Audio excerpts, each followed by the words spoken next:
Hello, ladies and gentlemen. Welcome to beautiful Columbus, Ohio. It is GDEX Underworld time. Hunted Acronator here with you on the broadcast for today. Acronator, we've got a lot of Trackmania to get into and not a lot of time to do it. We have quite a number. I mean, I'm totally shocked by the turnout. I mean, we've got, 40-plus players here vying for the cash prize for today. And we're going to kick things off with some group stages to get seeding, to knock out a couple players, unfortunately, so we can have kind of a top 32 heading into the rest of the day. Yeah, it happens. You're going to be seeing in just a few short moments, folks. They're just doing a warm-up right now, but we're going to be playing 3 rounds on all of the 5 maps. They are publicly available. If you have a paid version of the game, you can go try them for yourself. They are not easy.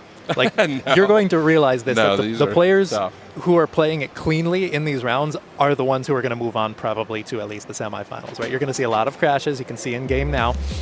Right now, here's a little bit of a preview of Desolate, the map. And the players are just starting the first of 3 rounds on Desolate. This one is mapped by Kyle. Rather difficult map, all things considered.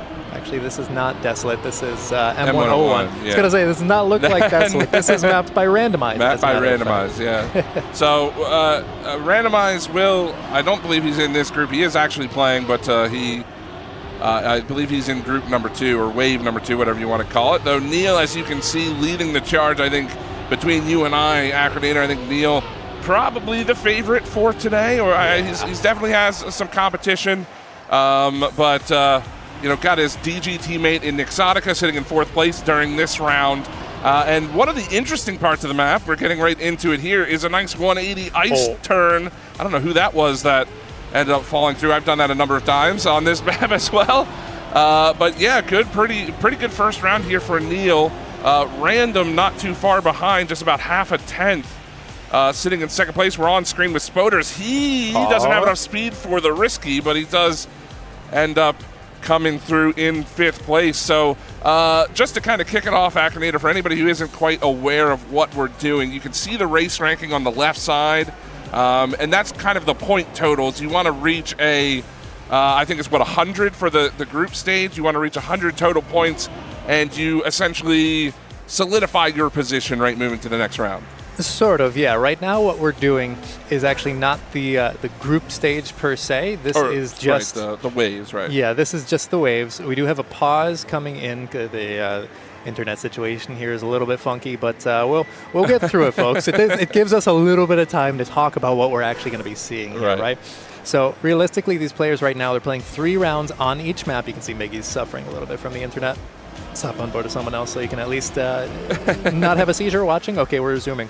But they're going to be playing 2 more rounds on this map. We're going to go through every single map in the pack, right? 3 rounds. They're going to get some points for that. The top 16 players in terms of points after those rounds are going to move on to the next set. Sure. So definitely want to you want to avoid being outside of the top 16. And you can tell, I mean, right off the jump, we saw a couple of early mistakes there. We're on board with Pixel Man, giving us a nice view of the rest of the field. And again, this map is mapped by, again, by Randomize, one of the more well-known members of the North American Trackmania community. And we'll definitely get him on screen a little bit later on. Again, Neil leading the charge, but anything that you've seen so far, any standouts that you're looking for through these group stage, or not? Again, I keep calling it group stage. It's my brain. Qualifier. It's a qualifier, right? The wave qualifier. Anybody that you're excited to watch here? Well, I think the obvious favorite to win, like you said, Hunted, is Neil. Right. He's just like the best player here right now. I think like he's easily a top 3, top 4 player in the Americas in general, right? I mean, like, obviously, you have Carl Jr. just won another world championship yesterday, but he's obviously not here. You have players like Lingo, who's also not here, Charles, who's down in South America, so he couldn't make it. Although, speaking of that, we do actually have some South American representation. Fjorton right here from Colombia.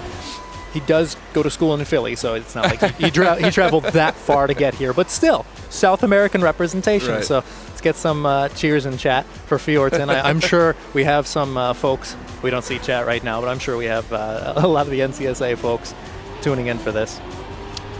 Oh yeah, again, I mean, you know, it is. It's one of the very few Trackmania LANs we have in North America. You know, it doesn't quite happen often. It's definitely an honor to be here, and we're definitely excited to get things rocking and rolling. Final round of M101 underway, and a familiar face again at the top, but I think this is an interesting point we can try to drive home here early on, Acronator, as never mind, Nixotica. Oh no, he is up there. It looked looked like he fell back, but the two DG teammates, Nixotica and Neil, I believe they even drove here together. I may not be 100% accurate. I don't know that for sure, but definitely good friends, good rivals as well. Should be interesting to see them battle, and they kind of got pitted against one another to start things out here. Yeah, but at the same time, 16 people out of the 20 playing, should be 20 at least, playing here will move on to the next part. I actually see Random winning a round, a player from Texas. You know, he's a little bit quieter. He's definitely one of the better players. I fully expect him to make semifinals. Grand finals? Depends, right? Depends. Sambertooth, player from Kentucky. I believe we actually have quite a bit of Kentucky representation here today. Apparently, it's not that far of a drive from Kentucky to Columbus, Ohio. So there is that. You can see a little bit of chatting. We have the too many players plug in here for this part of the qualifiers, because there's so many players in the lobby. It's impossible. Otherwise, we'd have to press tab every single time. You could say there's too many players in the lobby. Yeah, well, that is the name of the plugin. For anyone curious out there, because we always get asked that. But that's the end of M101. We're going to be heading on to probably, no, this looks like Salt Alliance. No, it's Wonder Bar. Okay. There's a few maps with water. This one should be interesting, honestly. This one I like to call the Precision map. It's one of two maps we have from Mello. It's a Jamaican mapper. Certainly not here today, but maybe next time, Mello. He's here in spirit. Yeah. Here in spirit with us. And yeah, I mean, so again, for anybody who maybe isn't caught up with Trackmania, and you know, you see the clan tags. I think that's one of the cool things with Trackmania. You get kind of those customized clan tags. You're going to see a lot of Halcyon, which although we had one, Random won the last round. He's part of the team there, although don't know, maybe the oh boy, take it, server. Give it a minute. it's chugging along. There we go. There we go. It wouldn't be Trackmania without a couple of scares here and there, but yeah, you can see Random rocking the Halcyon clan tag. You got, of course, the two DG teammates in Neil and Nixotica, but yeah, I mean, it's you're going to see Air a little bit here and there. Those generally are more of the South American players. You'll see with Air. Randomize, I think, has the Air tag on at the moment. I could be wrong about that. But he might have the better matchmaking tag on. That's a little project he's doing to make a better matchmaking in the game, because not a lot of people play ranked. There's GDEX for Pixelman. Love to see the GDEX representation. But yeah, we got a quick pause here again, just trying to get everything sorted out so we can get these rounds underway. Is there a way we can pull up the total scores? Can we see that for the moment? Okay. Well, we do. It's not on stream. It's not on stream at the moment, right? But there we go. So now we can see we've got Neil leading the way. Not a big surprise. We saw him win 2 rounds there. Random with 68, Nixotica there at 65. But I think the more interesting, if you scroll down, okay, yeah. So we have I think a clean 16 in the lobby, which means we won't see any eliminations unless there's somebody else joining. But I don't think so. I think these are the only 16 we've got. But these points are important for seeding, right? Going into the actual group stage, which is kind of what it is. I'm not wrong in calling it that, I think, this time. Yeah. Where they'll get split out into groups of 4, right? And it's all based on these seeds in the first 2 waves. Yeah, pretty much. It looks like Jampy's having some connection issues, so we're just getting him back into the lobby, folks. But speaking of which, I mean, Jampy's another pretty well-known player. Him and the Bad PC Gamer, you're going to see him in that second wave coming up after this one. They're pretty darn new. They've really only showed up in like the last year or so. Right. Realistically, they're really solid. Like Bad PC Gamer even had a pretty good time versus Carl Jr. himself, like the greatest Trackmania player ever, if you're not familiar with the game. To put it into perspective, he just won his 6th World Championship yesterday in Paris. Yeah.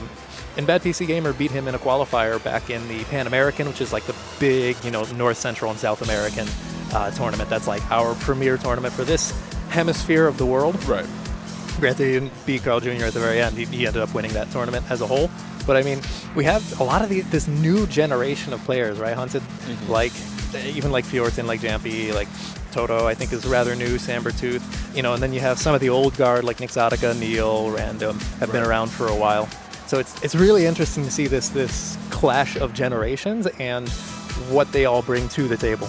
Yeah, oh yeah, absolutely. And that's why I love these events too, because it's been a long time since we've had really a larger gathering in person like this with the Trackmania community. So you get to see a lot of new faces. You get to see, you get to meet a lot of the younger, more up-and-coming players. And it is always exciting to watch. It's one thing to watch players online, but when you can kind of stand behind them and see them actually playing the game, and you realize that they're an actual human being playing, it is quite fun to get that. Now, you and I, for anybody watching at home, we were privy to this information because we asked. But Squam Populous, TM, I'm sure nobody's heard that name. That is actually Parker for anybody who is more familiar with that moniker. He's, I think, sitting at 6th or 7th. But we'll be back here in game in just a moment once we get the internet rolling. But yeah, I mean, so far, not too many surprises with the results, right? I would imagine we're going to see. I think Neil has world records on a majority, if not all, of the maps. Let's see. I have that written down, actually. He has 1, 2, 3 world records, and he is 5th in the other 2. I don't know how that happened, but yeah.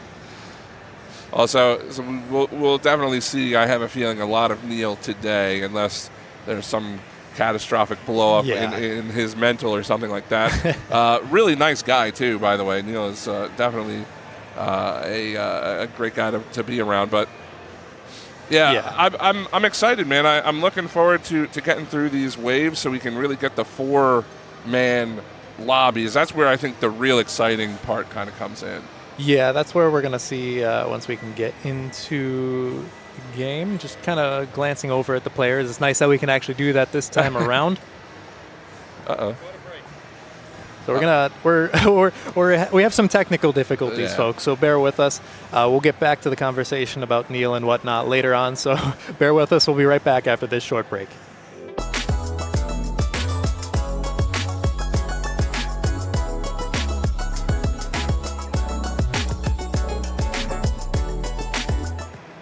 And welcome back, ladies and gentlemen, to GDEX Underworld here. It is Hunted and Acronator back with you, and we are 20 seconds away from getting the action back underway for I guess, we're going to call it for the real time this time. We're starting from scratch. We had some lag issues with some of the players. Wanted to make sure it was fair. We're quite literally 10 seconds away, so we're going to jump into the game here with you. So we are, again, once this warm-up ends, we are starting fresh from scratch. No points on the board. And everybody, well, actually, we have to pause real quick.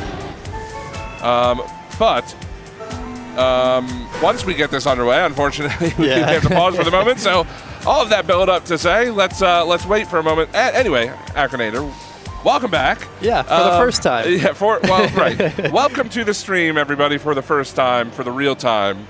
What you saw before was just some warm up, okay? It's just everybody getting settled. You and I getting settled in the casting booth a little bit as well. Yeah. But again, we're going to start from scratch. We have 16 people in this lobby. We have confirmed that, so there's going to be no eliminations in this wave. At least wave 1. I don't know about wave 2. There may be more, but. Again, seeding is the important part. We're going to play through each map 3 rounds, and whoever comes out on top is going to be the first seed. I think I know why we had to pause, because I don't see Nixotica in the lobby, and he's supposed to be. Nix, get over here. Oh, no. Well. But either way, we have a very disjointed-looking randomized walking over to the casting booth, folks. What do we got this time? Oh boy, so we do have some more technical issues, but at the very least we have 15 of the 16 players in the lobby. And while we're here, Hunted, we might as well talk a little bit about some of the players that are here in the first round. I mean, we have them right up on our screen. Right. While Nix is trying to log in, we know Nick Zadaka. Him and Neil are like, two of the favorites to be probably the top two, let's be honest. Well, if Nix can't even log into his account, then, I mean, maybe that shakes things up a little bit. Actually, that would be kind of interesting. Let's play the first 2 maps without Nix and see where he places. He still probably comes second as well. That's the funny part. I mean, because we have just the 16 players. They're just playing for seeding for the next couple set of rounds. But I would feel terribly sorry for anyone who ends up in the lobby with Nix when he should probably be, in a completely different seed. It's more unfair to everyone else besides Neil. Let's be real here. But while we're waiting for that. Well, go ahead and pick a player on the scoreboard, and we can talk about him. Who do you want to talk about? Let's talk a little bit about someone we haven't talked too much about. Let's talk about Toto a little bit, right? He's currently falling off the face of the game. Never mind, he's back. He's back. But he's a player from Iceland. You'll notice the flag, but he has moved recently to the U.S., so it's all above board. Actually, is this even NCSA exclusive? No. I think it's just whoever can get to Ohio. Yeah. Well, I don't know too much about Toto as far as his accomplishments. Do you know anything he's played in recently? I don't know if he played in MLE recently. Must not have, because you would have known that. Yeah. But I know he played in the American Draft League. ADL, Alex, one of the tournament admins from NCSA. You're going to see him on broadcast. You're going to see him on as a player coming up after this wave is done. Toto honestly surprised a lot of people. He was a bit of a dark horse pick, right? Everyone thought because he's brand new, he's not going to do too well. He's put in the lowest tier of players for the budgeting system they had for the draft system. Right. And he did really good, genuinely really fast. He wasn't up there with the Charles, the Noisy, a lot of players that aren't here that. Sure.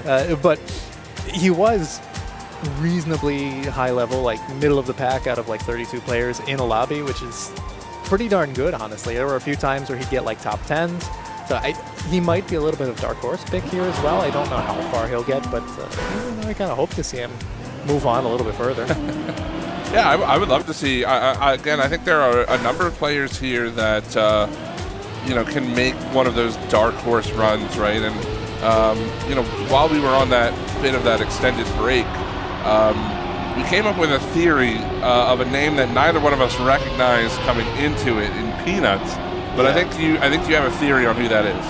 I'm pretty sure that's Mitch. In fact, I'm sure someone in chat can probably correct me there, but I'm pretty sure it's Mitch because I see him in the listing of players, and I don't see Mitch here. It makes sense based on just the way they're chatting. It's yeah, that's probably Mitch. And he has a Halcyon tag. You just saw him pass on the screen there. He has a Halcyon tag as well, so I would not be surprised.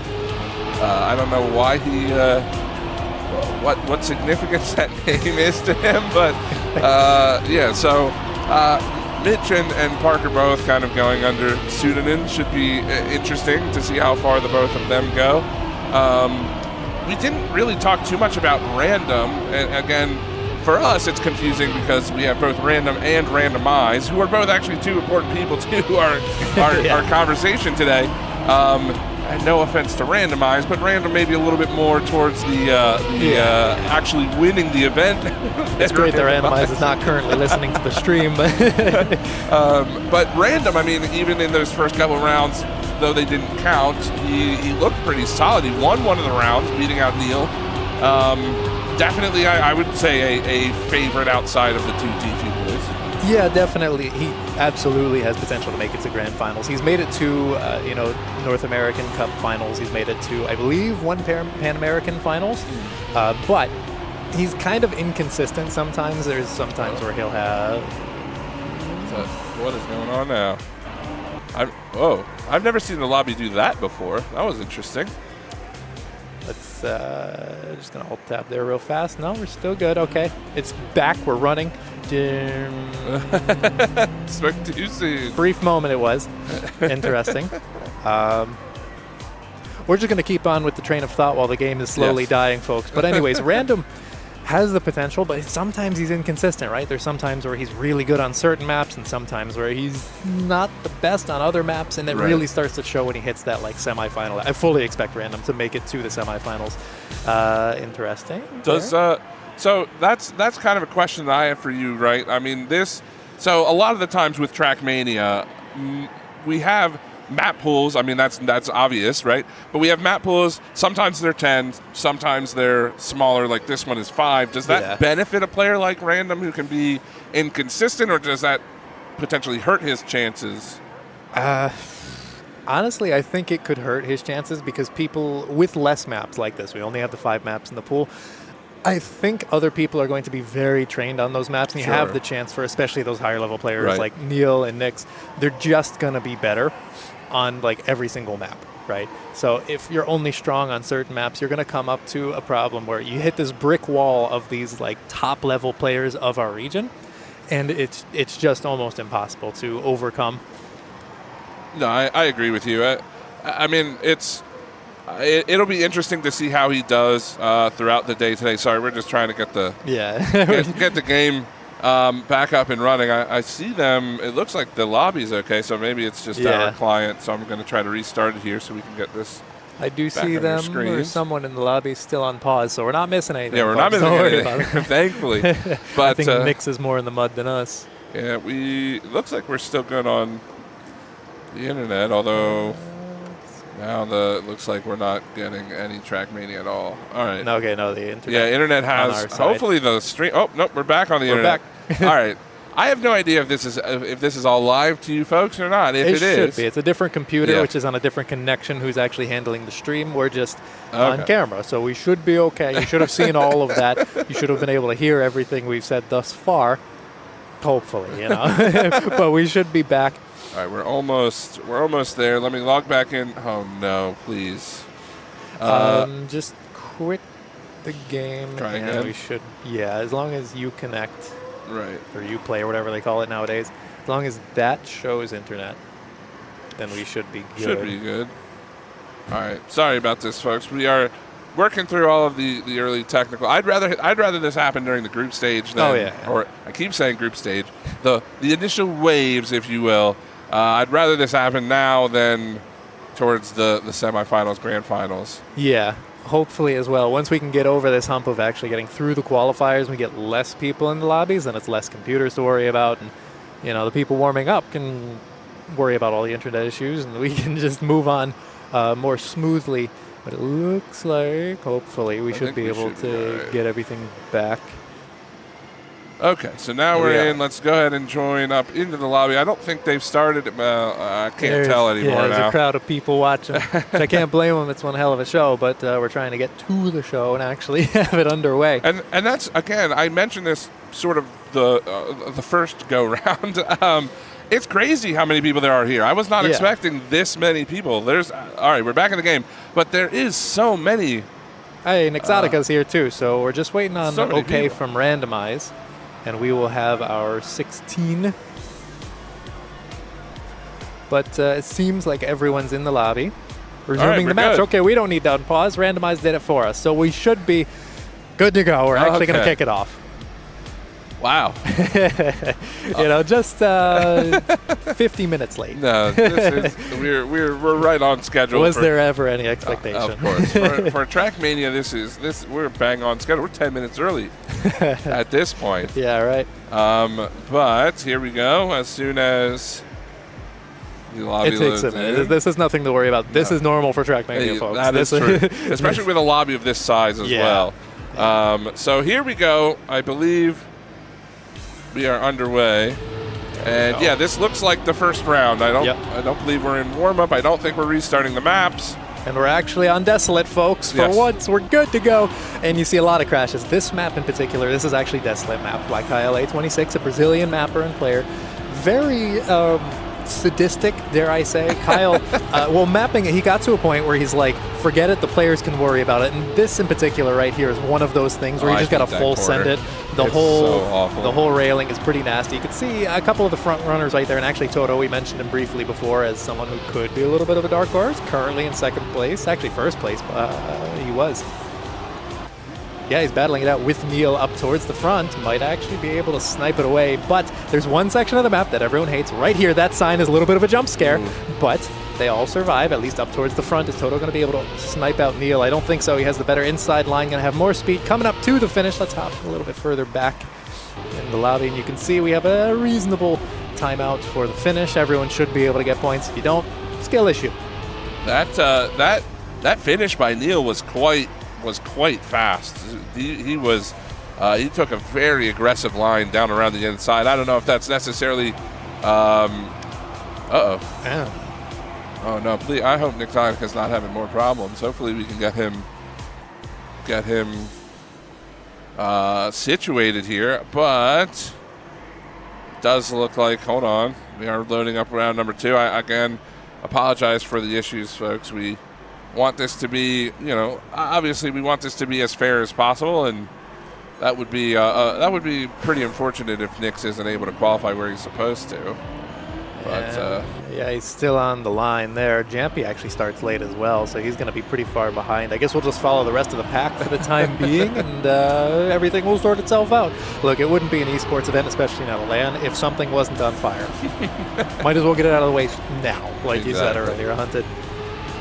Exactly. Well, we are underway, and again, Toto out towards the front. We didn't really see him too high on M101 earlier on, but he's definitely seemed to be comfortable on this track in particular. And yeah, I agree. This may be, I don't know, would you say this is the hardest map in the pool? It's pretty. No. It's pretty difficult though. I mean, I know what your answer is going to be for which is the hardest map of the pool, but I mean, this one's pretty tough. Yeah, it's a lot of, how to put it, Kyle instinctively knows his routes, and he's good at building tricky routes. Right. But he doesn't like to add too many signs or anything. He likes the players to figure it out for themselves. We have a few players, probably not certain if this is live or whatnot, but we have to assume it is.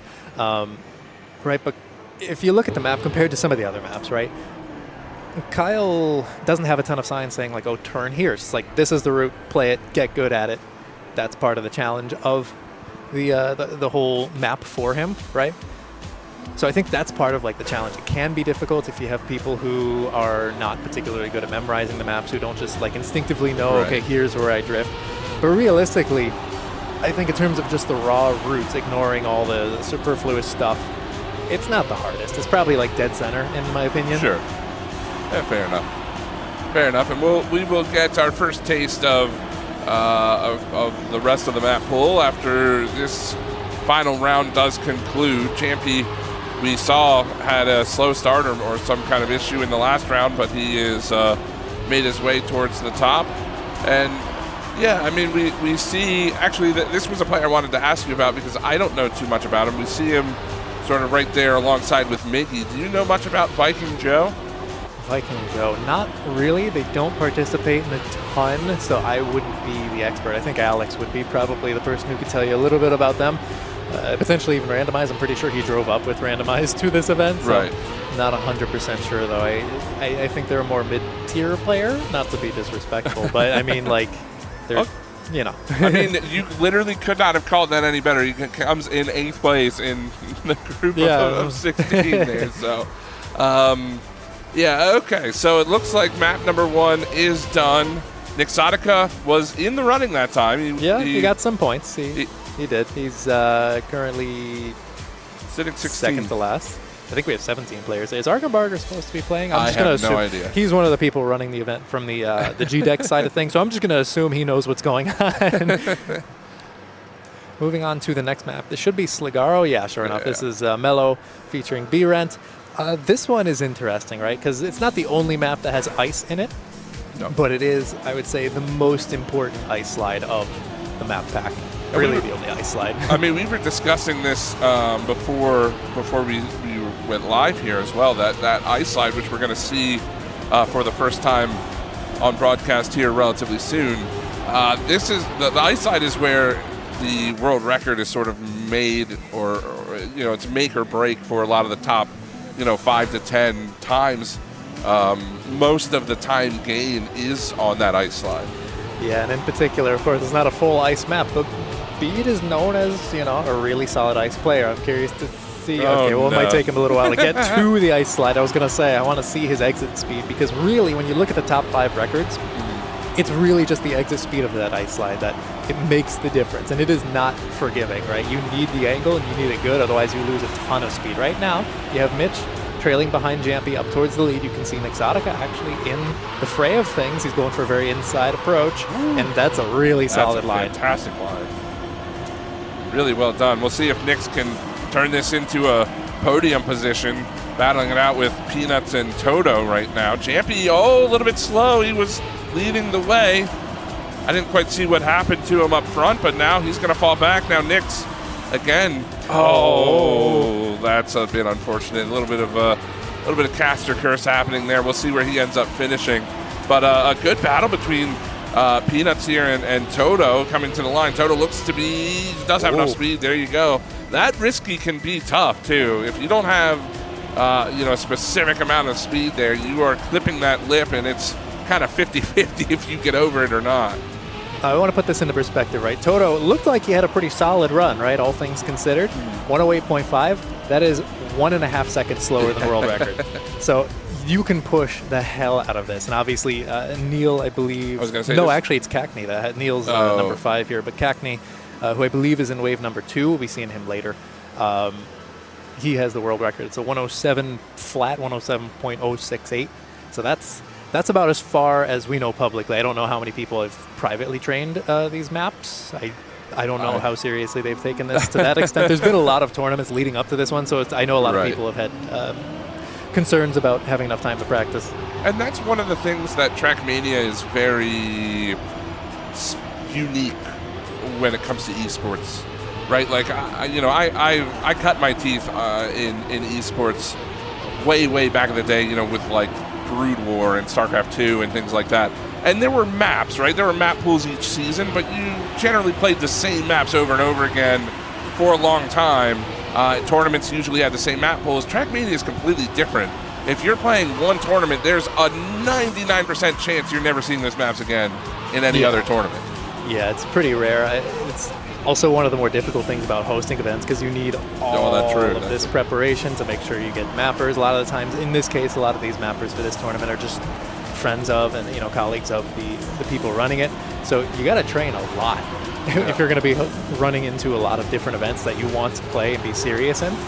Right now, we do have Neil up towards the front. Let's take a look at his perspective. Well, he doesn't have world record on this one. Second and a half ahead. Yep, that's 107.75. That is about 0.5 slower than his personal best, folks. And his personal best is 5th in the world, so that's probably getting close to like a top 10 world time, maybe top 20. I don't have anything beyond just the top 5 times in the world. Well, where did Nixotica end up? Is he's still... Oh, he is at the starting line. That's where he is. Well, we've seen him drive a little bit sporadically here and there, so hopefully he's doing okay. You can see the points going a little bit crazy towards the bottom of the leaderboards, and I think this is going to be the 3rd round of Sligaro that we're seeing.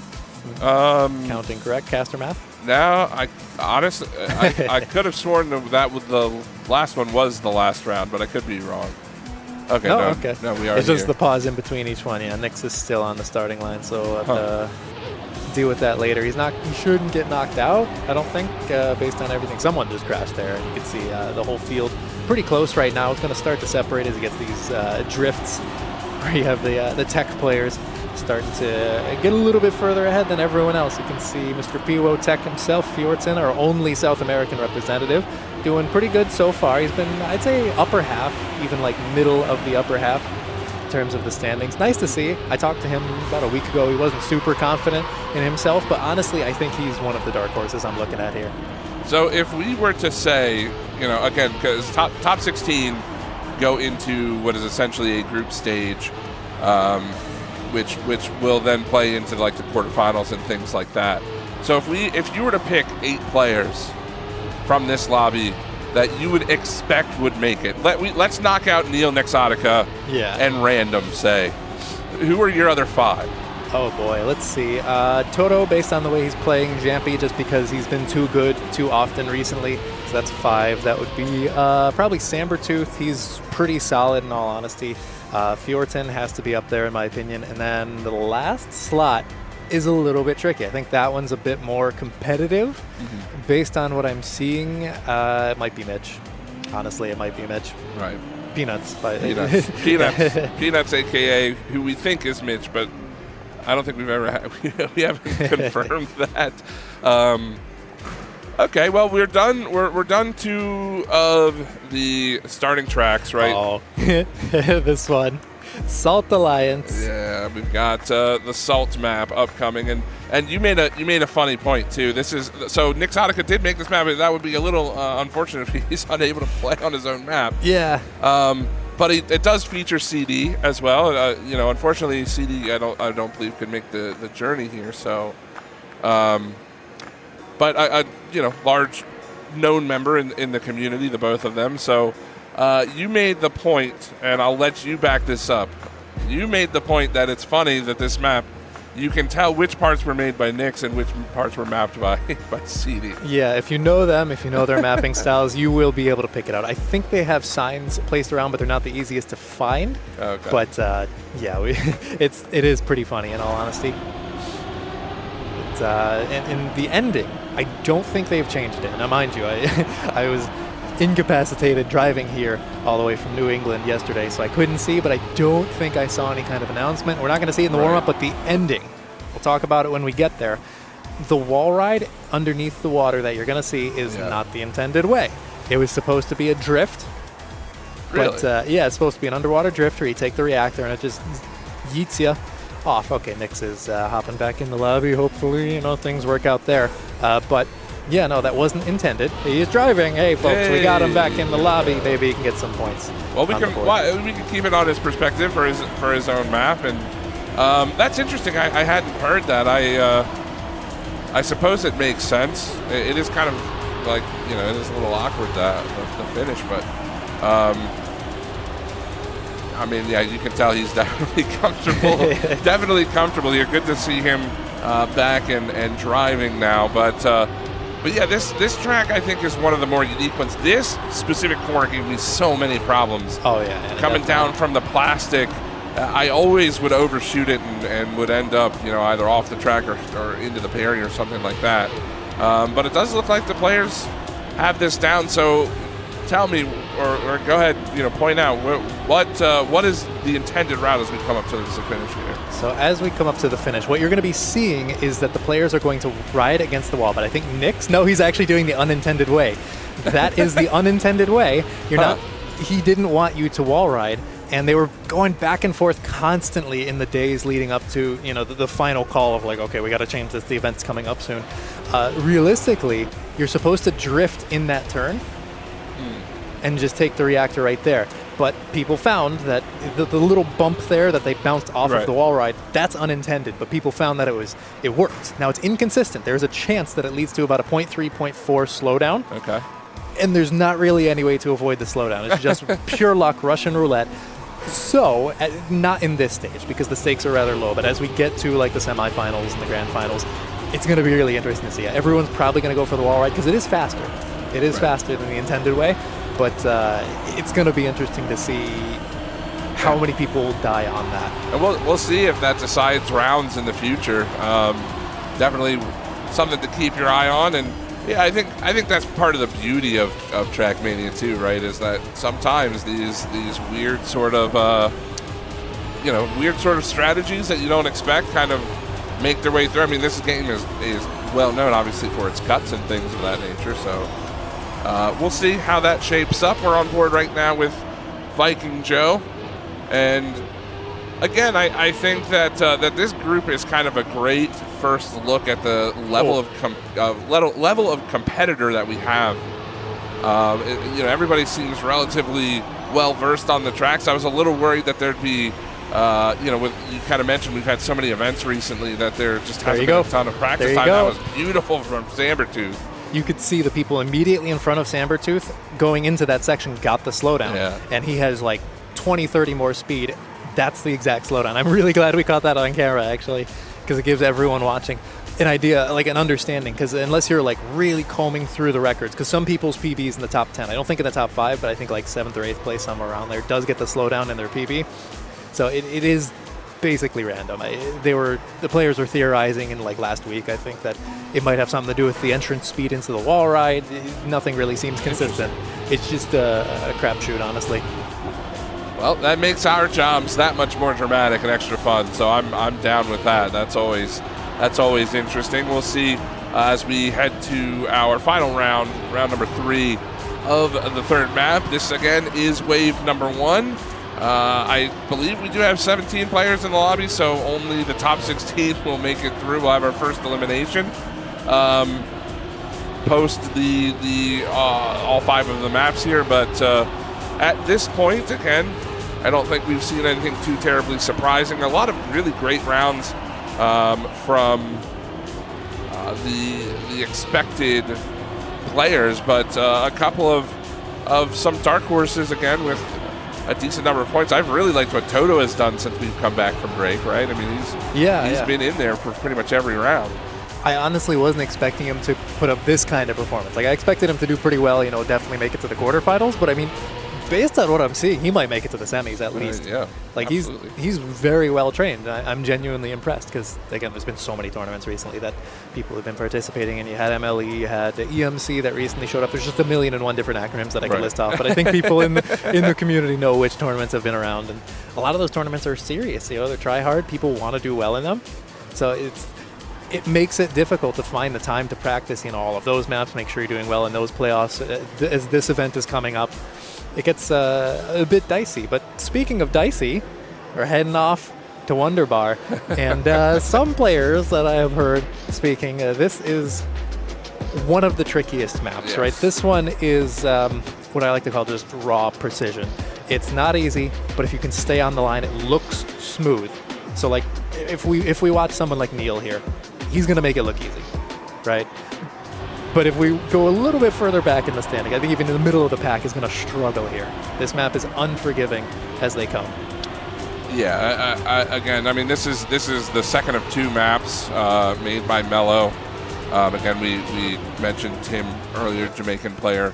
Obviously not here in person with us today, but yeah, I mean, I agree with you. You watch the world record time. Is it Neil who has the world record on this map? Or on this one, yeah, it's a 101.605 by Neil. So we'll see if Neil can get a clean run for round number 1. But yeah, I mean, to your point, when you watch his world record run, it is quite fluid, quite smooth.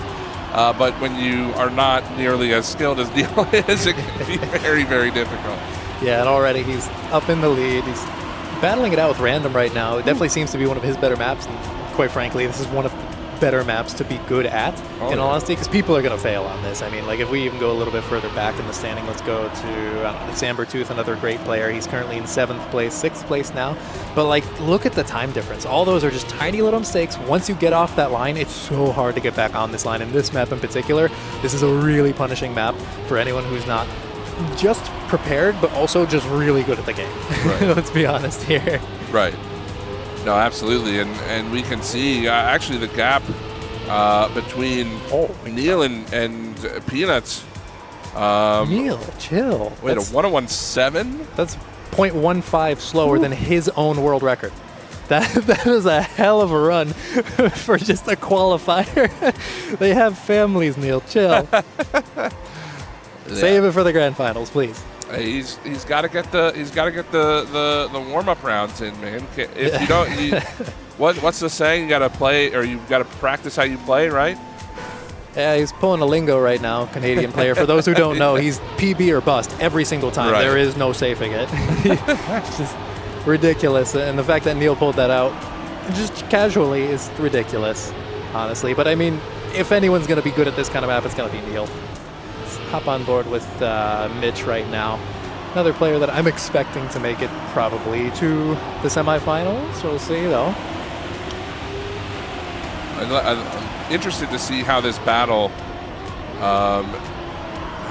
will go. Neil not nearly as far in the lead as he was in the last round. No Random at the front either. He must have had a mistake a little bit further back. But yeah, I mean, again, we mentioned Toto. Toto is looking very, very strong. Mitch keeping right up now with the leaders. And again, Jampy, another player that we expect to go quite far today. We'll see as we come down through this final sort of twisting section. And again, if you're not on the line here, this risky finish is quite awkward. That, again, another fast round. Not a 1-on-1 this time from Neil, but it gave Toto and Mitch something to think about. It's still a 102-2 from Neil is quite good back to back. Yeah, I mean, look, to put it into perspective, like the average time of the top 5 is like a 101.7, so that's just like an ungodly fast time. But realistically, like anything a 102 low on this map is going to be really impressive. That's probably going to win you rounds, as we just saw. Like everyone else, the average pace seems to be like a 103 low, give or take, because a lot of the time gained on this map is in those outside dirt lines and then the inside drifts, neither of which are easy to push to the level that like Jampy and Neil are. I think we saw Neil with a bit of a wall touch there. Didn't set it back too far, as he's going to try to track down his teammate in Nixotica. And yeah, I love Neil's line right here. This section right into this corner as well. It's so smooth, so fluid when he's able to run that line like he does. And yeah, I think that was a pretty good representation of what you want to do in this map. Yeah, it looks smooth when you do it right. Like looking up in the lead a little bit, you can see Neil and Nix and Jampy up there. But it's not easy to pull that off. Like you don't even have to play these maps, but because these maps are pretty punishing, let's be real. But like you can try these kinds of tricks in even like the Nadeo campaigns that they put out every season. These tricks are hard to do, at least to the level of perfection that they are. Jampy got to slow down somewhere along the line, so Sambertu's going to snipe away 4th place. And actually he drops even lower. Another 102 too. If that's his consistent time, that's terrifying. Like Nick struggled to get a 102 period. Yeah, again, that's just wrong. Again, I think, I think that's why this event, I appreciate having Neil in person so you can prove that he is actually human. But yeah, again, I think Neil, we can definitely talk about him, and we will as the day progresses, I'm sure, through the various playoff rounds. But now, as we load into the next map, let's take a look at the standings real quick, just so we can kind of see where everybody's sitting at. Surprise, Neil's up towards the top, but Toto in 2nd place. Toto sitting in 2nd, random, and then Mitch in 3rd and 4th. Let's kind of scroll down just a little bit here so we can see towards the bottom. Interestingly enough, Rabbi a couple points back from Argenbarger, so it could be a bit of a battle. We'll probably want to watch those two in these final 2 maps. Yeah, a little bit in the hot seat right now. Argenbarger, one of the GDEX folks, Rabbi, pretty consistent, mapper in the community. He actually made the scenery for this map as well, featuring Rabbi. This map, M101, probably the most forgiving map of the bunch. I say that, and there's a nice 360, and a bunch of turnarounds too. But realistically, it's not super punishing. So I will say, and I'm not trying to be, I'm not trying to be biased towards anybody. I think this map is. I'm not going to say it's my favorite of the pool, but I will say I think this map encapsulates what Trackmania is the most. Yeah. Does that make sense? I get what you mean, yeah. It feels a lot like a more refined version of what Nadeo tries to do. And okay, both Rabbi and Argenbarger are struggling here. Let's hop on board with someone else in the pack that is not in the mud. But yeah, no, I get what you mean. Where Randomize really likes to throw in a bunch of random stuff, I guess pun intended. But he likes to be creative with his maps in a similar way as Nadeo. I'm not sure if he'll take that as a compliment, but it's meant as one. Right. He's very creative. And I mean, we just saw there we have it's a like mini ice slide into a turnaround, and then we come back and turn around once more to this backwards as we unfortunately curse Miggy to the depths there. And this may be a hot take. I really like the fact that he included that finish where we just watched Miggy go through, because that's a hard section. I mean, that's really tight getting through there, and you still have to, you have to judge your speed. You have to make a decision. Do you go for the risky finish? If you don't get it, at least you will fall down into the what do you want to call that? What is it like? It's not a safe finish. It's just it's the safe risky. Yeah, I guess it's more of like a backup finish if you don't get the risky. And I like that. I don't think every map needs to have that. No, but in this case with that speed check, because that is a speed check. The players here made it look easy, but it is hard to actually hit that properly. Yeah. So I appreciate that with this map. Oh no. This isn't the hard ice slide, folks. Come on. The mellow one is the hard ice slide. This one, he gave you like dirt to straighten out and everything. This is a forgiving map. This was like the breath of fresh air after Wonder Bar, please. Man, some speed there from Jampy and Exotica both. Neil also in the conversation, but Nick's got to clip the checkpoint there. We'll jump on board with Jampy as he heads forward for the second time now. And again, we'll have that one final turnaround into the finish. We'll see what Jampy does. I'm assuming he's going to obviously go for the risky, assuming no slowdown here. And yeah, that. Oh, no. Yeah. There you go. It's a rough map, honestly. It's a rough finish. That is going to be the big key. I think this map is very consistent leading up to that point for these players, at least. Yeah. But this is the map, in my opinion, and I was thinking about this on the way here, actually. This is the map where we're going to get a lot of drama, I feel like, in the groups of 4. You're going to have those moments where we just watched, unfortunately, Jampy. You can go from first to last, essentially, with just a small mistake like that. Basically, yeah. There is the potential for people to be in the mud. And there's actually a lot more potential, according to Randomized, to really push the timestamp. Vertooth seems to be doing okay. We're just going to not give Chad a seizure. Nick's going for a very low line on the hill there. It seems to have given him enough speed to catch back up to Neil. So it's all Damascus up in the front, too. You have Mitch and Random. It looks like Toto also trying to catch back up. Random, beautiful ice slide. Gets right up next to the top 2, but still stuck in third place for now. You could tell that was going to happen as soon as he entered the dirt section there. But Viking Joe doing well. It's a name we haven't seen towards the front. Again, you said he kind of gives you middle of the pack vibes. We'll see if he can improve his standing here. That's not a great exit out of that turnaround, so he's going to be falling much further behind. Let's hop on board with Nix. I think he's battling it out with Neil. I don't know how Neil got that far ahead, but he did. I think everyone else just made mistakes. I don't think he did anything special. No B for boost in this game. Beautiful finish. 106 point. What, Neil?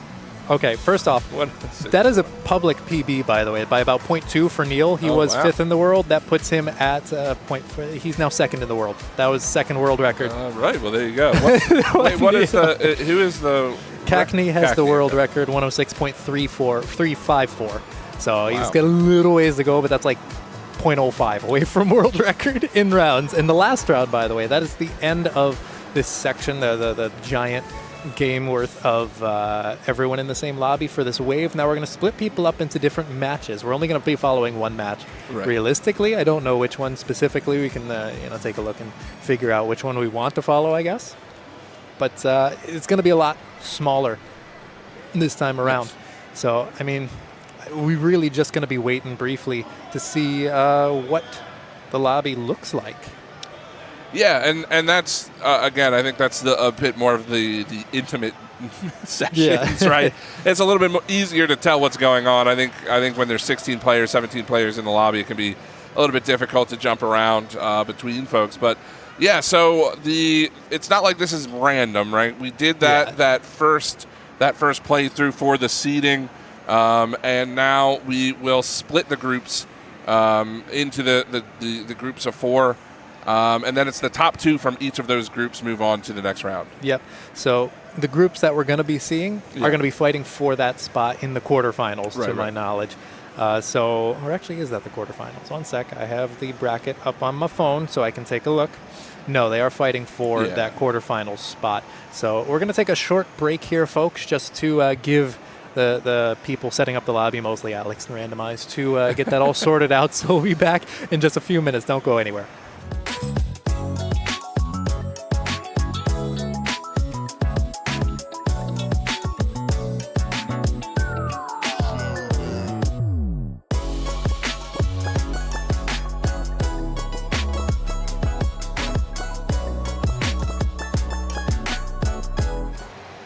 And welcome back, ladies and gentlemen, to the GDEX Underworld Trackmania, I don't know, extravaganza tournament, whatever you want to call it. We're here and we're getting ready to go with Wave 1 in the group stage. We are jumping into our first, well, really, so to preface it here, all of the groups are playing at the same time, right? We're not going to be able to cover all of them due to time constraints. But we picked one that we thought would be hopefully the best competition. The top two from this group will move forward into the quarterfinals. So it is Toto, Sabertooth, Viking Joe, and Squam Populous. Should be an interesting matchup here. Yeah, definitely. Well, right off the bat, Viking Joe, we didn't even cast our curse, so we didn't get to that point yet. But realistically, him and Parker, a.k.a. Squam Populous, are falling behind. And this is kind of what I expected coming into this one, right? I think Sabertooth it definitely is going to have a little bit of a battle with Viking Joe based on how they performed. But I think these are my two picks for who's going to make it. Now, mind you, folks, this is 2 100 points to finalists, and then the first 2 finalists after that, the other 2 are just knocked out. I think there is a consolidation match that they play just to get the exact positions, but we're not going to cover that as much. And, well, you have a nice solid split between, Toto up in front, and then 1 second behind, 2 seconds behind, 3 seconds behind. So it's a nice little line, a little bit of a delay, but a respawn from Toto and a crash. Sabertooth is now up in the lead, and Viking Joe might even be able to overtake. Oh, this would be some drama to kick things off for us. We'll see if Viking Joe can catch Toto as we come towards the final part of this track, and it doesn't look like he's got the speed, but Sabertooth claiming a big 10 points, and again, it is the first to 100, and then obviously finalists from there, as you mentioned. So 10 points, pretty important, especially when you're trying to battle against. I think we both can agree that Toto's clearly the favorite in this little group here. But if you're battling against somebody like Viking Joe, who just took third, those 10 points really come in handy to start things out. Yeah, definitely. I think one of the reasons we chose this match, by the way, for those who are curious, match number 1 has Nyx and Neil in it. So good luck to, I think it was Miggy and Argenbarger. So they're already gone. They are vanished before Thanos snapped out of existence. Exactly. But this match should be a little bit of a banger, honestly. I think first place is probably going to be Toto, barring Samber pulling out all the stops. But the other two here, Viking Joe and Parker, have the. I'm trying to talk you up, guys. Stop crashing for 3 seconds. But they have the potential to drive really well, and that's why we wanted to cover this one. Well, it looks like a pretty good race between Toto and Sabertooth as well. About half a second needing to be made up here by Sabertooth as we come down into this tricky plastic section towards the end of the map here. Toto doesn't look like he's made any mistake. I didn't quite see where he made the mistake last go round, but this time it's a clean run, and he will take the 10 points with a 1:02.5. So well done to Toto. Sabertooth with 6 points to his name as well. So building that lead over Viking Joe, that's really, I think, the important bit for him. He doesn't, ultimately, Sabertooth doesn't care if he comes in first as long as he takes second at the very least here. But of course, I think you want that little bit of a breathing room. You want that time to be like, okay, I made it, chill, just a little bit. And Samber, as a member of Air myself, nice to see the Air tag and the Air skin you can see on the screen right now. But Toto up in the lead. Parker this time potentially has a good round. I say that. Eclipse, please, would you stop? Just chill. You gotta bring your own tinfoil hat or something to deal with the caster curse.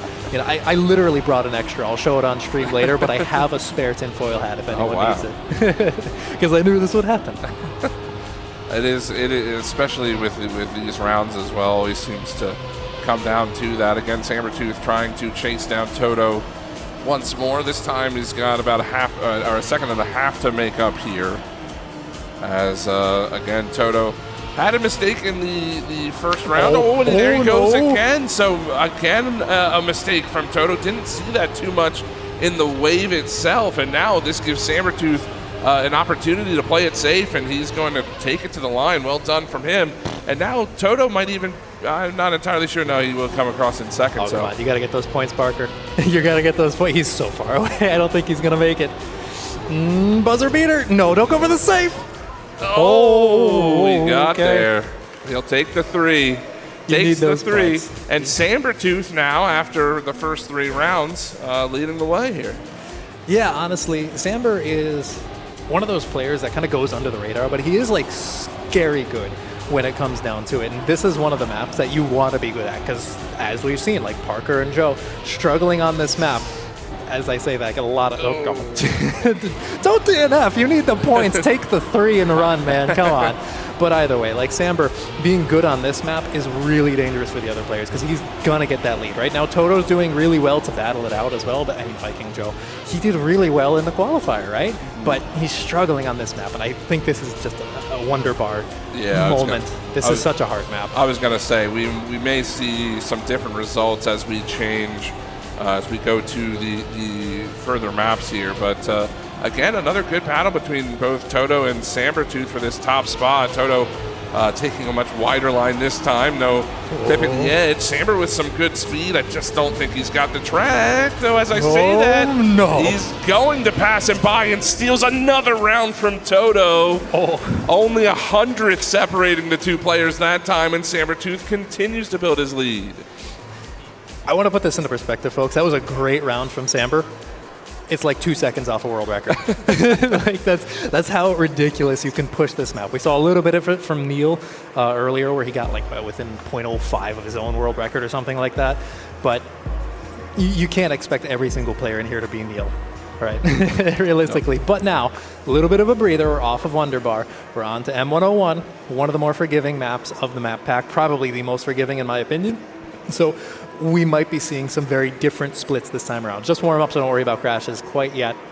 This is just them getting into the swing of things. And in the case of Viking Joe and Parker, just take a deep breath, mental reset. You start off 0 points in Parker's case, almost literally. Stop DNFing. Well, for Sambertooth, I think it's you take advantage of a difficult map like we mentioned, and I don't believe we ever saw Samber really with a big mistake that set him back at all in those first few rounds, and it's no wonder why he's leading the charge here, as he is going to have to deal with, again, Toto, always a front runner in these groups, but now Viking Joe does look a little bit more comfortable here on M101, and even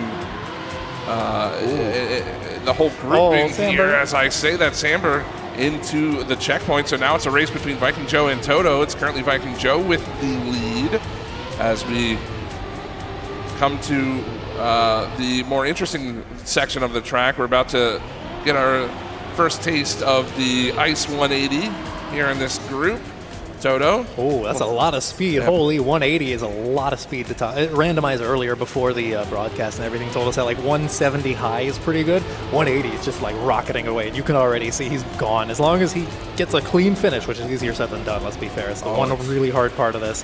He touches the wall. He loses the speed. Viking Joe snipes it away. And where are the others? Hello? Man, Toto just... What was that? He's on the RPG route.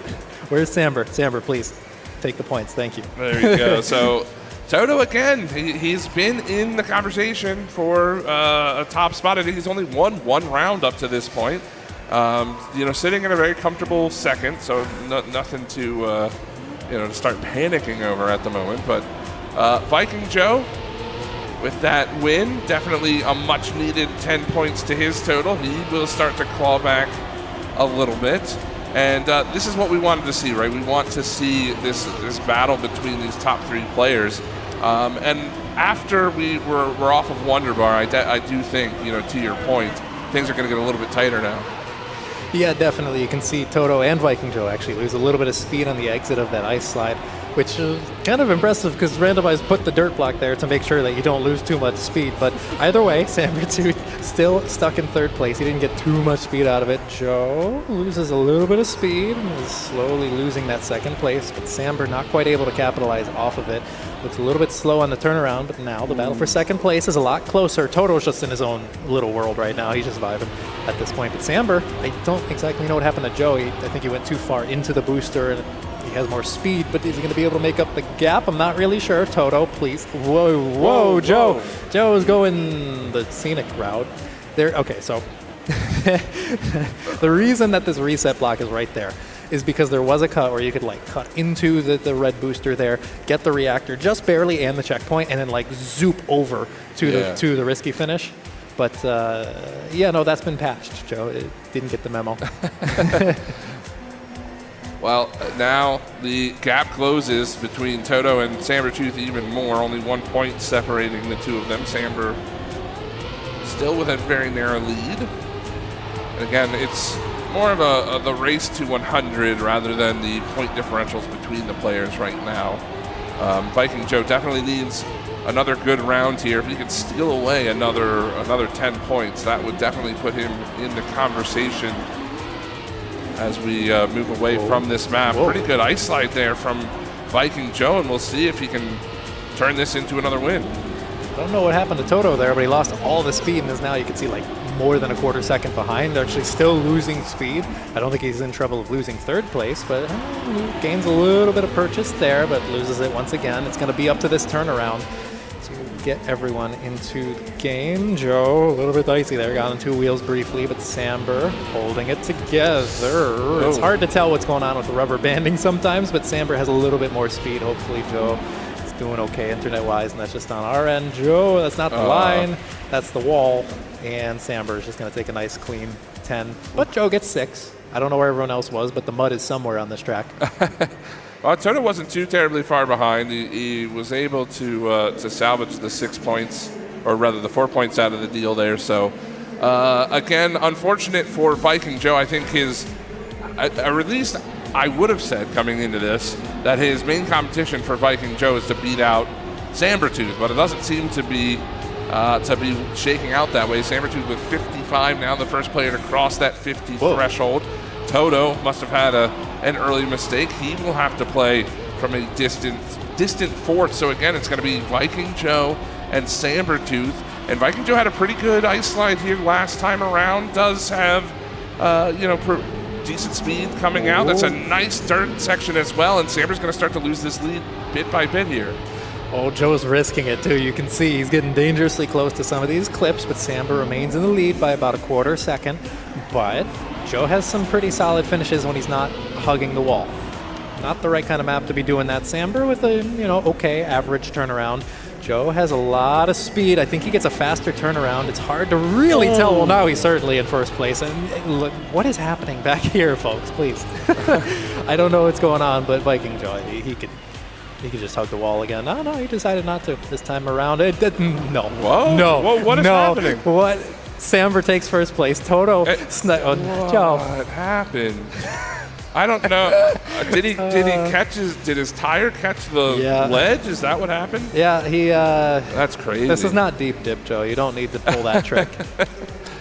Well, unfortunately for Joe, that's a forfeiture of a good number of points there, and the gap only widens now between the top two. With and that Toto. Was the easy map. This is the blind map.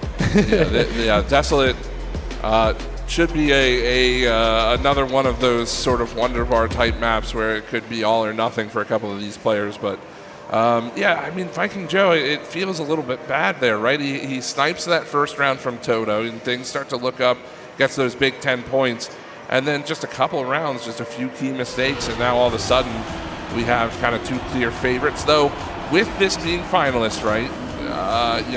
Anything can happen. Anything can happen. We've seen crazier things happen, even just in NCSA. I have casted my fair share of crazier things happening. So, should be interesting. Again, Sabertooth, if you look at the top of the screen there, up with 65 points. Toto not too far behind. The only other player to cross 50, and it is the two who lead the way to start things out for round number 1 here. Well, you do have everyone in a relatively tight pack this time around. Joe goes for a little bit of a wide drift there, and he's going to lose a little bit of time because of it. Parker actually surviving this time. He's been struggling quite a lot on those previous two maps. You can see Viking Joe. Okay, well, Parker's out of it. Took a little bit of time, but we got there. So Where is Samber? No, he crashed as well. Oh, dear. Same corner. So it's just Toto, and then Joe might be able to get a solid 6 points. Oh, Jesus, I saw Toto's name tag disappear. I was like, did he die too? It's hard to tell sometimes, but you do see him still up in the lead as long as he doesn't crash the sign. No, his name tag remained up in the lead. So I think the positions are probably going to remain stable as what we see right now. Yeah, good final run there from Viking Joe, capitalizing on the mistakes ahead of him. And that's what we need. That's what we wanted to see from him as well. Gets 6 points, tries to claw his way back. Unfortunately, though, his nearest competitor in Toto won the round and will take the lion's share of the points. So the gap to first closes, only 4 separating the top 2. But again, as we mentioned, really doesn't matter too much where you place. Obviously, for seeding, you kind of want, if you can take first out of your group, that's preferable. But as long as you're in the top 2, you can live to play another day, essentially.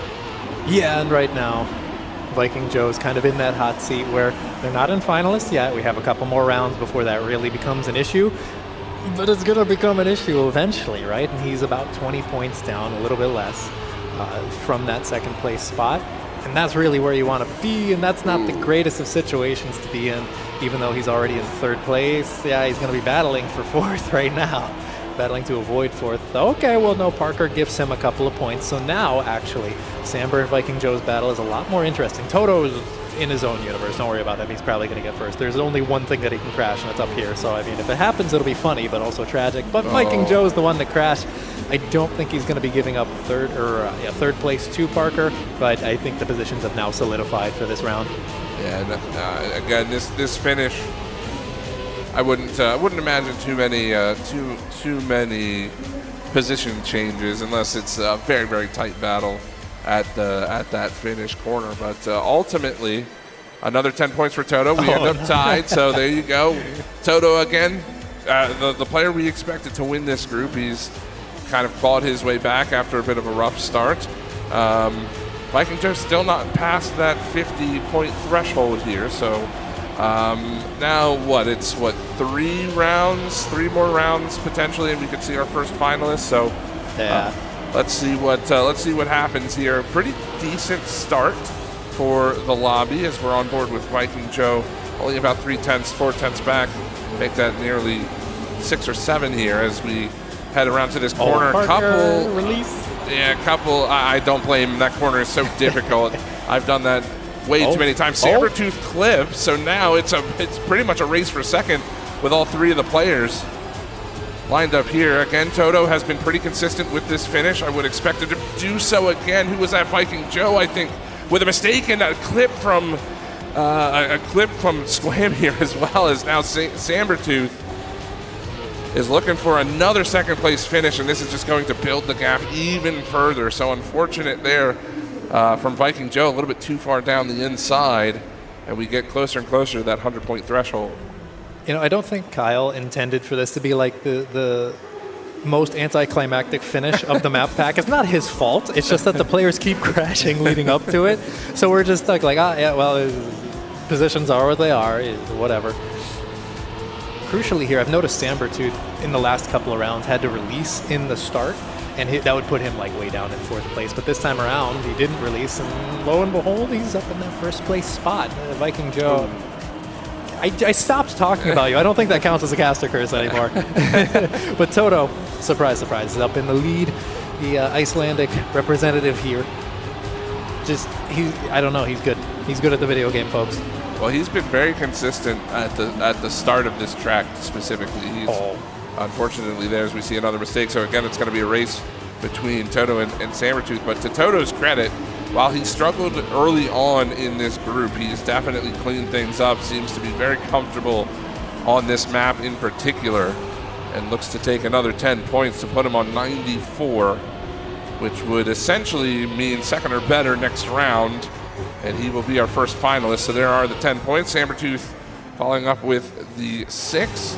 So still a couple rounds for Sabertooth needed, but we are threatening our first finalist as we head to, I believe that was the last round of Desolate, I think. I think so, yeah. I don't think it has the rounds. No, it doesn't show it for us. I think it shows it for the players, so they'll know. But we should, we should be moving on to Sligaro, which is the ice slide map, the actual hard ice slide. Right. Considering the fact that some of these players struggled with the randomized ice slide, the ice slide for babies, shall I say. That's the easy one. Okay, look, if you put the dirt right there, randomized was nice with that ice section. I know people complained about it, but they complain about ice in general because it's a hard surface to play. And we only have, 1 or 2 dedicated ice players. I think, Viking Joe's an ice player, and I know we have Beat somewhere in the house playing a different round. But this is just warm-up, folks, so don't worry too much. quite yet. This is the less sadistic mellow map, shall I say. It's a little bit more forgiving, or maybe just Wonder Bar's that rough, because it is a rough map to survive. And Toto now, again, opportunity to become our first finalist in this group. We'll see how he gets away with round number 1 here on our brand new map. Oh, we got close to that wall. That was very close. Both him and Viking Joe nearly had a slow down to kick things off. Sabertooth, good line through the dirt. He's going to try to track down Toto. Just stays off the wall. Okay. And he's got a ton of speed up through this tricky grass section. Now, again, the ice slide. This is sort of where dreams are made or broken. And Toto, really fantastic line. But Sabertooth keeping pace. He's going to lose just a little bit of time, still 3/10 back, and has a much better dirt section now. This is going to be a pretty good race between these two. Toto does have good speed. It's going to be pretty difficult. Samber's going to have to try to really take some sharp lines here. You can see he's looking for it through the grass, but I don't think he's going to have the speed coming out. And this should be a Toto victory should he hang on. Samber's pushing. He wants the inside line. He has a little bit more speed, but no, he has to go safe finish. He should still get second place, but there we go. I was going to say. Closer than it should have been, but. Yeah, you know. I respect it, though. If he somehow survived that, maybe one extra brake tap or something along the lines, he probably would have gotten that snipe off.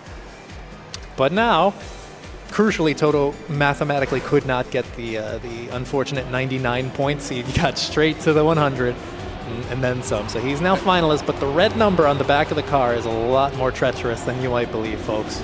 And it is important to kind of note too, if Toto would have let Samber buy him on that last round, and now this is actually perfect. Samber's currently sitting in 4th. If he would have gotten 10 points, he only would have needed 3rd in this round to go up on finalist himself. So now taking away those points, all of a sudden it may lead to another round. Samber has to wait, as now Viking Joe finds himself in 2nd place, trying to track down Toto. If Toto can hang on to this, we will have our first player through to the quarterfinals from our little group here. I think Toto is just chilling. Whoa, that was a release and a half. Okay, he's still in the lead, but it got a lot dicier in about 0.2 seconds. But Viking Joe goes a little bit too wide, gets a little bit of airtime on the drift. I think Toto's just going to walk away with it, barring, pushing for no reason on this. It's Viking Joe that has to push, and he's certainly trying, but I don't think it's going to work. Oh, good speed! That was close. That was very close. But Toto able to keep his lead, and he will be the first out of the group. So congrats to him. We will see him a little bit later on. Oh, wow. As Sabertooth is... DNF did not finish that. Tragic. And again, he has a buffer, but it still sucks. Yeah, but now we're again. It's still he's sitting at 92 points. If you're Viking Joe, you're asking Sabertooth to please DNF every round. PayPal, please. But no, I don't know. It's looking rough for Viking Joe. He's kind of let the gap build a bit too much. He needs to play spoiler so much. And while I know Dummy's probably in the house here somewhere, we're going to see him in the next wave after this one. It's going to be really hard to pull a Dummy where he, played spoiler multiple rounds, almost 10 rounds in a row or something like that in the original Duo Cup. Viking Joe, though, pushing the ice slide. I don't think he has too much speed out of it, although he does have a good angle, so he's going to need to push. But you can see just tiny little mistakes. The pressure is mounting, and while Samber's not on finalist, it feels like it's already a foregone conclusion. Well, we have seen some good finishes here on this track. Looks like Samber not going to push things too hard, doesn't have to, has a pretty decent lead over a second and a half. And this should put him he's safe into that finalist position, makes the jump, and there you go, 10 points to Sabertooth. Viking Joe will move up to, 71? So it's going to be quite an uphill battle. As you've got, like you said, you've got to play spoiler now. But if he can do that, it's only 3 rounds. Well, technically 4. He'd have to do it in the finalist as well. If he can win 4 straight rounds, Viking Joe, we could see a bit of an upset here. But Sabertooth on finalist now, potentially for our final round of this group. And we know Samber's pace. It's going to be about a 108 high. right? That's been relatively consistent. It's not like world record or anything like that. It's closer to 107 something, but you just got to push these lines. You got to go for the inside drifts. You got to go for the outside dirt. You got to get a clean ice slide. And I mean, realistically, he's pushing it, but he's still about a tenth behind, maybe closer to 2. Joe is known as being a pretty good ice player, and it shows right here. He does take the lead. 1 out of 4, perhaps, but a little bit of tap on the wall, an even bigger tap, and Joe just might be falling out and going to the consolidation match, which doesn't really matter because Samber would be moving on to the quarterfinals. Joe still pushing, though. He's not entirely out of it, but he does have to push really hard into this reactor section. We know Samber can as well. I don't know if Samber plays with UI on. I can't see his computer. I don't even know what he looks like, so I don't know which computer it would be. But Samber's pushing it pretty hard. That's going to be 2 of our quarterfinalists, Toto and Samber Tooth. We don't know what the other matches are like, but we can try and hop in and see what's going on there. There's maybe some other match going on. No, actually, that was every other one, so it was probably just 2 and done real fast there. So that is going to be the end of our first wave. Let me see if I can't pull up on, actually, maybe even TMIO, see if we can't see the score lines, just to give you all an update before we head off to the break, because after this we are just going to the second wave entirely. So again, we saw both Toto and Sammer, make their way through to that quarterfinal. Kind of what we expected. We're trying to see if we can't pull up the. No, unfortunately, can't see exactly who made it through, but we will definitely find out when we come back from the other side of our break. So, thank you for sticking with us all throughout that opening. It looks like everything, knock on wood, of course, is set and ready to go. I'm super excited. We've got wave number 2 upcoming next, so keep it right here. We'll be back in just a few from GDEX.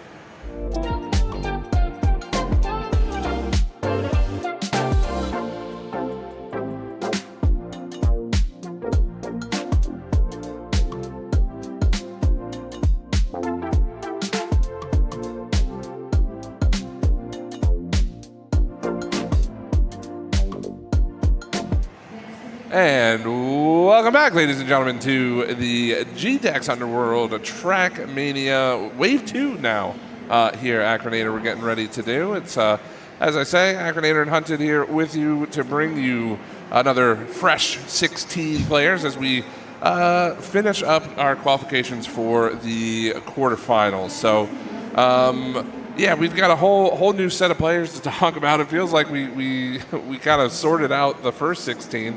But there's a couple of pretty important, pretty big names here that can make a splash in this, definitely. Oh, yeah, definitely. We got, obviously, Bad PC Gamer. We got the man, the myth, legend himself, Randomize. I don't know if he could hear that through his headphones, but he's way up there. I can actually see his screen directly in front of me. We got a brief warm-up here. We're going to be starting on Desolate again. This time around, we're starting everything off pretty well. So I have another few notable players. Dummy and Cosmos are in the house. We got Sure Havoc, we got Kez, we got Cackney. Nova Star hasn't been in a serious event in what feels like a year and a half at least, like early 2023. So I'm honestly really interested to see what he does coming into this, how practiced he is, how much of a threat he is, because he used to be like one of the top American players, but he's been rather inactive, so he's a big question mark in my book.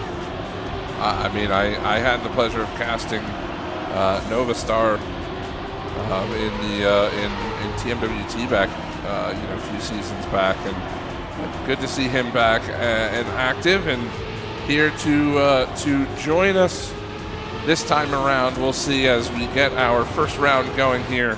Oh well, well, it's a warm-up round. Okay, got to give him some time to get back into the swing. But a name you didn't mention, but I think is definitely worth mentioning up towards the front there is Cackney as well. Also here to put his best foot forward. I would imagine Cackney, one of the players I think, at least in my mind, would be a favorite at the very least to make it out of this wave here.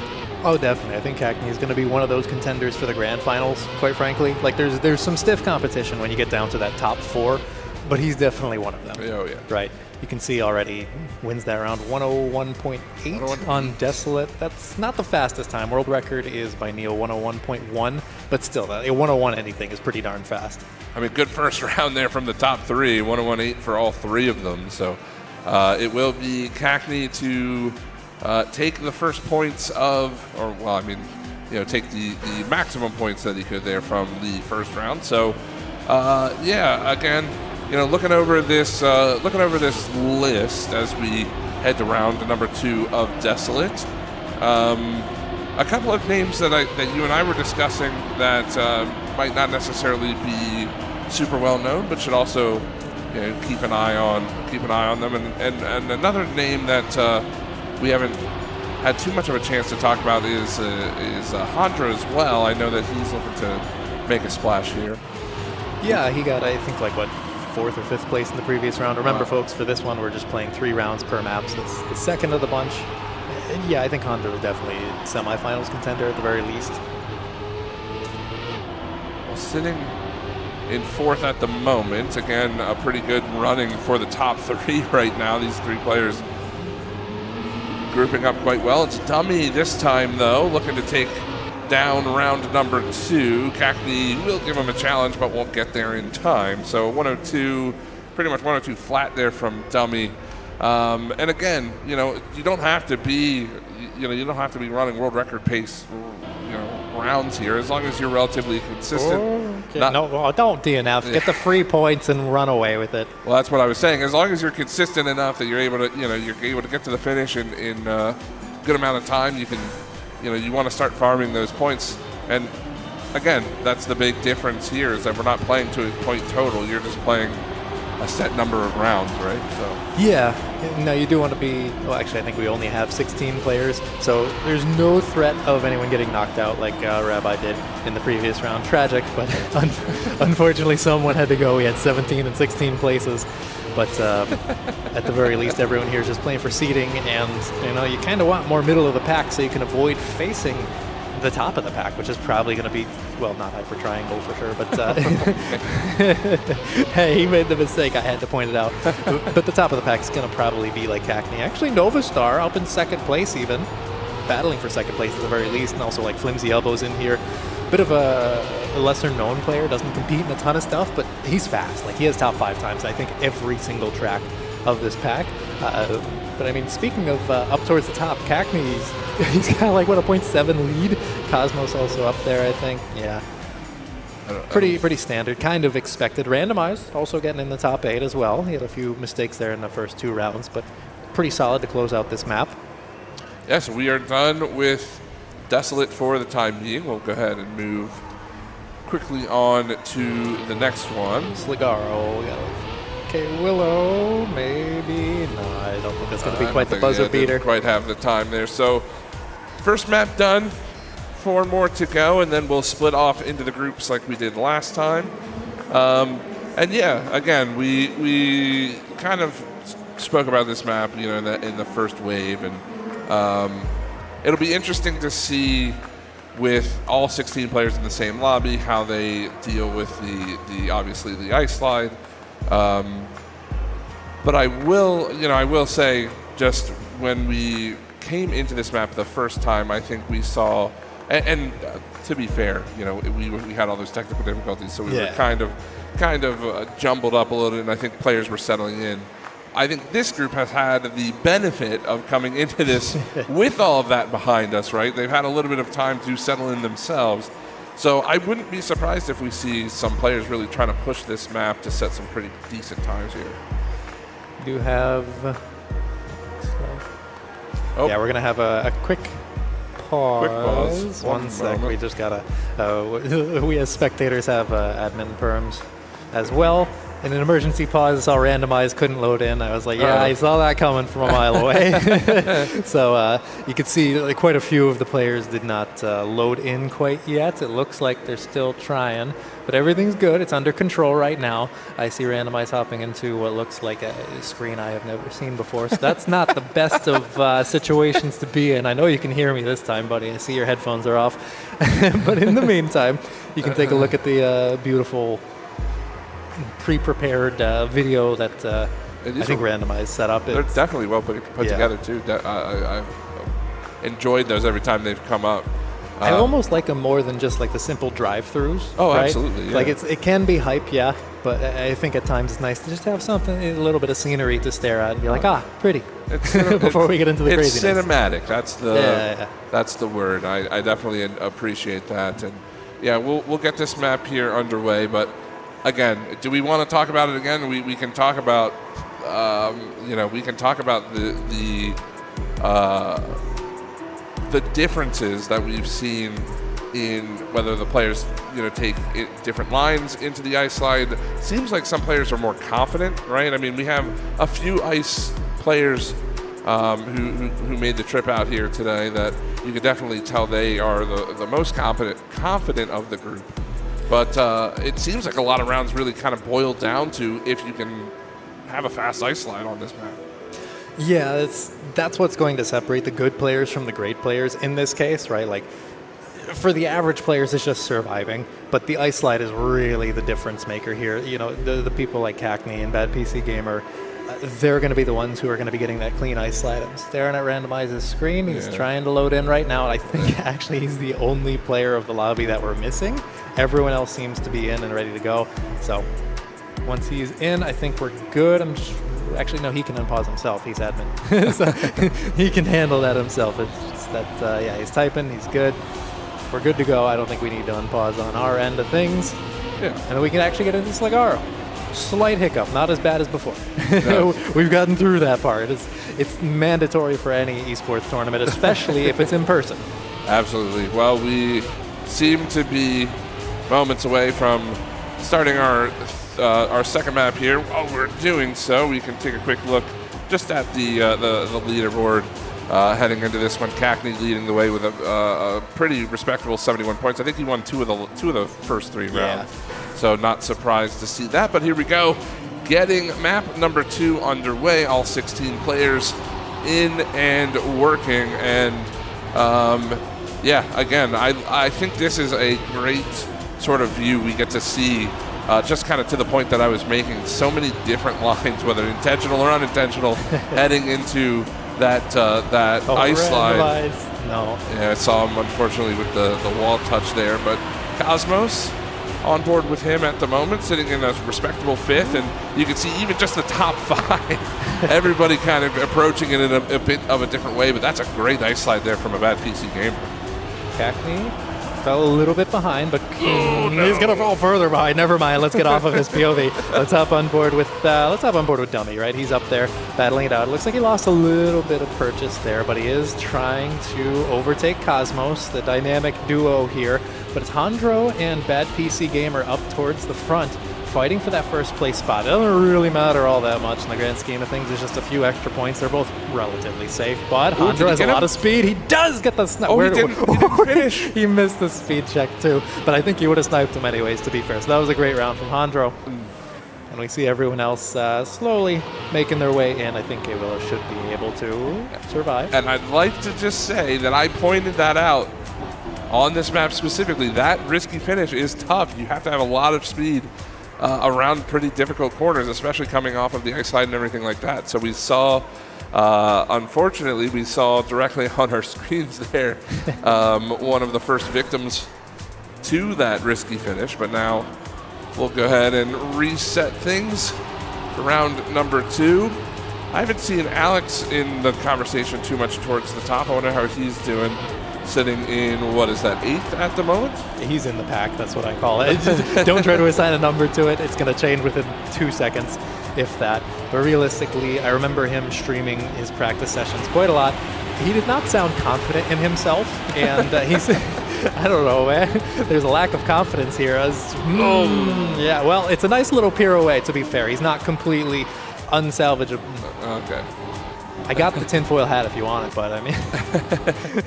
Either way, Nova Star. Someone made a joke in chat earlier about him fast learning. I don't know if that's actually the case. If he is, honestly, that's impressive. He's got like second place one of the rounds in Desolate. But yeah, he's definitely struggling there. Kez trying to catch up. Let's hop on board with Flimsy Elbow. He's... Again, one of the faster players, one of the newer players, also alongside Bad PC Gamers, relatively newer to playing these kinds of tournaments, and doing pretty darn good, honestly. I mean, like 8th place, top half. Can't be too upset with 17 points there, and I believe that was round 3, right? Of 2 or 3. I think it was round 3. Could be wrong, but we are here to talk, not to count. Yeah. Regardless, we'll watch as Alex crosses the line here, and yeah, few DNFs. Okay, it is round 2, so we have one more. We have one final round to go here. So, yeah, I think to your point about Novastar, it is funny. You know, I like the joke. I think that it's a good joke, but to the point of whoever was making that joke, I mean, he is one of the best at doing that, though. I mean, he seems to pick up on these things very, very quickly. I would not be surprised if we see him, at least in the next couple of rounds, start making a push towards the front. But at the moment, we'll have Kez here in the middle of the pack for the moment. He's trying to bad PC. What is that speed? I don't know where he found it. Okay, that's just the most perfect ice slide I've ever seen. That's incredible. And now he's in like 3rd or 4th. Well, Cackney back to the front after a couple rounds off. Hondro, dummy. Oh. And we'll watch Cackney as he makes his triumphant return to the top spot, unless there's any kind of blow up here coming around this final corner. But he doesn't need to risk it. There's no reason to. I mean, like, he could try. I think he has a world record on that. Yeah, he does have a world record. So 107.068. So he's about half a second away from it. There's no reason to push at this point. I mean, no one was close to him. He was like, what, 0.6, 0.7 ahead? Just safe it, man. You get the free points, 24. And oh, dear Nova, please. Please just get the finish, get the points. And Galaga is DNF, but Nova should be able to get the points, however few they are. Well, you know, to the point of Cackney, I think, you know, he is one of those types of players that, you mentioned Neil having 3 of the 5 current world records on these maps, and Cackney having the other 2, essentially. He's one of those types of players that's he's very fast, but he's also very consistent, right? You don't see him risking things unnecessarily. You don't see him really making too many mistakes. I've had the chance to watch Cackney quite a bit in recent times, and he's just one of those players that's very tough to deal with because you're not going to get too many mistakes out of him over the course of a match. Yeah, definitely. And I mean, as we saw yesterday, if you caught the Trackmania World Championship over in Paris, I mean, like, Carl Jr., probably the most consistent player to ever do it. So, sorry, folks. I was just glancing over at Randomizer's screen. He was loading for a little bit longer. I was a bit worried, but I think we're good. We're good. They're all playing. They're all in warm-up and everything. So we're stable. We're solid. And we can get into this is Salt Alliance, actually. Yes. So this is going to be pretty interesting to see how these players survive this one, and we can potentially see more of those slowdowns in the what we'll call risky finish. It's the unintended risky. Right. And this is we didn't get to watch this map in our group match for the last wave, so get to see a little bit more of it this time. A couple of early crash outs there by a few members, but getting away, that was Dummy getting a little bit of airtime, but again, Bad PC Gamer leading Flimsy Elbow, and you said there's kind of the 2 newcomers to the NCSA scene trying to put in some good times here. Hondro as well, currently tied, I believe, with Cackney for first place in terms of points. I don't know what they'll do if they are tied at the very end of it all, but Flimsy, you can see, gets the clip there. Let's hop a little further back. Let's hop on board with Cackney. I know he's somewhere in the fray. And actually, Flimsy didn't lose all that much, to be honest with you. Just a little bit. Lost to 2nd place, but he's still 3rd. You can see he's pushing it, but so is Cackney. He wants to claim a few extra points. As it currently stands, I think Hondro would take the overall lead. Bad PC avoids touching the wall, and here we go into the finish. Everyone has a little bit of a different line, but you can see it looks wonky. It's not intended. They're supposed to drift underneath the water and then take the reactor and kind of yeet into the finish, but whatever works. Nix didn't want to add the railing on the outside there, so it is what it is. His map, I don't think you can call it got cut, but it's an alternative. There you go. Kate Willow is doing the intended line there. That was actually the intended way, is to drift. But if you can get it right without the slow-mo, or the slow down. The slow down, right. Then you will actually be able to get just the wall ride, which feels natural, which is funny. Ooh, look at that. Top 3 we have a tie for the top 3, and the third place player is 1 point behind. So, or rather, the top 2 are tied, and the third place player 1 point behind. So, pretty good battle up to this point. And again, it's 3 players that we had mentioned coming in that we expected to do well in the waves here. And there's Virtuo, who actually we haven't really touched on too much, but he's been in sort of the top 8 good majority of the time. Yeah, honestly, I think he's newer. I don't really know that much about him, to be honest with you. I think he played in the American Draft League. I could be entirely wrong about that. I've seen him around, but I don't know how active he's been, at least not, certainly not in the tournaments that I've noticed, or if he has been, he's fallen out early, and maybe he's just massively improved over the past couple of weeks. Everyone's crashing here, so let's hop on board with Hantro, why not? See the few people who can drive this map clean, because as it turns out, Nix and CD are sadistic when it comes to the editor. Well, here we go into the finish, and it is going to be Cackney again on top, and that I have a feeling that's not going to be the last time we say that, as he runs a 104.1, which not the fastest time, but it's about 0.7-ish slower than Neil's world record. Well, there's no reason to be pushing for PB times at this moment. As long as you're happy with your runs, again, I don't think there's... They're within 3 points, the top 3. Oh, well, it's been only them, really, who've been finishing P1. So, this is a group, I think, as a group, this group has been a little bit more... even, almost? Yeah, a little bit more even, but the front runners have sort of broken away a little bit faster than in the last group. The remaining group has been quite even, though. I will give you that. Yeah. It's kind of hard to have an even front runners in Group 1 when you have Nix and Neil just driving almost world records in rounds. But that's true. Either way, it seems like a lot cleaner of a round this time around. See Dummy and Cosmos up there. Dummy taking a swim. I don't know what happened with him, but he's gone. He's reduced to atoms. Either way, Virtuo, talked about him briefly. He's still doing good. He's in 4th right now. He's battling it out with Flimsy. Never mind, he's in 3rd. Okay, everyone's just handing away positions right now. Cackney and Hantro. Really? Inside, top wow. 2. Yeah, that's the risk of the outside dirt line. It is not as easy as these players make it look. And realistically, Virtual got the slowdown. You could see Bad PC Gamer had better speed. As far as we know, there's nothing you can do to control that, so it's just smack and pray.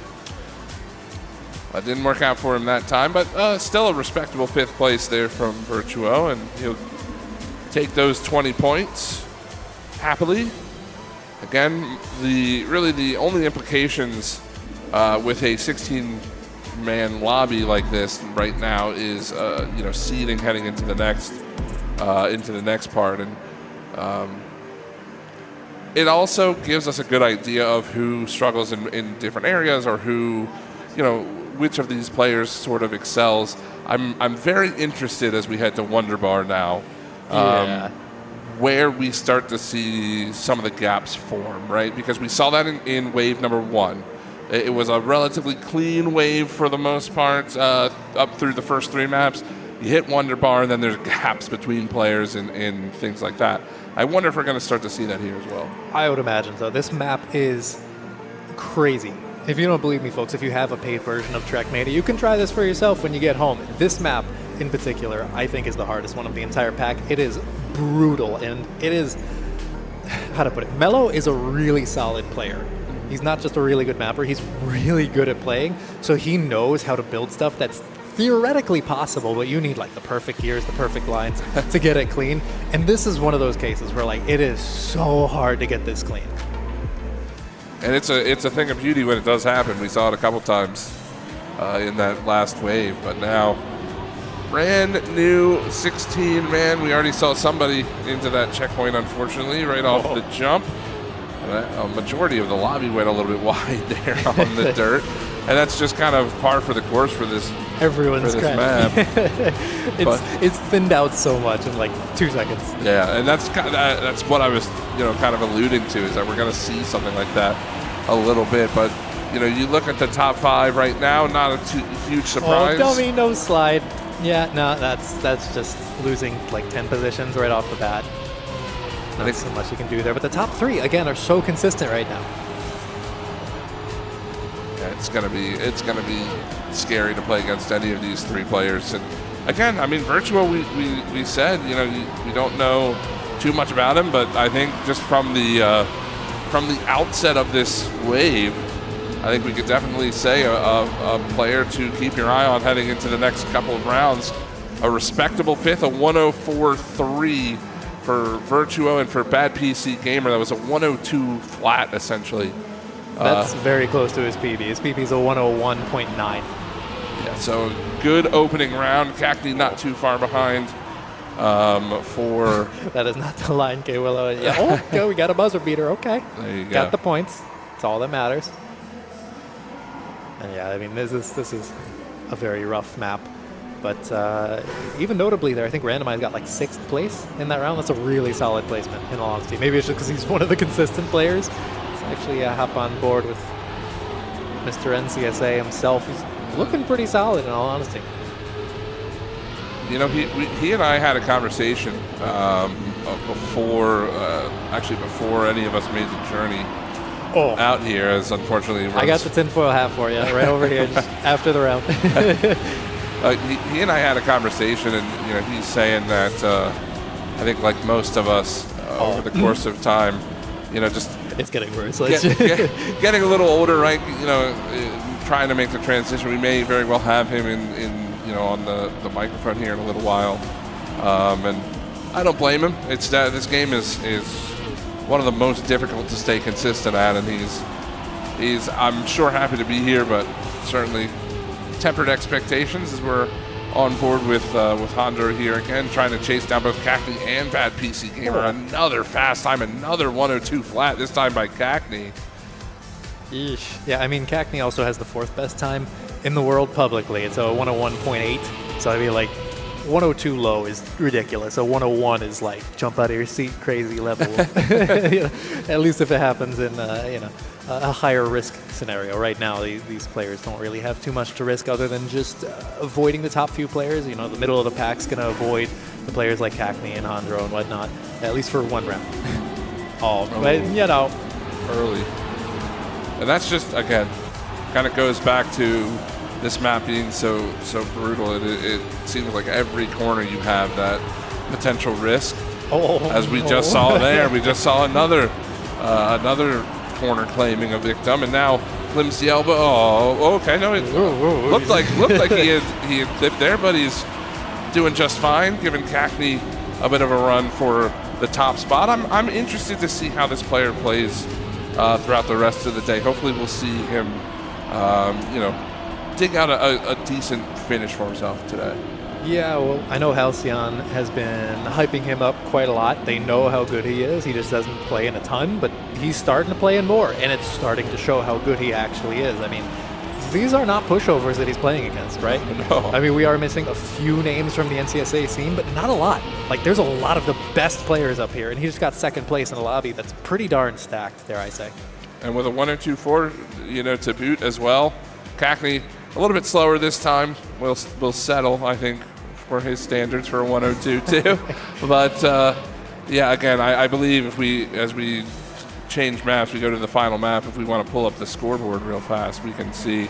I'm sure Cackney well in the lead. Actually, still so close. It's not as large as I thought it would be after that. He does build the lead a little bit over PC Gamer, but the top 3 are within 9 points of each other. That is so rare when it happens like that. Usually you'll have someone like Neil who's just like 20 points ahead of everyone else, and then you have maybe somewhere in like the top 5, top 10 who are a little bit closer. But these players, this wave is actually really close to each other.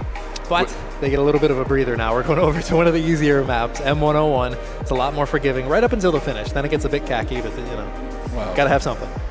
And hey, I prefer that. I think again, I said this earlier. I'm going to say it again. I really do think that this track encapsulates what I feel about, or how I feel Trackmania as a game sort of is. Right? It's just a very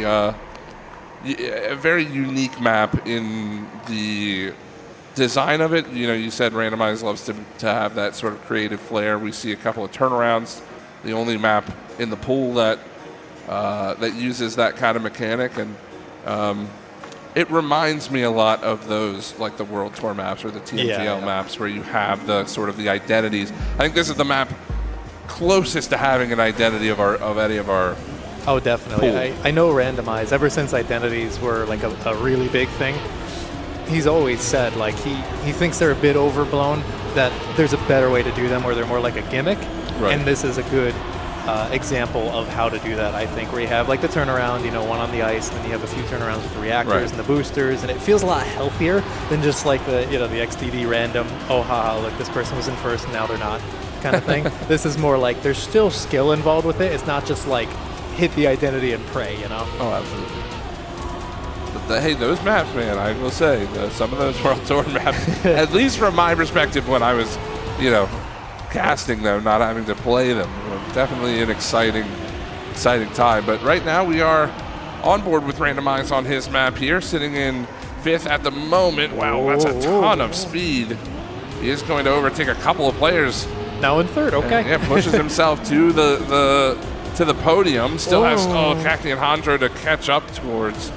But unfortunately now, as we come to this final jump, all the top 3 make it pretty cleanly, but that is not easy to do. We saw a number of mistakes right through this final section, and you can see Kez there. And I mean, might as well keep it safe. I don't blame you.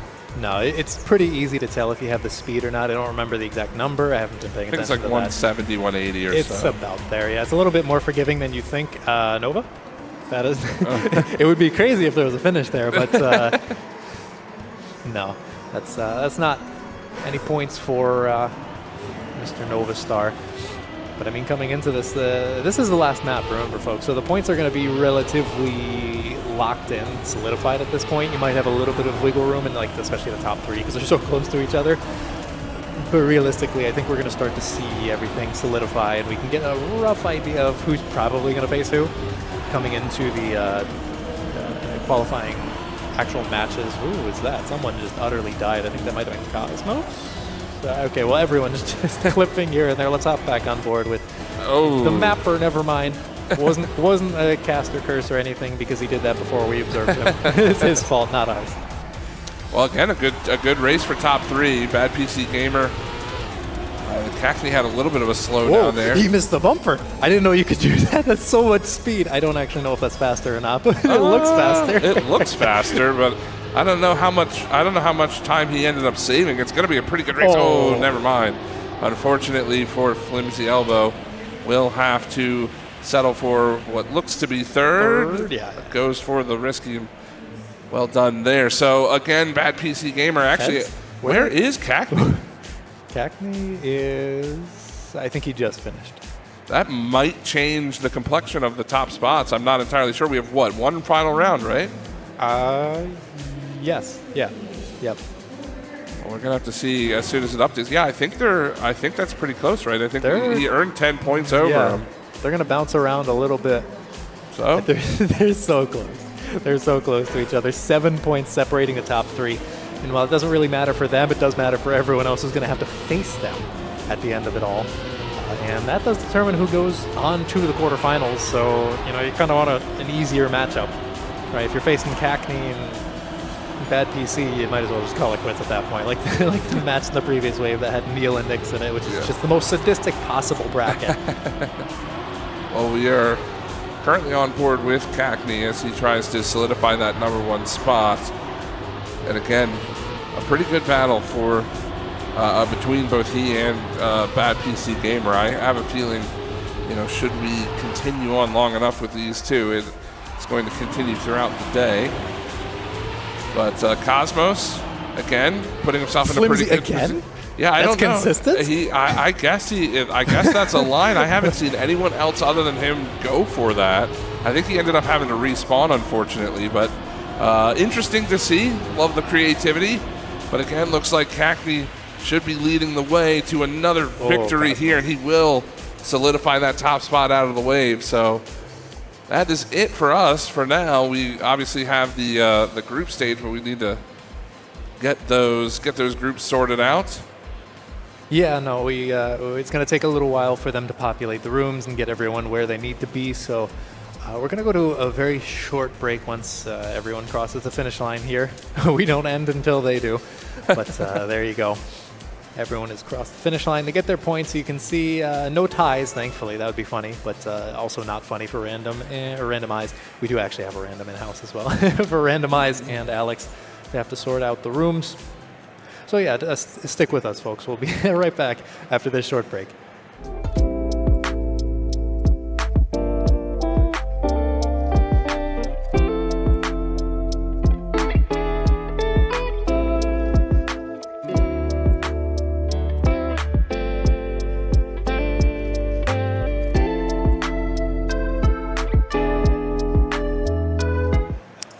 Ladies and gentlemen, welcome back to GDEX Underworld. It is time for wave number 2, group stage. Time to finally start eliminating some players from the wave. But yeah, we watched the 16 of this wave qualify through our 5 respective maps.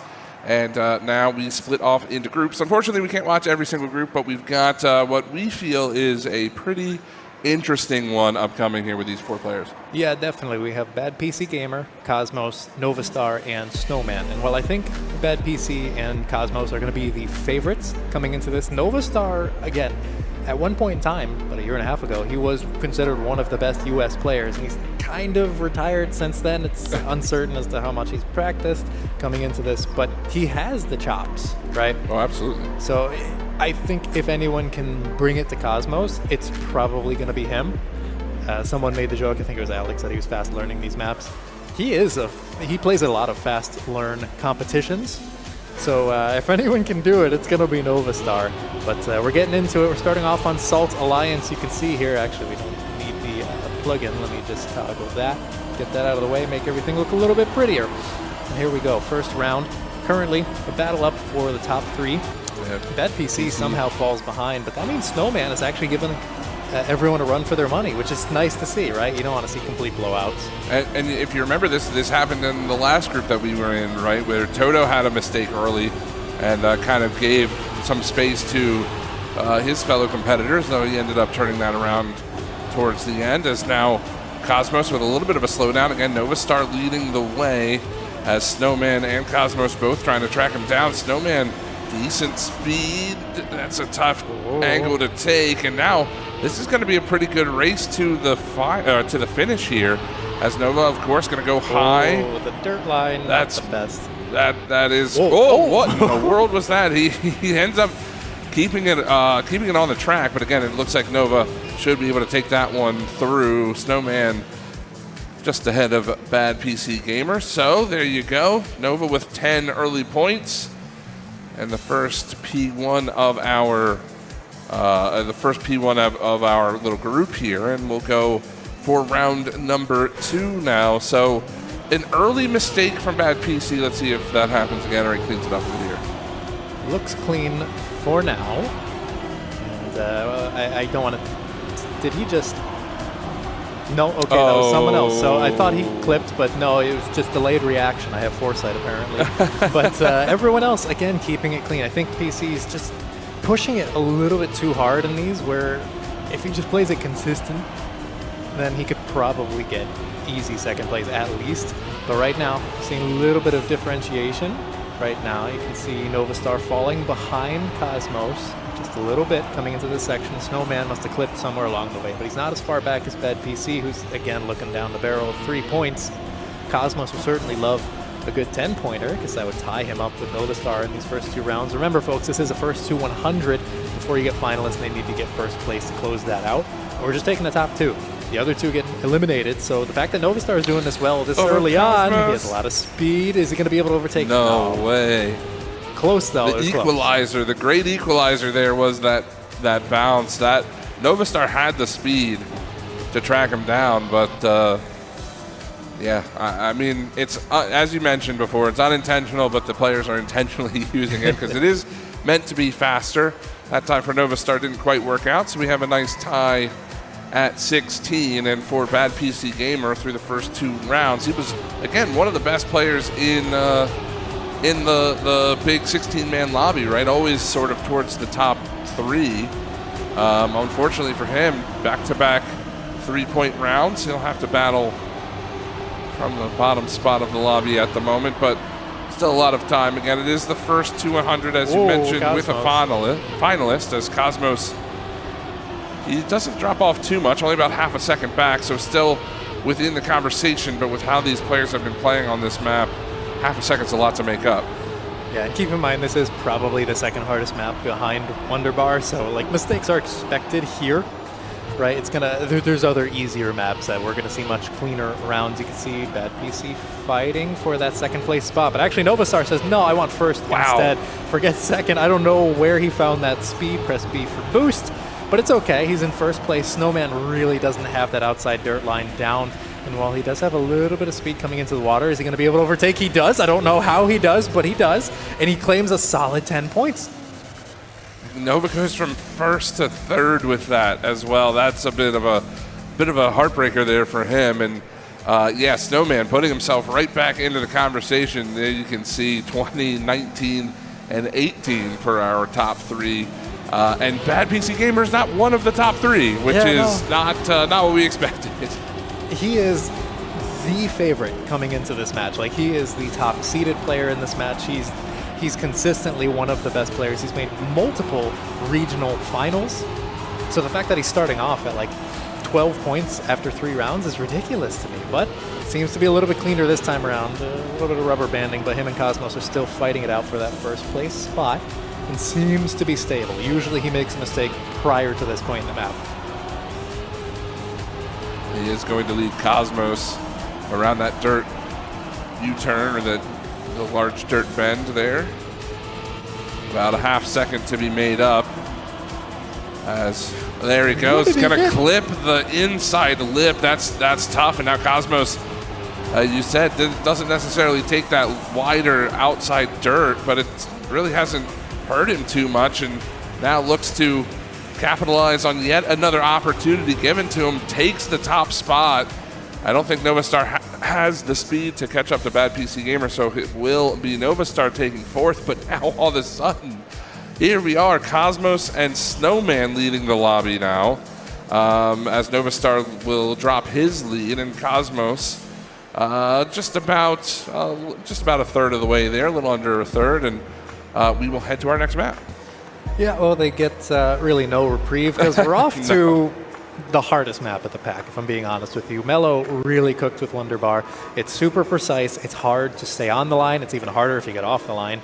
And it's hard to push, right? We saw some incredible times in the first wave, and I would expect some incredible times from here as well, especially from this guy on the screen right now, Bad PC. But he's off to a rocky start, and this is warm-up, so don't worry about any crashes. Cosmos respawning there doesn't matter all that much. But this is going to be a rough map. At the very least, it only gets easier from here. While there is the chance that we go back to Salt Alliance, I don't think we're going to see Wonderbar twice. It'd be kind of funny if we did. If we saw Wonderbar twice, that would mean we have had some crazy action in between that.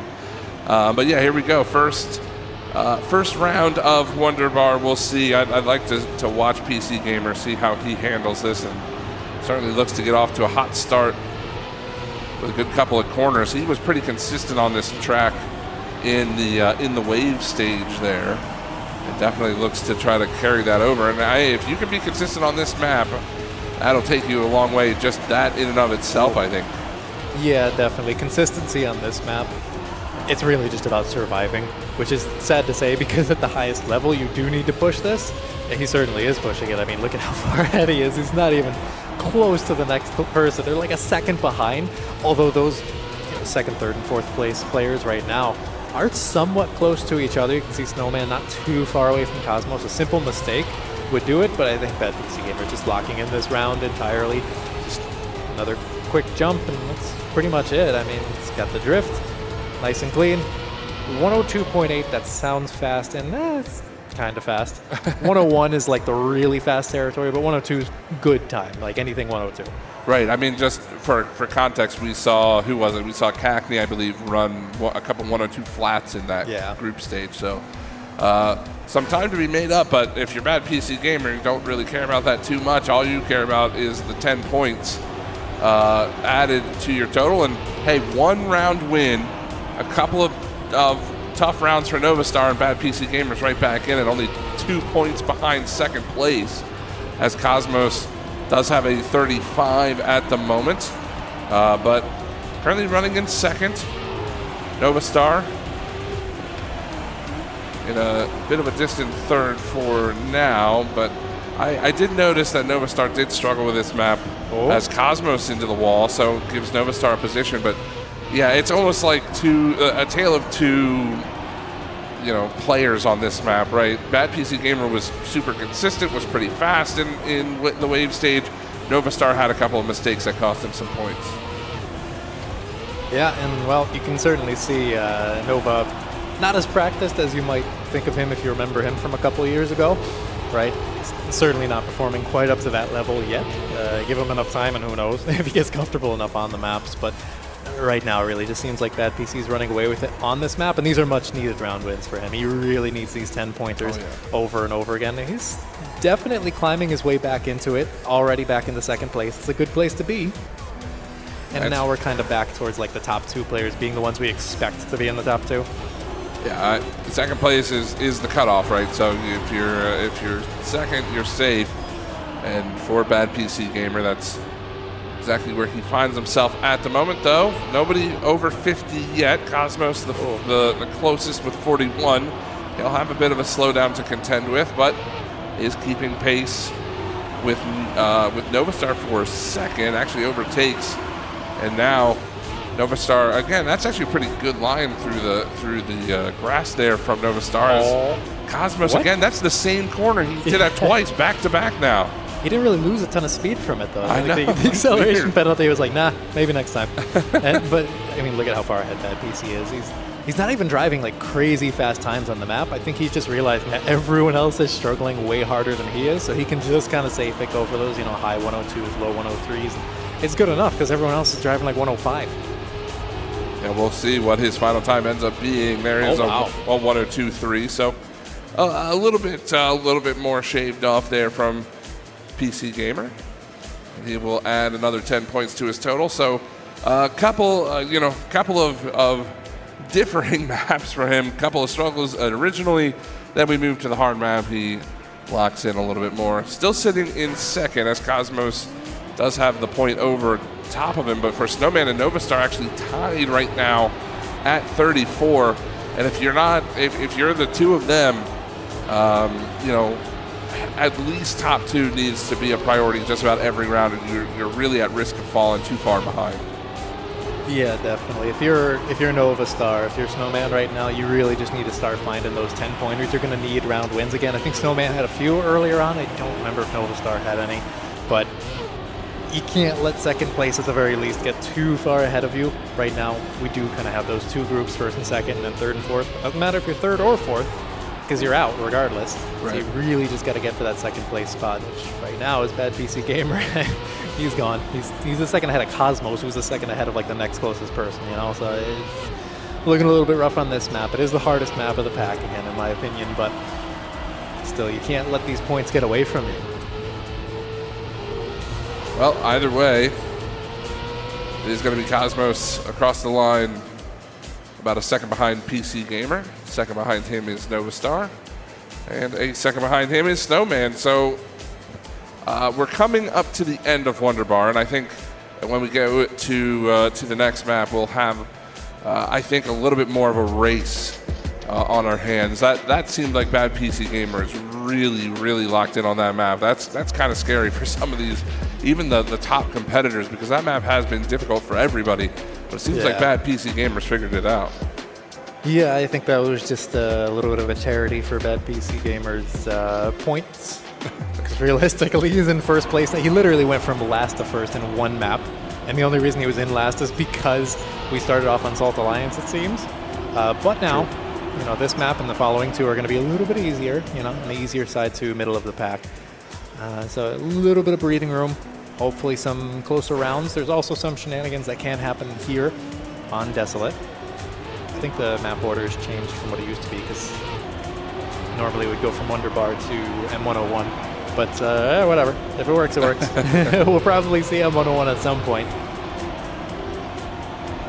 Well, if Bad PC Gamer and Cosmos have anything to say about that, they will want to see as little of M101 as possible, as they're both currently over the 50-point threshold right now, about halfway to 100, as Novastar, it's a pretty tight inside line there on the grass, going to close the gap a little bit here to Cosmos, especially with Cosmos grabbing some airtime there. And now Bad PC Gamer will lead the charge, though it doesn't look like Cosmos going to go away. Novastar's really going to have to push this to try to solidify this second place finish. It's a pretty good battle between the two of them, but Cosmos looks to come out ahead. Novastar with decent speed, but not enough track to get there. So Cosmos had the bobble, didn't cost him. He's able to secure those 6 points. You can see Nova at the very end there. I think he knew that Cosmos had a better inside line. He went very far outside to try and get that extra speed. Wasn't quite enough. If it was maybe a little bit closer, he could have overtaken, but realistically, Cosmos just had the better inside approach there on the drift. And that's like one of the few times, actually, that I think the ending of Desolate has been close in any regard. Usually it's just like, oh, there's a huge line of players, none of them are close to each other. Right. And again, I think that's why, you know, these groups of 4 really make it a lot of fun, because you get these little micro battles between the players throughout the match up. As right now, it does look like Bad PC Gamer, again, after having a pretty tough first map, has very much so cleaned it up here in the third. Novastar currently sitting in second. Snowman, though, trying to make a move. Oh, they both made the same mistake. Almost looked like it was the same car. That's incredible. You don't see that too often. That puts Cosmos directly in second, and he should be able to play this safe. Not too much to risk here around the final bend. And wow, yeah, that's a rarity that you don't get to see too often. The same mistake almost back to back like that. I don't know for sure, but that might be a personal best from Bad PC. Oh, really? He's not in the top 5 on the track, so I don't know for certain. But top 5 is a 101.3, so he's only about a 10th off of hitting that. So that's got to be close to his PB, if not. But either way, I mean, he's starting to run away with it now. He's just been like safely first place for what, like 8 rounds now, I think. Oh, yeah. Well, not 8 rounds, because that'd be 80-something points, but you know what I mean. At this point, like, it doesn't feel like anyone's contesting him, which is kind of what I was expecting going into this. Well, if you think about it, he started 2 rounds in last. That's 6 total points, and he hasn't lost a round since then. Yeah. That's why he's sitting at 76 points. He's won 7 rounds in a row, looking to make it 8 now, as Novastar and Cosmos, they are wheel to wheel, or at least they were for a moment there, trying to battle out for second, though. Bad PC Gamer, the gap's not too far to Novastar, so we'll see as they come around. That's a much better line, I think, from Cosmos, but Novastar still salvaging a good chunk of speed down into the final section. Bad PC Gamer is super slow. Can Novastar snipe him? No, just can't get there in time. That's incredible. I don't know what happened to Bad PC Gamer. You don't see that slowdown too often. It almost cost him. I have no idea. Maybe one of his tires clipped over the edge slightly, but I don't know, honestly. Either way, he still gets that first place. He gets the 10 points. His not 6 score remains the same. And Cosmos is in a pretty nice second place. Yeah, that he most certainly is. Novastar sitting in third, just over 50 points as well. Gonna have to really battle quite hard now, I think, if you're Novastar. Can't really settle for anything under second. As you can see, making a move. This time it's Cosmos has fallen a bit back, but it's really Bad PC Gamer who's built a second lead to just about the entire field right now. Novastar, the closest one to give chase. That was a very inside line, nearly clipped on this scenery there, but he's on a run and a half right now. Yeah, I was gonna say Bad PC Gamer is very fast right now. We'll see, trying to make up for that slowdown he had here. That's a much better corner taken. Let's see what his final time will be. A 1:15. Very, very good from That's Bad ridiculous. PC Gamer. That is almost certainly a top 10 time in the world, if I had to guess. If not, it's probably like 11th or something. You know what I mean? It's fast. There are very few people in this arena who can drive as fast as that, if not faster. But that was the last round, so we're going back to we haven't seen Sligaro yet. Yes. We've already done a lot of Trackmania, folks. It all melds together in your head after a certain point. We're to that point for me now. But Sligaro, which means that M101 will be the 5th map of the bunch. If we even need it. I mean, Cosmos, I mean, he would have to win outright 3 rounds or so. I mean, Bad PC Gamer.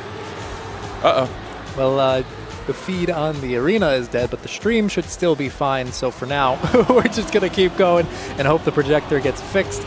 Either way, but just making mention that for Cosmos here, the important part is that Bad PC Gamer is essentially a finalist after this round, right?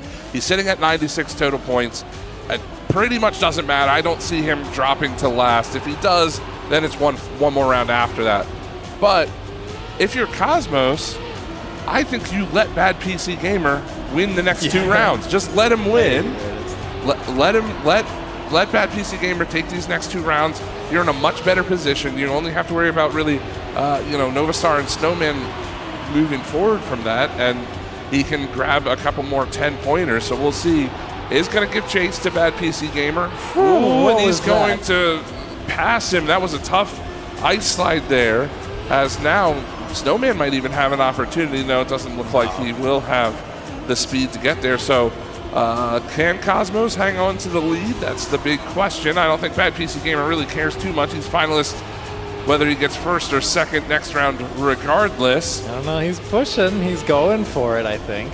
He certainly wants the first place, but I think Cosmos takes too much of a wide line, so Bad PC gifted to him on a silver platter, and that really only does anything to keep Cosmos at bay for a little bit longer.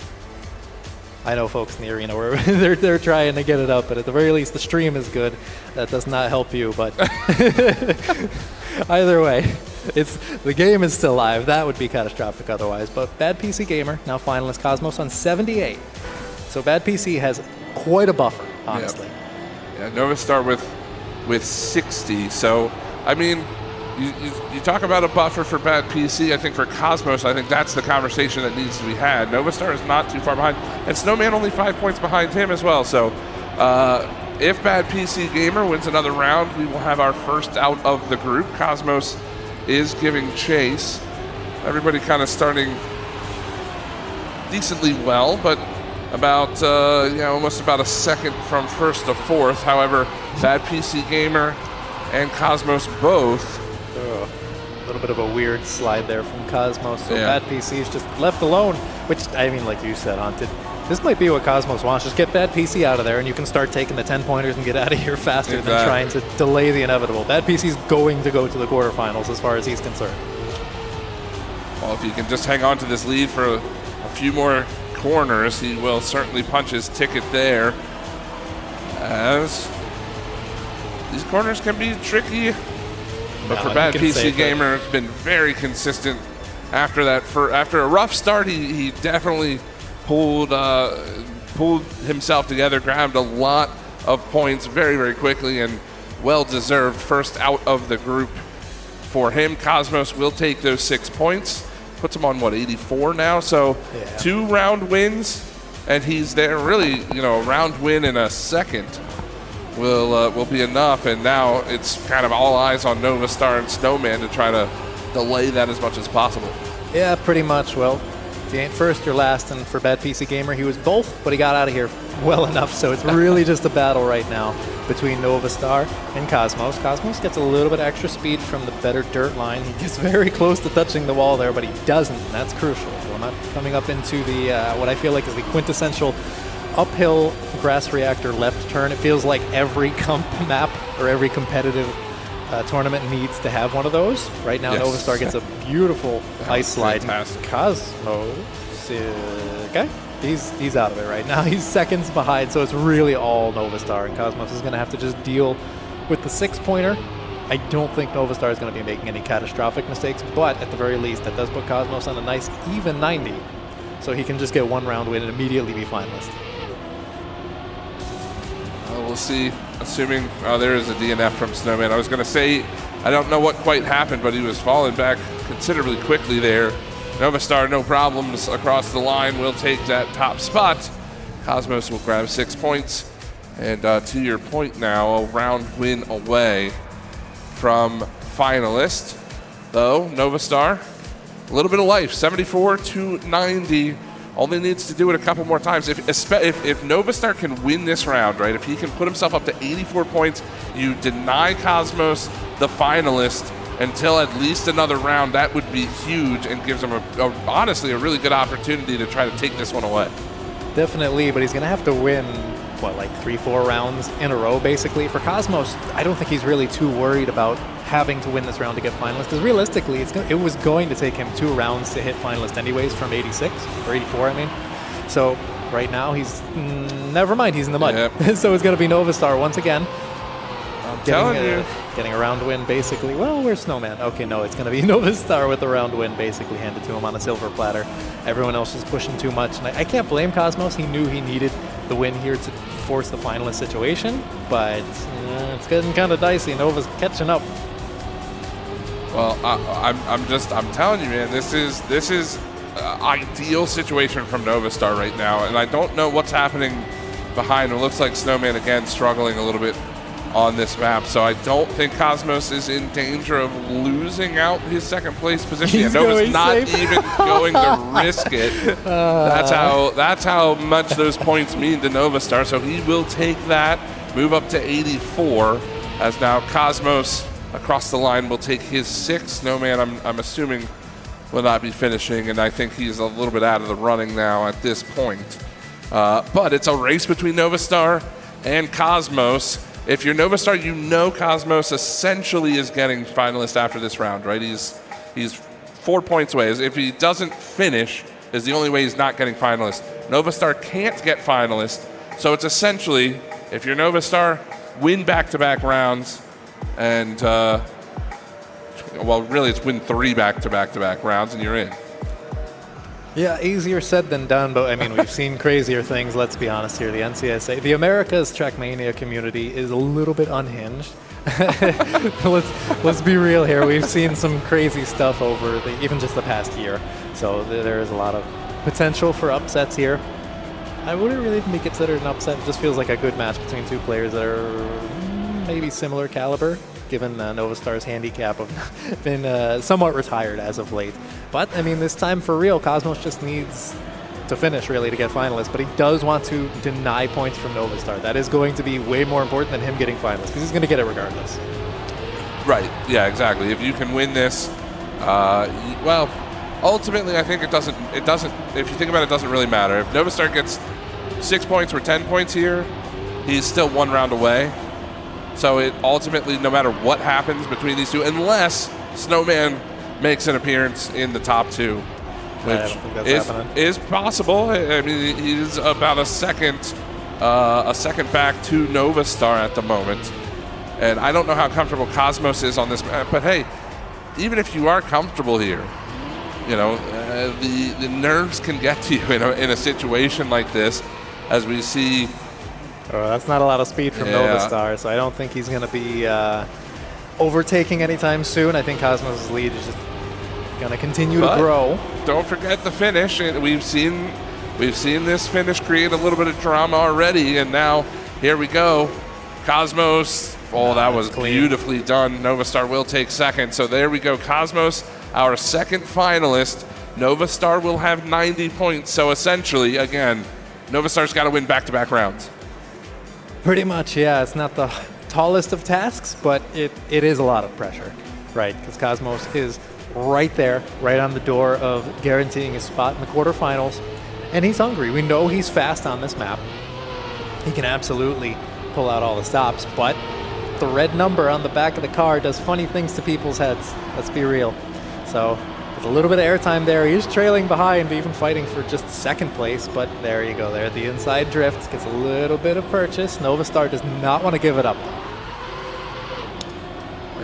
able to keep the lead for now, but it's really not too much, although he's going to gain a little bit of time as Cosmos, not the greatest line through the dirt. Novastar, I'm sure, will be willing to push should he feel the pressure. But right now, about 4/10 up. We'll keep that 4/10 gap as we come to the turnaround. And Novastar's very, very slow. I don't know how he lost so much speed just in the turnaround itself.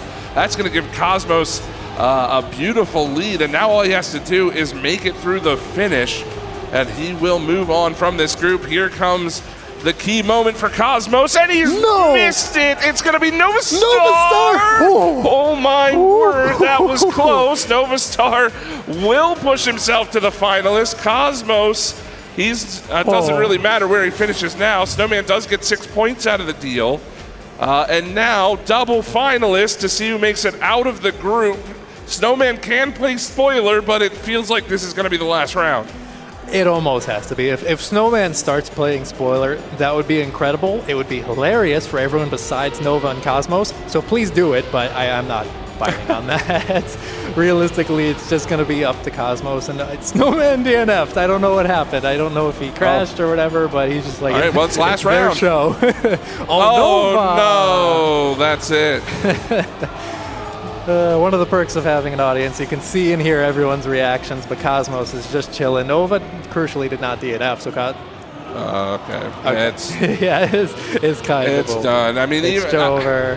Unfortunately for Nova, again, I mean, we saw Cosmos make that mistake. Maybe the nerves get to him again, and it happens again. But I mean, with multiple crashes from Novastar, unfortunately, does feel like this one is in the books. I mean, he's so much time he has to make up. Cosmos, kind of on his victory lap here. Again, with Snowman DNFing, there is really nothing to stop him now. We'll watch him as he makes his thing. He makes work, and he'll fall through. Cosmos will move on. GG, well done to him, surviving the Novastar onslaught, and unfortunately for Novastar, that will be his day. Same with Snowman. So that was a fun group. I'm definitely glad we got to watch this one. And don't forget, Bad PC Gamer feels like he wasn't even in that group with how long ago he finished. I saw him just run by. He's probably going to the bathroom or something if he gets the chance. He will also be moving forward. So well done to all those players. I would imagine, actually, I think Randomize is still playing. We might be able to get in his group. Yes. Which group was he in? I don't remember. I cannot remember. I think maybe 2. Let's see. Well, 1 and 2 are going on. Let's see if we can't contact the server, get in. What are the odds? A 50-50 chance that it was Randomize's group. No, it's not. We can still cover this one, however. This is wow. Yeah, this, I was going to say, it looks like Hondro already threw dummy. Interesting. Sitting on 86 points. I'm surprised. They must have started much later than we did.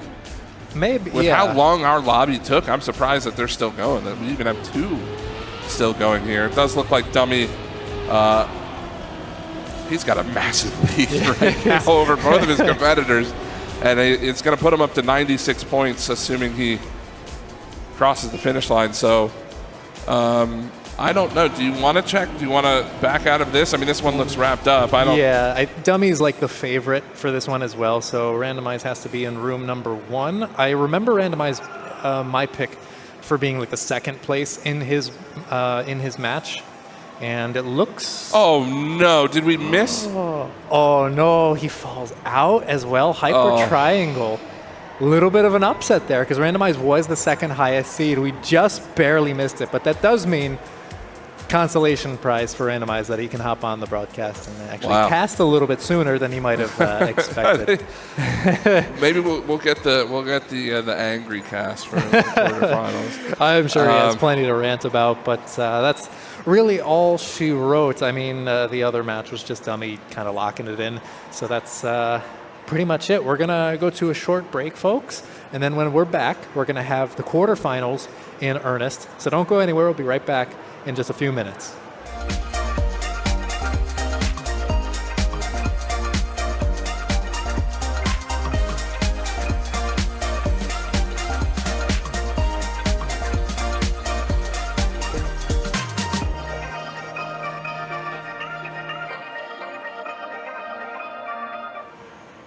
Hello and welcome back to GDEX 2024, the Trackmania edition. I'm finally on the desk. I'm randomized. Hunted. I mean, you've been already watching a bunch of these matches. We have another match coming up. We are officially in the quarterfinals. There's only 3 more rounds after this one.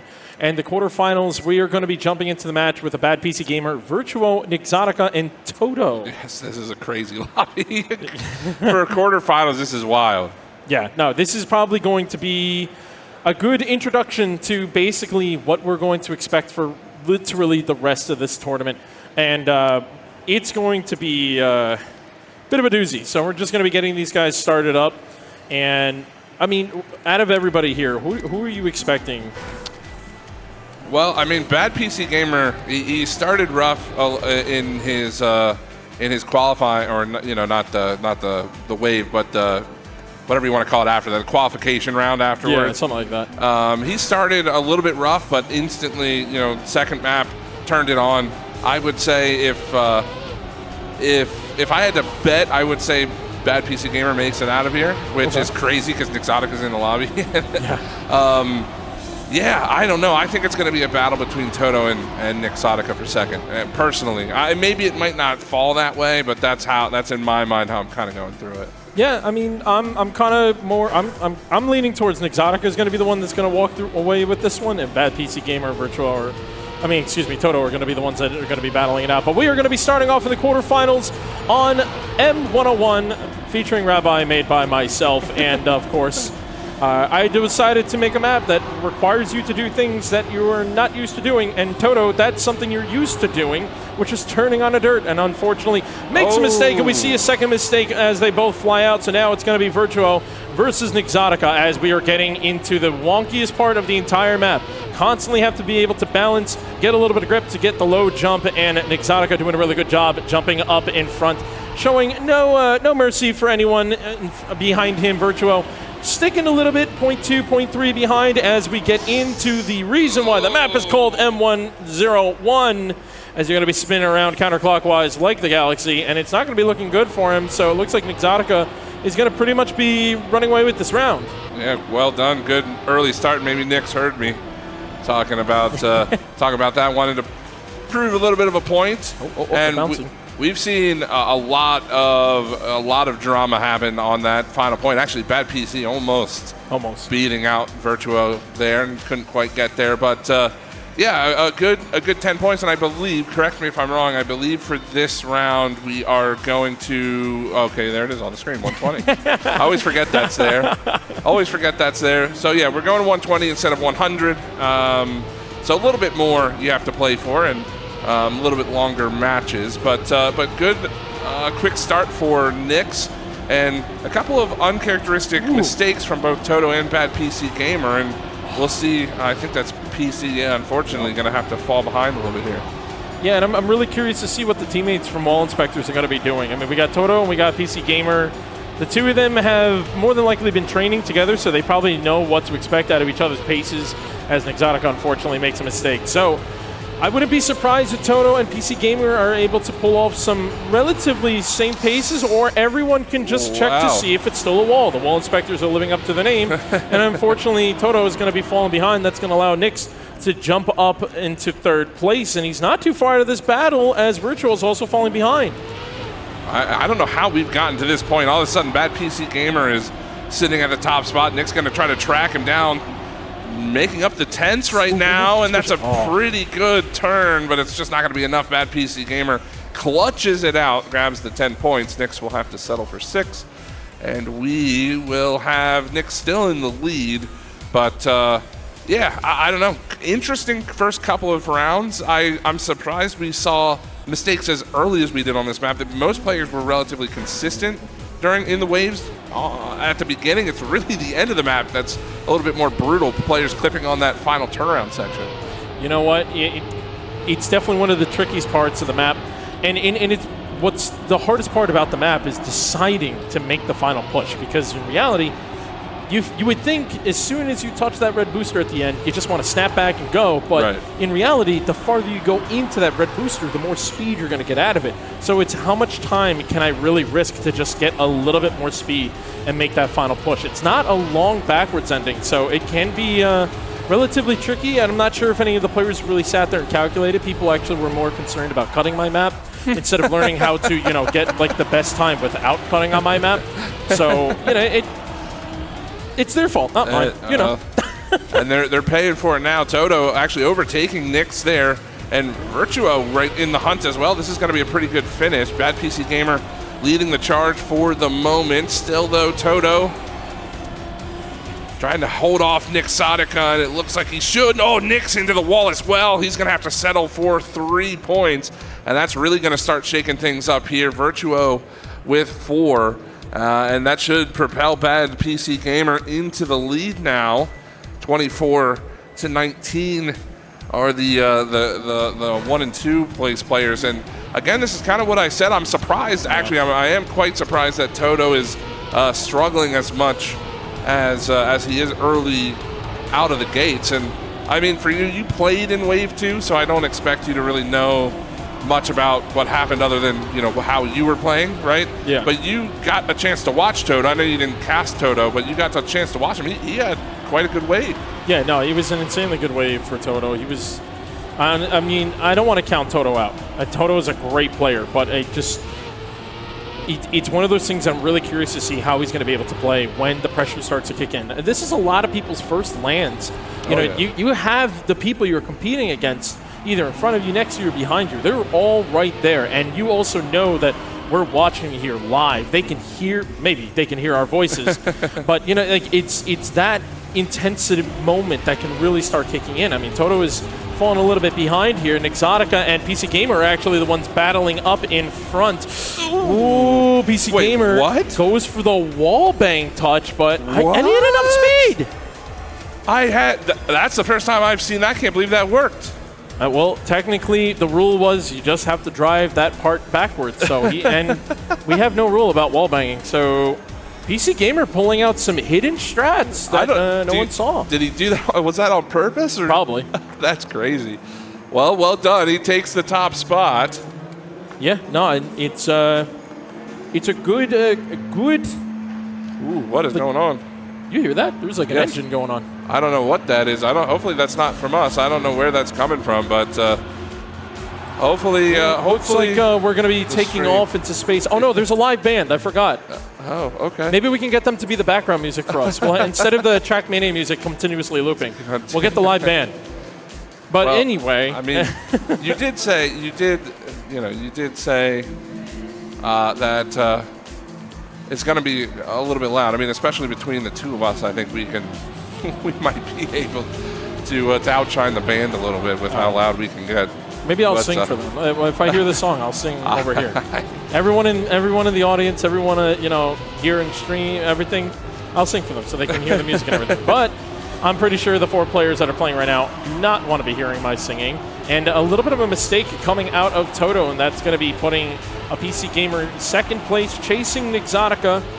Nyxotica not too far in points-wise as we're in the second map, which is Wunderbar by Mello. And Nyxotica, really great dirt player. I mean, he's been playing dirt maps for a long time, so he's going to be able to push really any dirt line. But I didn't say anything about tech, and although Nyxotica is very good, he makes a mistake, but Toto is far enough back. Oh, and ends up hitting the flagpole, so that's not even going to matter, as now PC Gamer is going to be running away with this one. Nyxotica not really going to be able to find his way back. That's going to put PC even farther in first place with 44 points. Nyxotica starting to lose his trail behind PC.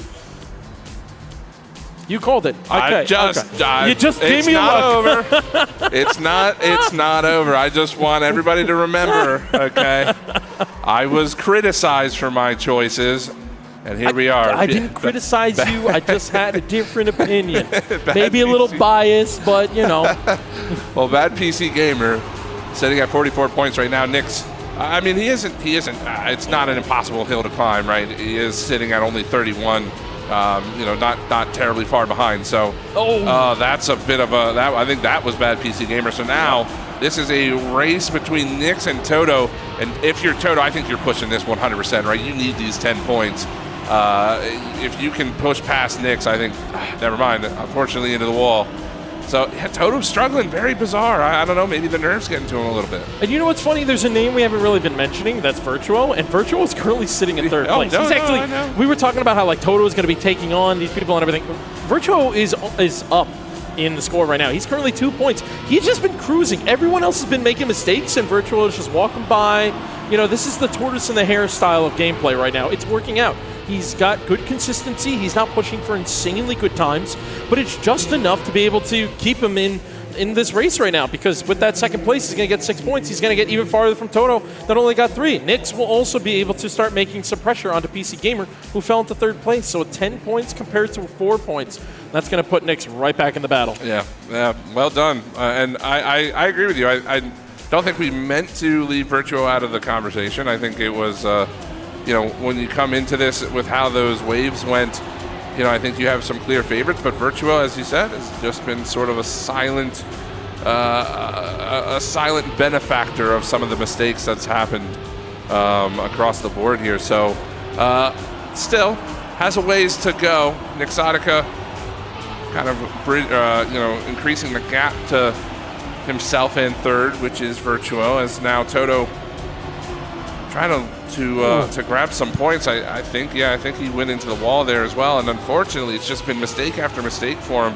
He's gonna have to try to clean that up right now. Nyx looking to add on another 10 points, and he'll be right back in it, right pretty much even with bad PC Gamer. Virtuo, I don't think PC's got the speed here. Yeah, but you know what? We have to say, Wunderbar is probably one of the hardest maps in the map pack, I would say, personally, for me. I struggled on this map, right? And so to see these many mistakes happening doesn't surprise me. And this really just shows that even though Nyxotica didn't have the best start, he's able to take on some of the harder tracks and really start to put a pressure onto bad PC Gamer. I mean, right there, he's 1 point behind PC Gamer. Nyxotica is showing this skill.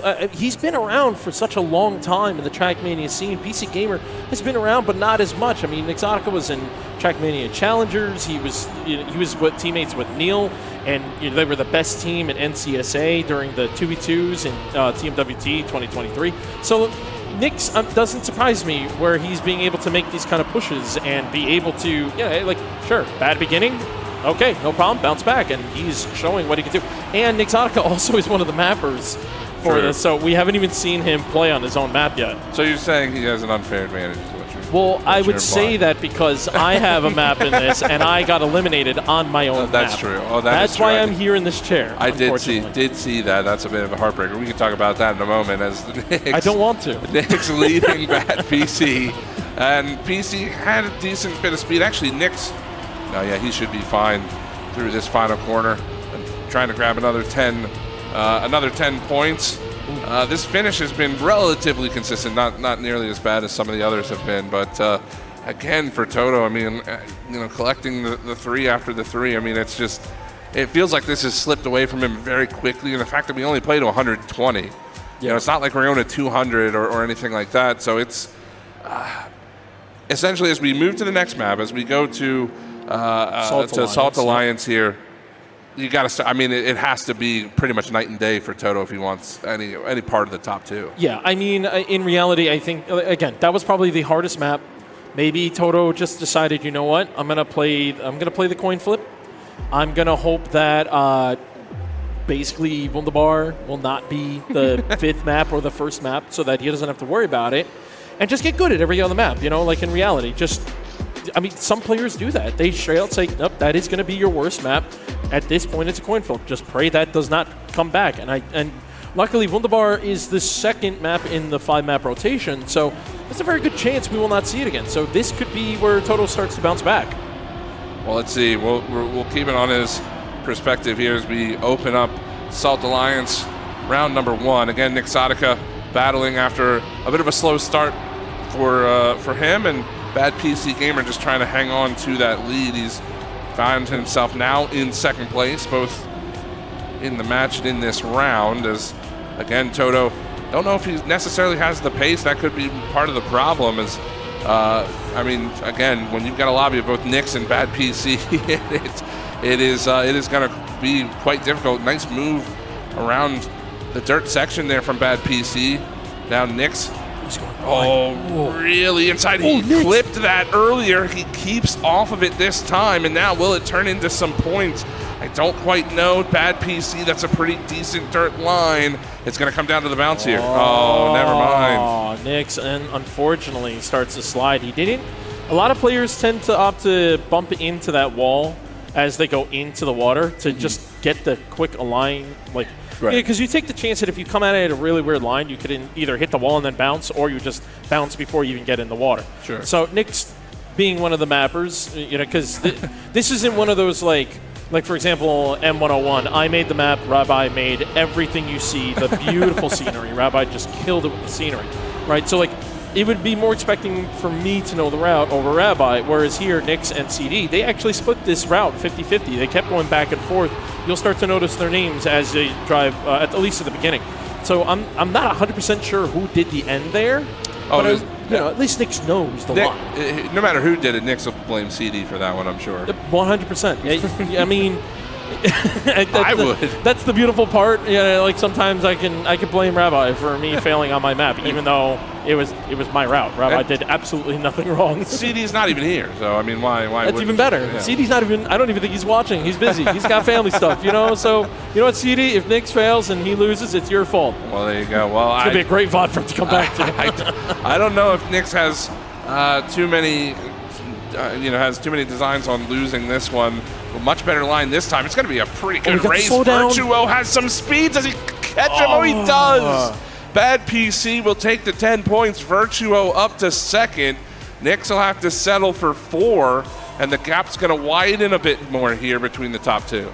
Yeah, unfortunately, that ending part there wasn't actually intended on the map, but we decided to just keep it in, and at that point, you know what? Play your game. Oh, Toto. And, if you make that mistake or, if you get the slowdown, it's a little bit of a coin flip, but unfortunately for Nyx on his own map, the slowdown played a part on his run, but everyone else did not have to deal with it. But either way, Nyx, again, still being able to be up in front. Virtual makes a mistake, so it's going to be that 1v1 up ahead. It's going to be Bad PC Gamer versus Nixotica, and it's looking like that as well as in the score. Bad PC Gamer up 78-68. Nixotica is only a first place away, but it won't matter if PC is able to snag the second for 6 extra points as well. Again, a reminder, this is going up to 120 points in cup mode. We are not going to be seeing any more 100-point rounds, and I saw someone's name tag and got confused. A PC Gamer playing that out of his mind. He was able to tilt his car, not clip his wheels, but unfortunately, it still wasn't enough for speed, and Exotica is going to be up in front, but he's going to end up losing the speed. Exotica gets the slowdown as well, and PC Gamer is going to be able to take on the map. No way. Somebody check his computer. I don't think that's fair. How in the world did he do that? I've never seen anyone do that on that map. It's actually the intended stride. No, it isn't. Yeah, it's you cast it in World Tour. Remember grip? No, I do. Like the idea is grip. Like that's basically what it is. Is that actually? Well, why does Nyx not go for it then? Because it's so risky. Bad PC Gamer just decided to be a good PC gamer and show off what you can really do on this map. Like, I feel like there's so much potential in this map that's not being shown yet. That's incredible. That was fantastic, and he wins the 10 points for it as well. So well done to him. I have a feeling, and you can quote me on this. I'll say it here. We're going to see this battle, I think, between these two, not just here but in future competition. I have a feeling Bad PC Gamer is going to give Nyx a lot of trouble moving forward. He's definitely proving himself here, at least in these quarterfinals. It's crazy that we have this lobby even going on at the moment. But Toto in a third place position, not too far behind. My word. Oh, but he went too wide. He's starting to lose his grip, and that's going to make him fall behind as well. Toto is able to kind of catch up, but at this point, it's all going to come down to RNG, or Toto can go bouncing away. Hopefully, Nixotica doesn't get the slowdown. He does not. But they both make a mistake at the end. They both end up bouncing. They were not ready. Respawned. And Nixotica didn't respawn. Oh, my goodness. Nyx did not respond. He just decided to play it through. And Virtual just runs through that one and gets a free 10 points. Hey, man, we said he's quiet, consistent, Virtuo. He's there to capitalize on mistakes. That's exactly what he did. I don't know if it's going to be enough. He's only at 60 right now to Nixotica's 77. But, yeah, those were some 3 brutal rounds for Nix when compared to Bad PC Gamer, sitting at 94 right now. Let's not forget, Nix was leading Bad PC coming into that map by like a few points, and now, I mean, he's at risk of getting caught by Virtuo if he doesn't have any more, if he can't bring it back a bit here. Yeah, I mean, I feel like this map in general is going to be a good map for Nix. There's a lot of dirt. There's a lot of just very tight, sliding moments. This is going to be something that is more up his alley.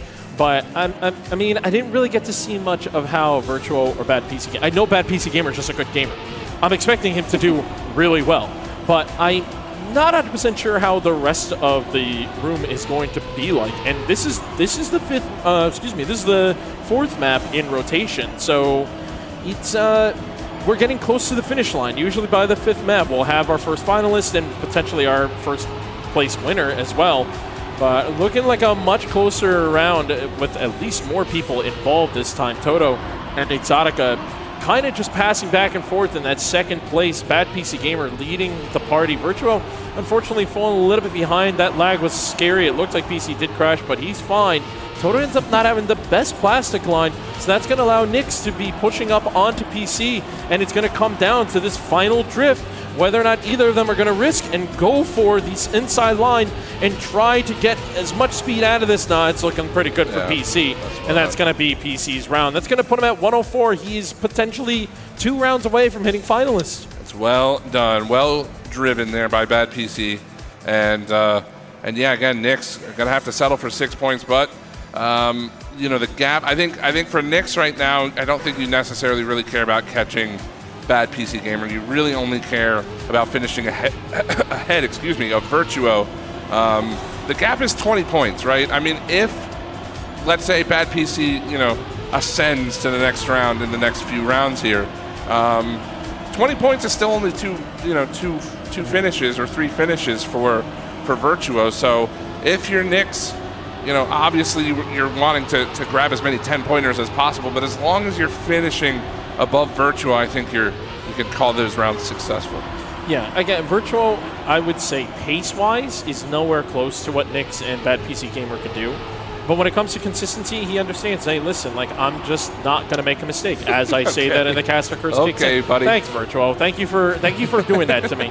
Making me look like another Ron cursing commentator. But anywho, Nixotica ends up falling a little bit farther behind into 3rd place, but he's going to go for that inside line and be able to get in front of Toto and still be able to get that +6. That's pretty important for Nixotica because, again, he's got Virtuo creeping up behind him, but he's also got PC Gamer creeping away. Yeah, Bad PC Gamer definitely put himself in a fantastic position. He can take 2nd in this round, and he will be our first finalist, so doesn't even need to push for the dub if he doesn't feel like it.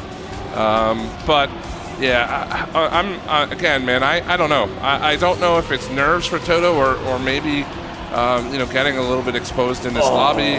But it feels bad. I really expected Toto to be in the mix for these top couple spots, and he's just had a bit of a rough go of it. Nix now into the wall as well, so this is dangerous. Virtuo can get some points back if he can push this. So that was extremely down the inside. I don't know what he was trying to go for there. Nix reclaims 2nd again. I mean, that part is a very tight, you feel like you're on a precision line. You're on it. Unfortunately, you just kind of commit, and whatever you get is what you get. That's the hard part about that map.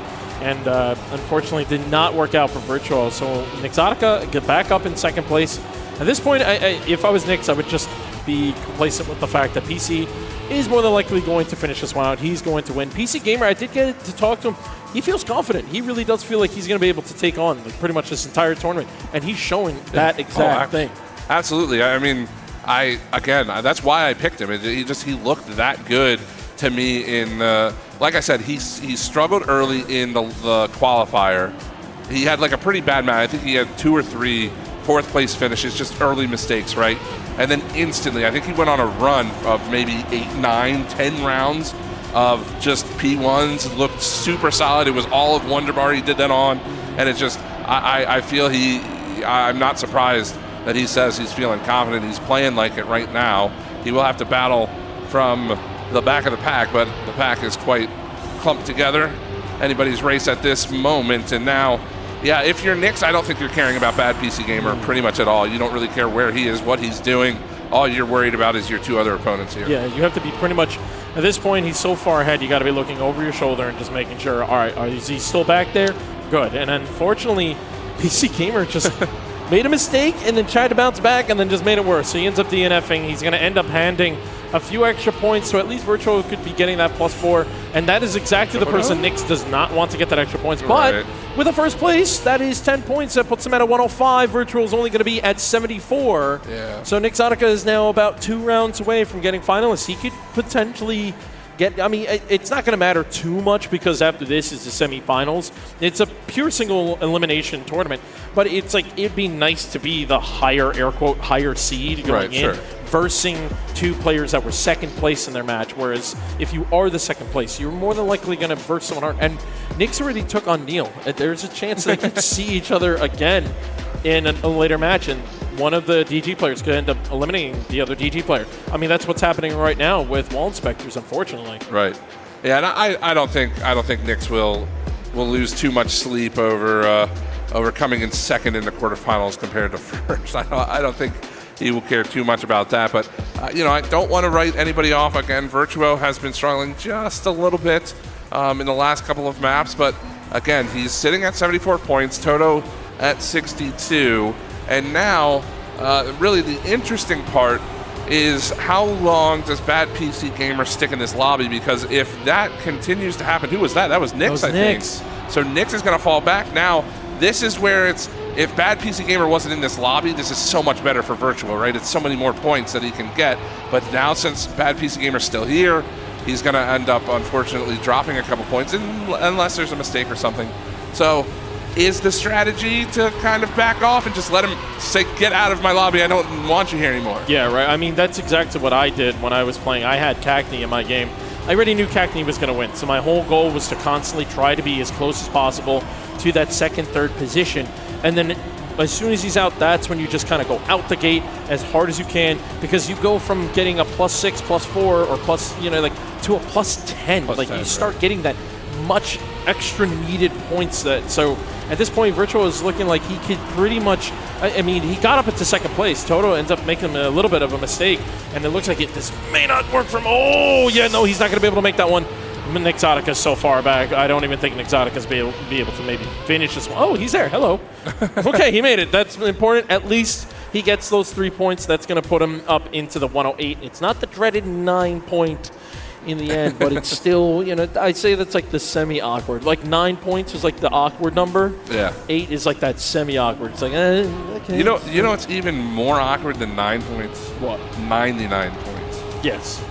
And I think you have first-hand experience with that. Yes. From just today. Yes. Well, I'm sorry to remind you of that again.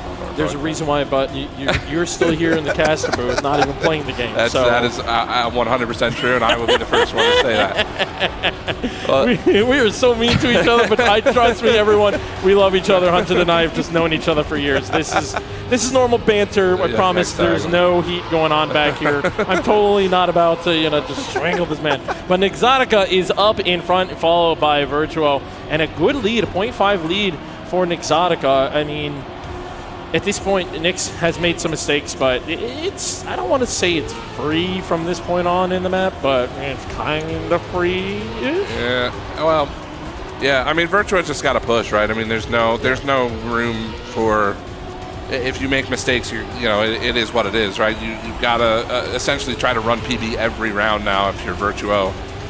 Because Nyx is just so fast, and he did cross line. Okay, that was a little close there from Nyx, but he does get those 10 points. That puts him at, what, 118? Yep. So, yeah, he's essentially, as long as he finishes next round, we will have our second finalist. And, yeah, I mean, so what does that mean for Virtuo? Let's assume he gets 6 points. He'll be at 90. That's, what, 4 rounds straight he has to beat Nyx? Yep, 3 rounds to get into finalists with him. So, yeah, you would need that extra round to try to beat him. So that's 4 times in a row you need to beat him. So that means, and he currently, unfortunately, in the way of how the match has been going for Virtuo, that means 4 rounds in a row of Exotica make a mistake. Because Virtual's pace has not been anywhere close to Exotica, but his consistency has been much better. Yeah. And unfortunately, just a few too many rounds without those big points for Virtuo. But again, you know, I've been in this scene for long enough, and I've seen some crazier things happen. Sure. So I don't want to count this out for Virtuo. So either way, no matter what happens here, Nyx is on finalist. Assuming Virtuo can hold off Toto, he will be at that 90-point threshold, and we can have a bit of a race for second. I mean, Toto's honestly is not even that far behind. If it was just between Virtuo and Toto, it would be pretty doable. Could be a back and forth match, but yeah. Unfortunately for them, they had to fight it out through the bottom side of the single elimination bracket. I don't really know how to explain it. I guess lower seeds of the lower bracket. So yeah, they're going to end up doing some hardship here right now, because Exotica, I believe this is the last round of Slagaro. So Exotica just literally needs to cross the finish line, and this is going to be pretty much a free round and punch his way into the semifinals with PC Gamer. Virtual unfortunately makes a mistake, and Toto has not been really showing any sort of signs that he would be able to take on Exotica at full length. So Nyx is about 0.4, about 0.5 ahead of one of the players. But he ends up making a mistake. The finalist curse always happens whenever someone gets finalists. They make a mistake that round, so Exotica ends up falling behind, but Toto, again, just has not been showing a crazy amount of pace, so there's a good chance Exotica can come back. Well, let's see what he can do. He's got to make up about 3/10 to end this one here and now. Not too much track left. Going to go way down on the inside in that grass section, and Toto is keeping pace for what it's worth up through this awkward plastered section. Nyx has some good speed. I just don't think he's going to get there. He's not going to make it. No. Toto's got him beat, and that will be another round. And for Virtuo now, it's only 4 points. That's just tacks on another round, but at least, hey, you live to fight another day here. Yeah, and Toto is starting to close in that gap now. I mean, I hate to bring this one up, but we back in XP Evo in the losers bracket final, I think if I remember it was Binks, 7 rounds in a row as finalists. Yeah. 7 or 8, and he was the first one to hit finalist, and then Pac hit finalist and won. And then Otak and Masa were able to also get into finalists. So I don't want to put any curses, knock on wood and everything, but there is a chance that we could see potentially the entire 4 rounds of M101. Yeah, hey, we could see a couple maps at this point. It's happened before, and I mean, you know, I choose not to count any chickens before they hatch, right? So we'll see. Virtuo is sitting at 94 points. Nyx has a pretty good jump right off the start here of M101, and he was rather consistent, you know, towards the front for the most part. This map, I think, is one of the most, if not the most forgiving in the map pool. But again, it seems like Toto's kind of come online a little bit too, so maybe he can try to challenge Nyx a bit more. And it looks like for Virtuo, he's going to have to rely on Toto. Toto, you were Virtuo's last lifeline to be able to stay into this one, but unfortunately makes that mistake. So unless Exotica makes a mistake himself, he's pretty much able to kind of walk this one in. He's 0.6 ahead, and Virtuo... what is that speed? Wait! Virtuo was able to do the trick. There's a little bit of a trick that if you try to avoid as much penalty as possible, you can end up getting a lot of speed, but it's risky because you can also jump over the springs and land on the booster wrong. But it's going to look like Exotica, as long as he has a clip, he's still going to be able to pull that. That was almost an amazing run by Virtuo at the end, but Exotica will be punching his ticket into the semifinals along with a bad PC Gamer. That was a fantastic final run. I mean, hey, you got to give props to Virtuo for trying to pull that one out there at the end. That was it made it a lot more interesting. Just want to say, though, look at the number 1 on that podium right there. Okay. Well, look at number 2. Look so at I was number close. 2. I was close. You certainly were, and I think that's going to be a good battle. I hope we see the 2 of them in a future lobby here later on today. That would be a lot of fun to watch. I would love to see the 2 of them into that match. So, but we'll just have to see coming up soon, because this was the quarterfinals. 2 more rounds. 2 more rounds, and we go, we see who will be the first ever GDEX champion. And, and it's been, how long since it's been a North American LAN? 2012, a long time. 2018, it's been a long 2012, time. One of those 2 years. But yeah, that's how long it's been. So we're going to finally have a crown for someone in North America to wear over here. It's finally not a European. I'm excited. I'm finally happy. Watch, they're going to end up flying out here next year. We'll find. Well, hopefully not. Stay over on your side. You guys have plenty of tournaments. But with that being said, we're going to find out soon who will be in the semifinals, so don't go far. We'll be back after a short break.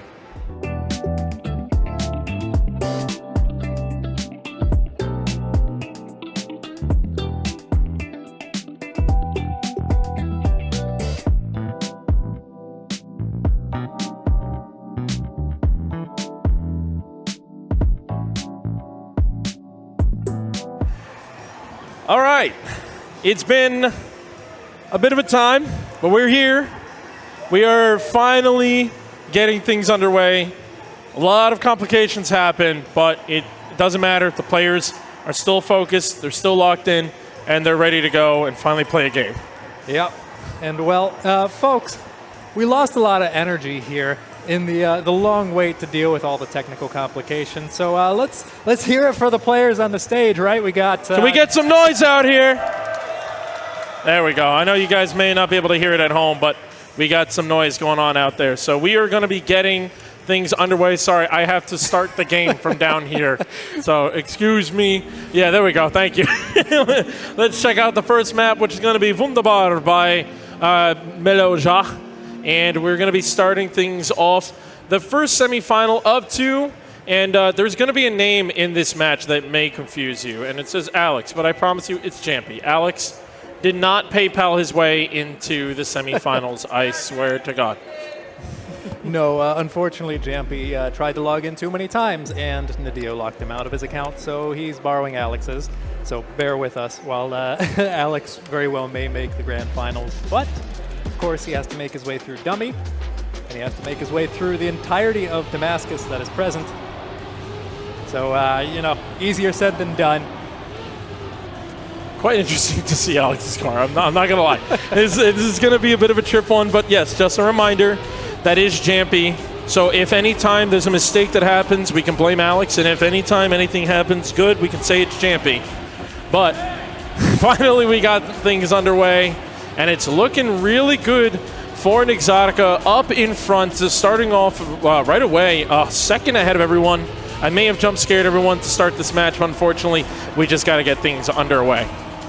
Yeah, well, you can see Nick's about a second ahead of everyone else, and of course you have some mistakes being made here and there. But this is still a banger of a run from Nyx, and this is one of the hardest maps, in my opinion, the hardest map in the pack. We've talked about it plenty. Mellow cooked on Wunderbar, and the players are feeling it, realistically. I mean, what is this time? 102 flat? That's, 0.4 away from world record, so just casually, a little bit of a statement to start off the semifinals. Remind you, we threw them up on the main stage now. Like, they are on a stage, they got a crowd in front of them watching, so there is definitely plenty of pressure to be thrown onto the players. But you know what? Exotica's been there. He's been in plenty of pressure. I mentioned it earlier. He was in TMGL, or TMCL, and he's shown what he can do. So nothing new to him, really. Yeah, definitely. Now, in particular, Nyx, recently, I feel like he's one of those players that's always in contention, always on the podium, but he's never quite first place recently, right? It's always been, Neil, Charles, Lingo, Carl Jr., one of those four. So I'd really like to see Nyx step up, because we all know that he has it in him, but it's just difficult when you see him make these mistakes. But starting off as strong as he is, I mean, this is now the second round, and he's like a 10th ahead almost? Actually, no, Neil is they're dancing right back and there, forth. yeah. I mean, it's both the Damascus guys. Right, exactly. It's Damascus Gaming. It's my boys. I'm very happy to see how they're doing up in front. And maybe we'll see the kind of a trade back and forth between Nix and Neil up in front. But don't contend Jampy and Dummy out just yet. These guys can handle this kind of pressure. We've seen it before. Dummy has been always kind of like poking and prodding through like the top 8 areas, but I would say Jampy, he's been in like a top 4 scenario. Both Nix and Neil have been in top 4 scenarios. So this is nothing new to them. They're just at a different computer and on hotspots. Yeah, well, yeah, we don't talk about that one. You don't mention it, it doesn't go wrong, of course. But in particular, you mentioned there, Dummy has been one of those players that's always like towards the top of the leaderboards, but struggles to really perform against players like this. But right now, he's doing pretty decent. I mean, we have 2 ties right now on the score line, but he's tied for 3rd. And so far, he's doing reasonably well. Now, I talked to him a little bit before during the break. He did not sound confident whatsoever. But right now, he is performing reasonably well. So, you know, maybe the break was enough to ease the nerves a little bit. And I mean, also, Dummy, he just learned the maps this week, right? Yeah, I think so. Yeah, so there's a lot of players that I know that decided to learn the maps recently, but Dummy just learned the maps and unfortunately makes a mistake. Neil also made a mistake but was able to recover from that one. So it's very impressive to see which players are just learning the maps and how far they're able to get through it. So good on Dummy to be able to get into that top 8, but you want to make that money, you want to get a cool little trophy for yourself, and you're going to have to fight through the Damascus Gaming boys because they are currently leading right now. Neil almost going for that snipe on Jampy, but Jampy will be able to take 2nd place. And it really feels like all 4 of these players are starting to have moments of brightness in their play, right? Like, of course, like Nix in particular, he's currently in 1st place. He's I'd say, performing at the highest level right now, although Neil's right behind him. But even Jampy and Dummy, it doesn't feel like they're fully out of it after with just 1 map. And you go back, you know, 1 round into the quarterfinals, it feels like the lower level players in those lobbies are really struggling to deal with the higher level players. And here it feels a lot more even. Yeah, no, I would definitely agree. We've kind of, unfortunately, I'm part of it, but we've kind of knocked off part of that dead weight. And now we are really starting to showcase the talent that we have here, at least mostly in North America. We have 1 player that is technically South American, but it lives here in North America, that is Fjorden. So we got some representation from the South American side, but we got all Americans on your screen now as we jump on to M101. All about that 180 spin, and I actually didn't even realize, you were the one who pointed it out, that it's a counterclockwise spin. I honestly named the map based off, I don't know, just random galaxy, and then it was like counterclockwise, and then I realized the guys spin counterclockwise, so good on you for catching that one. Yeah, well, it helps when the teaser video had like a whole old-fashioned scientist kind of voiceover. You know, I wrote that. You did? Would you put it through AI? I wrote the line and everything. And no, I just a little bit of trickery with audio. Okay. That was all me.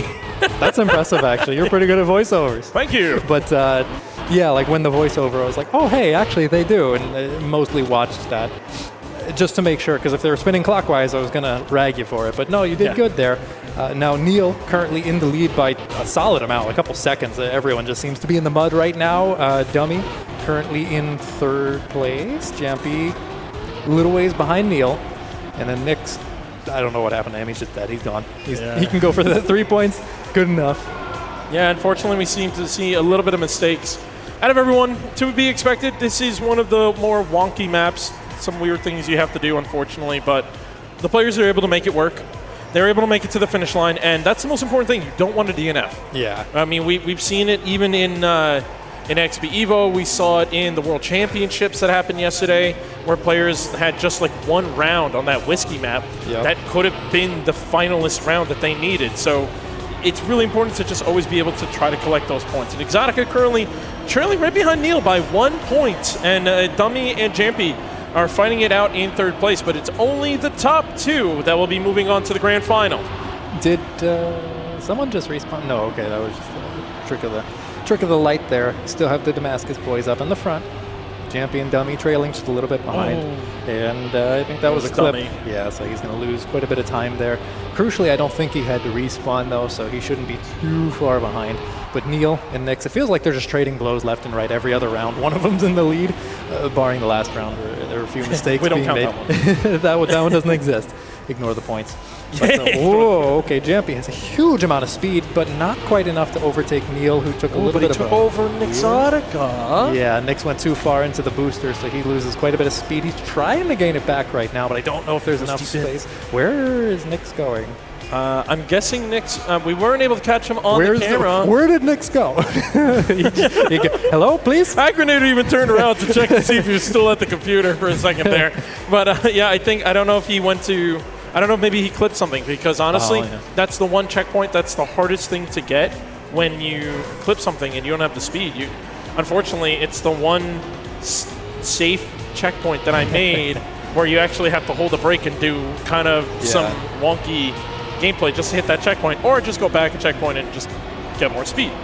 But unfortunately for Nix, he ends up dropping out. And speaking of people dropping out, Dummy is going to be making a big... Is he actually like out? Oh, no. He's just unfortunately having some problems in the back. So Dummy will be in the back. At this point, his goal is just to make sure he finishes, collect those 3 points. But we do have a fight up in front, and that will be Neil and Champion Exotica will be joining in. He's going a little bit wide. It's going to be scary there. Somehow was able to survive that one, and we go into the 180. And we see two players are looking like they're trying to go for the fast strat, and it's working out for Nix especially. But Nix ends up coming a little bit slower here. His reaction time on being able to push forward faster is not working out for him. So that's going to allow Jampy to get all the way up in front. Neil trying to find his way inside this one. Do either of them go for the wall bang? Exotica goes for the wall bang, but it's too slow, and he's not going to be able to get in there. And Neil is still able to hold second place. And then Dummy, you going to be able to finish? Yeah, okay, he'll get the points. Does this count as bullying a child? Is he the only minor on stage? I think. He's 16 years old up there. 16? I thought he was 15. I don't know. No, he turned 16 in March. Okay. Just reminded me earlier, actually. Had to call him a child at least once. Yeah, no, we always have to drop it in there once in a while. You know what? He's still legal to play in esports, so that's always a good thing. That's the most important thing, and you know what? I love seeing players like Dummy, someone at his age being up at this level, just showing like the next Prodigy style thing, and Dummy's definitely in contention to be like the next Prodigy. From 2023 to now, I have seen Dummy grow faster than ever, and it's very impressive to see how far he's come. And speaking of him, apparently Reverse Caster cursing him now because he's doing pretty solid right now. He's a little bit ahead of Neil, a little bit dicey there. You reverse the reverse. Do you want me to get the tinfoil hat on? I have it. It's right over there, but either way. The other three are pretty consistent in staying up ahead, but it really seems... the ice slide. Yeah, this is the problem. When you try to go for that strat where you avoid the penalty snow, sometimes you get so much speed, and if you don't get the perfect snap, you're just going to go sending yourself off the map. So unfortunately for Neil, he went for the strat. He went for the hardest strat, and just it did not work out for him. So Neil's going to be falling down into third place, and that's going to allow Exotica to fight his way back up towards him. You can see the points, in particular, Jampy starting to catch up to Exotica. Neil's starting to run away with it a little bit, although the 4 points there is going to dampen that lead a little bit, but he's still a solid 4 points ahead of Nix still. Jampy's starting to get up there. Dummy even, it really isn't that far out of it. A few good rounds on a solid map here. Couple wins, he's right back in it. Oh yeah, 100%. I mean, Dummy is... I think what it is that when people make the mistakes, luckily Dummy is one of them that's not making it, but when he does make the mistake, a lot of people tend to run away from him. So that's going to be the trickiest part, is being able to just not make the mistake anymore. Maybe play like how Virtuoso did back last round in the quarterfinal, where he was really getting close to being able to qualify into this match. Virtuoso just played a very, very good, consistent style of Trackmania. Nothing too crazy, and you may have to do that a couple rounds and just play a more consistent timeline, and that's going to allow you to fight your way and slowly but surely collect your points. It's like that every penny count kind of feeling. Basically, and if there's any map to play it potentially a little bit safer, it might actually be Desolate, because it's not the hardest to survive, but you know that these players are going to push it really hard. Ooh, speaking of pushing, okay, I think that was Neil pushing one of the lightsabers, or the neon lights, whichever one you want to call them, and unfortunately Neil's going to be pretty much out of this race. Like you were just saying, this is a very, very pace-heavy map, and even though we do, that tends to be a thing from the mapper Kyle. He tends to make more pace-style maps. This was like his first time where he was really like showcasing his style to slow the player down, come down into gear 3, and really force the players to try to squeeze as much speed out as possible all over the map. Jampy unfortunately makes a clip, and Dummy even starts to fall a little bit behind, but he has a moment to potentially fight into this one. And this time, you cannot blame the Kentucky internet, Dummy. That was not your modem. That was not your modem. That was the hotspot. Unfortunately, doesn't work out for you. So Exotica will get another 10 points, catch back up to Neil, and Jampy is pretty much in contention, but starting to fall a little bit behind. Yeah, definitely. You're starting to see a differentiation once again between the Damascus boys and everyone else.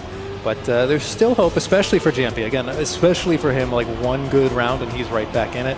Almost immediately, Dummy needs like potentially a whole map to start catching up. And once they're starting to get up towards like the halfway mark, remember folks, this is 120, 2 finalists. Only the grand finals is 140, 2 finalists. So you're starting to get, Neil and Nix getting up towards the halfway point. And the clock's starting to tick a little bit more. Dummy! I respect the risk, but unfortunately it didn't pay off. So Nix now trailing behind Jampy, looking to gain a little bit of a lead here.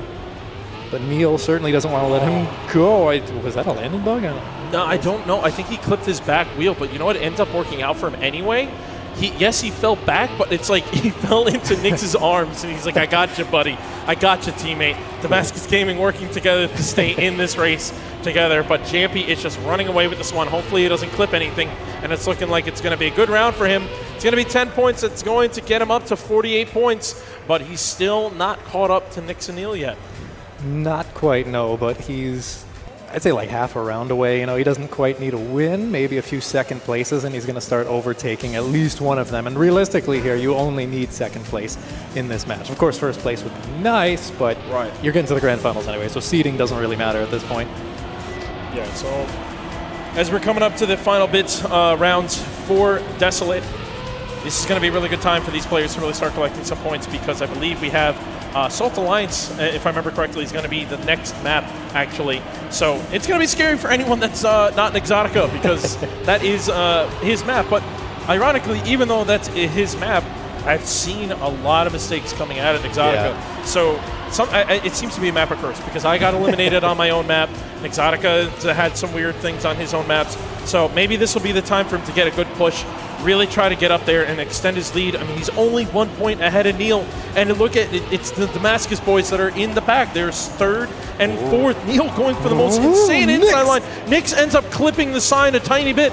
So now it's going to be between Dummy and Jampy, but it's not going to be enough. Dummy is going to take second, but you know what? That is a position Dummy needs. It's a solid round for Dummy. It's going to need to start getting some of those And that was a points PB, back. apparently.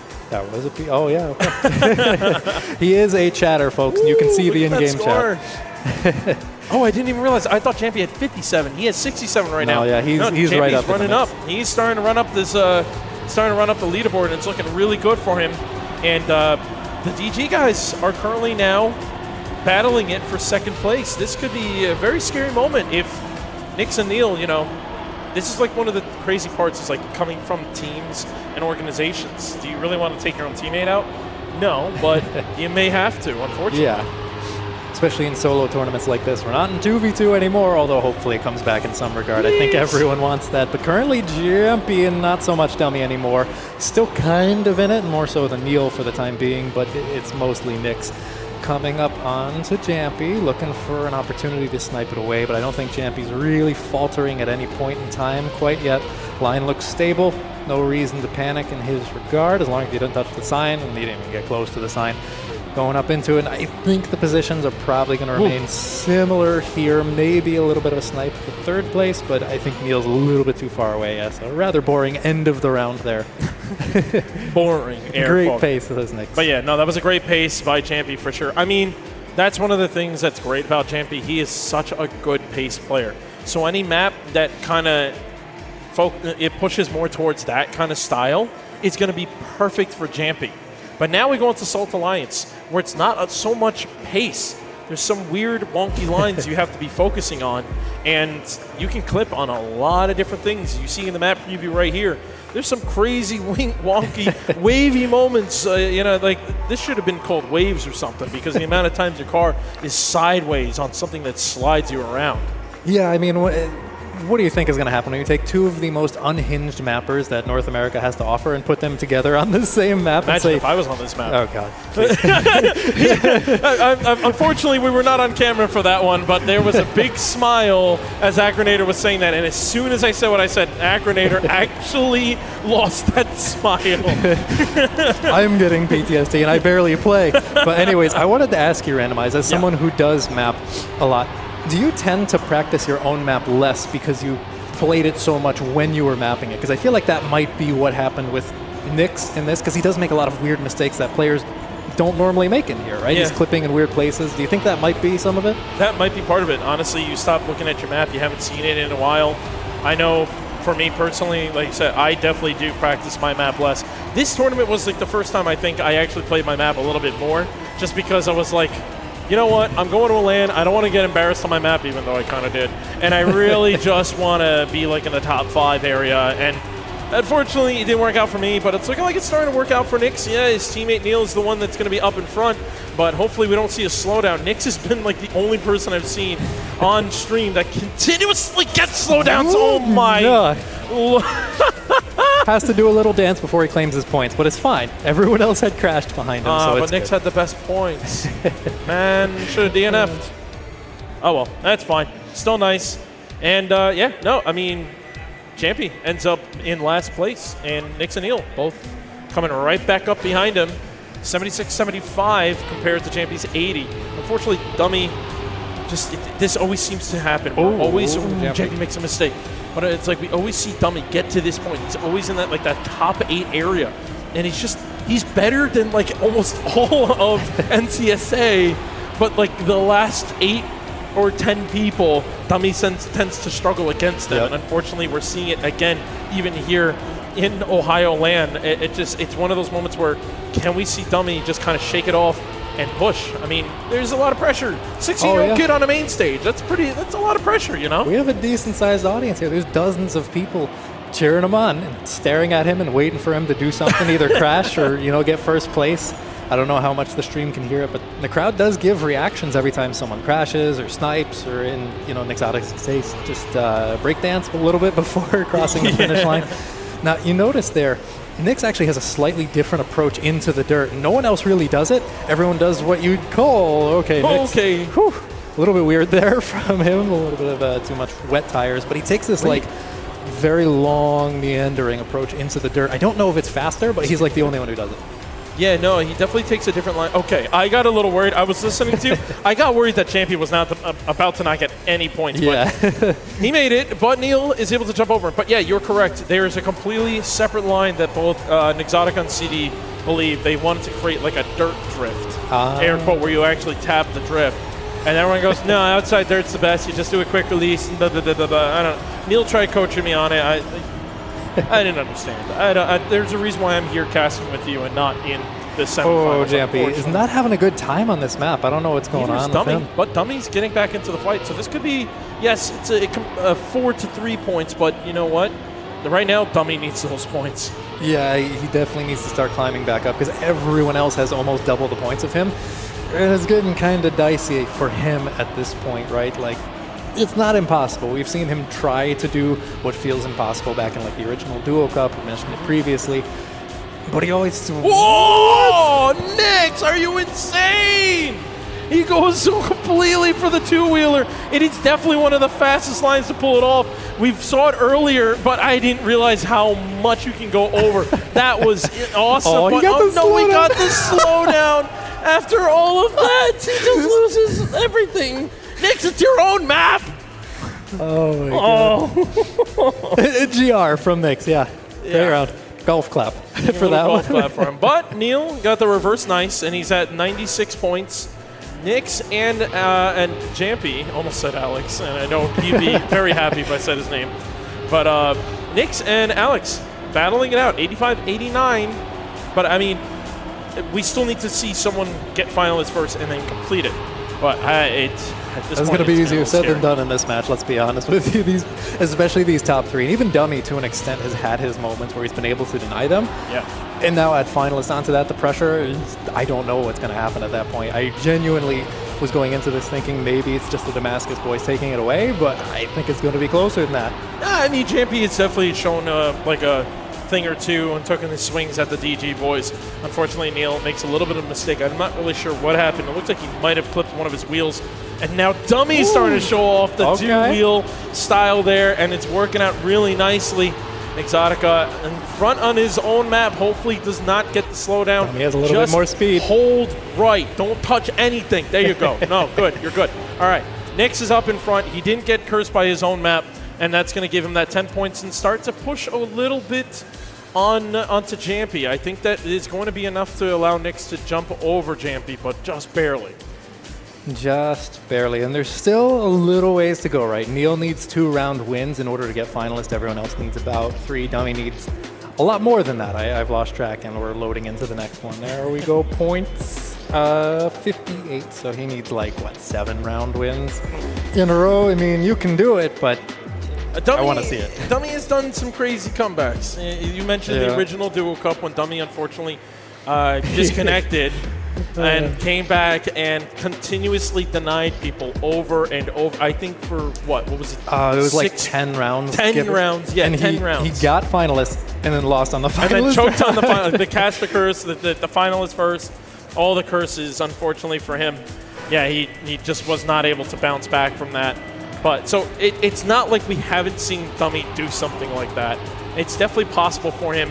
He's just got to shake off the nerves a little bit and do what he can. Goes a little wide there as we start off Slagaro.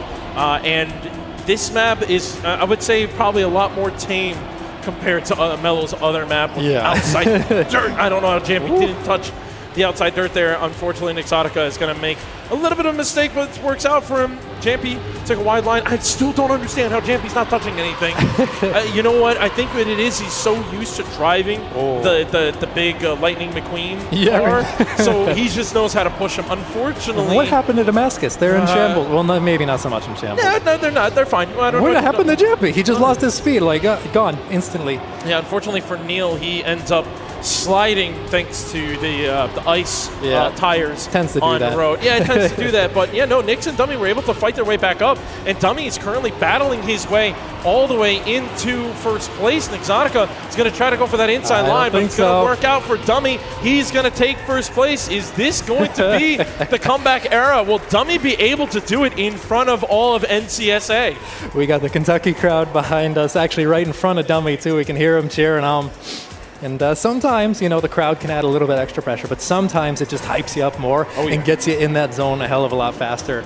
And while Dummy still has a long mountain to climb to get back up towards his opponents here, maybe it's the first step of a long journey into the grand finals. Looks like a little bit of a weird start. He can do it again. Dummy, unfortunately, will make a mistake there. Tinfoil hat, Dummy.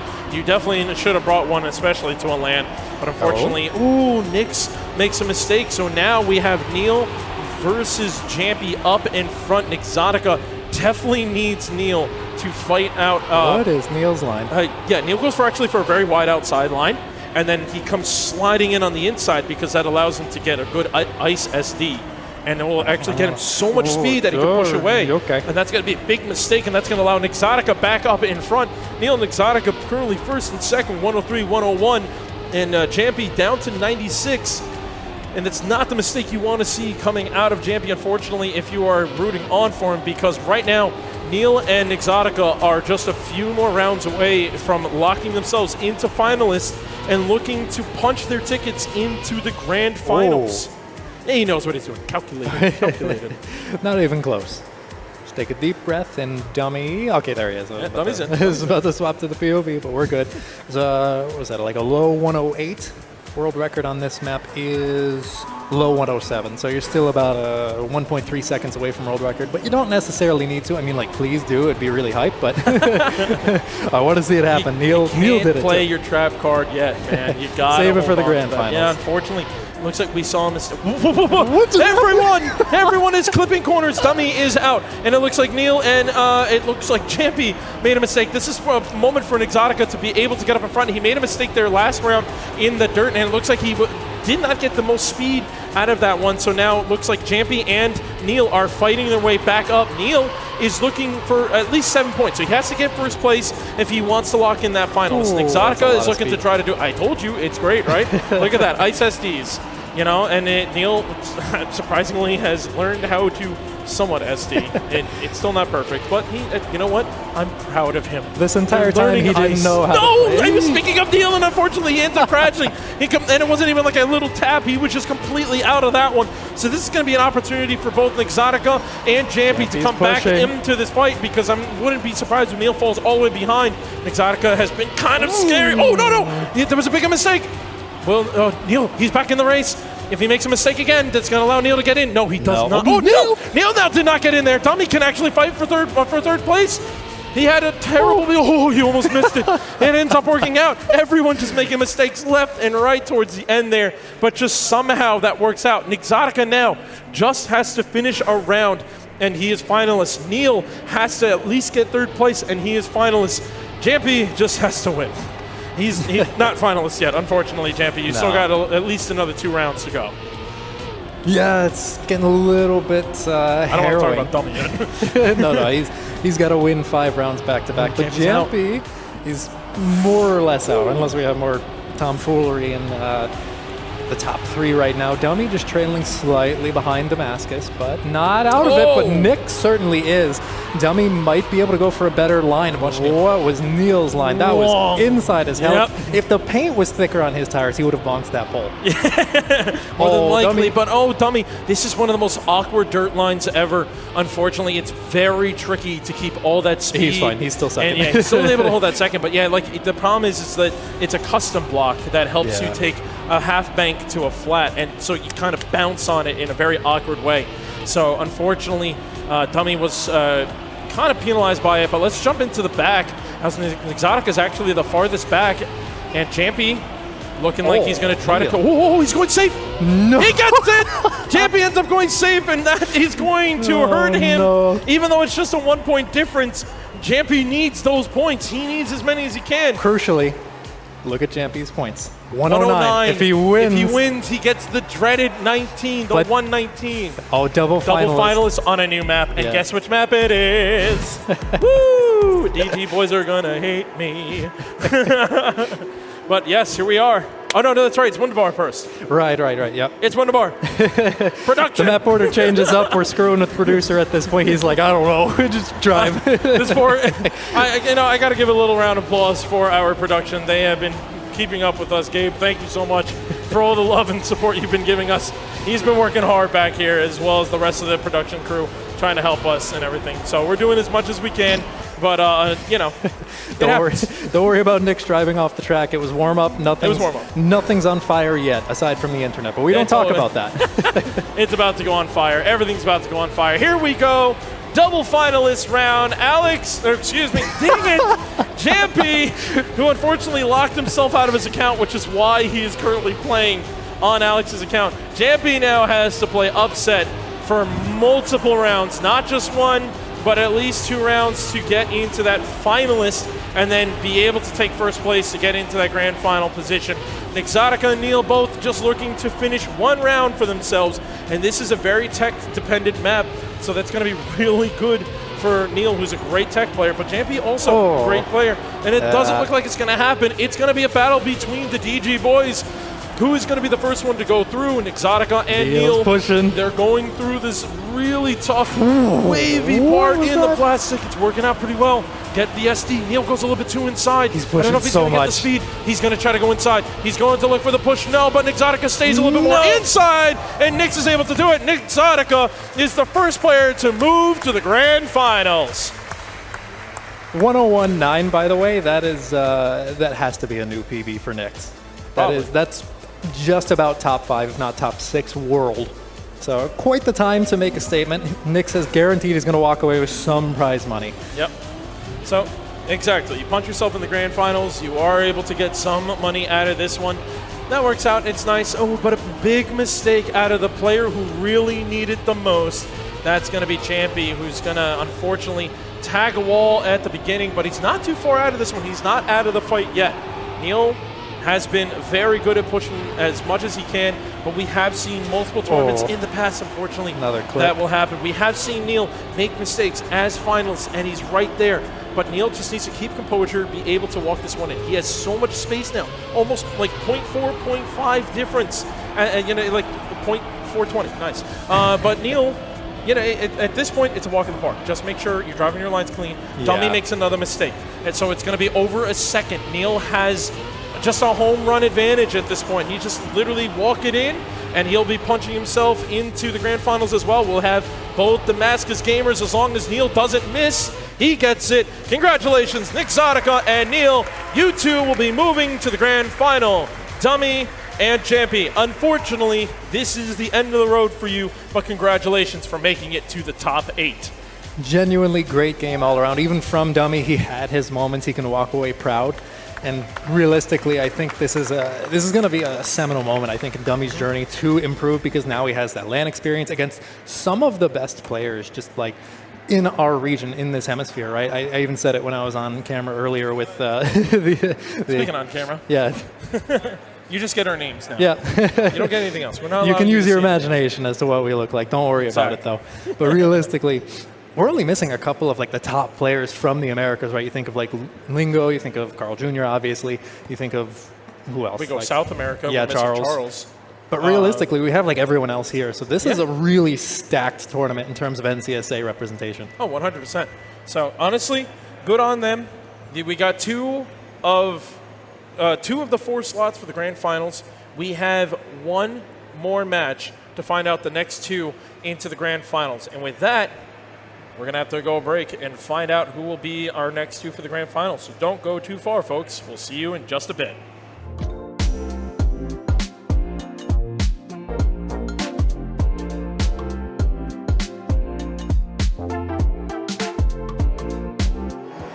Hello, ladies and gentlemen. Welcome back to GDEX. It is Hunted, and here with Alex. Hey. Alex, first time on the broadcast. You've been, I mean, scrambling. I don't think I've seen you running not around. Busy today. Absolutely rampant. But welcome to the broadcast. Thank you. Thank you. We saw you just on stage there moments ago. Yes, I would like to say I was cooking. Thank you to Jampy for letting me use his account. But I'm happy to be here. Glad we made it this far.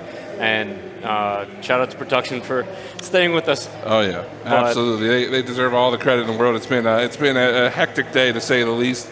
But we have our second of 2 semifinals just getting ready to go underway here to see who will join both Nixotica and Neil, the 2 Damascus Gaming members.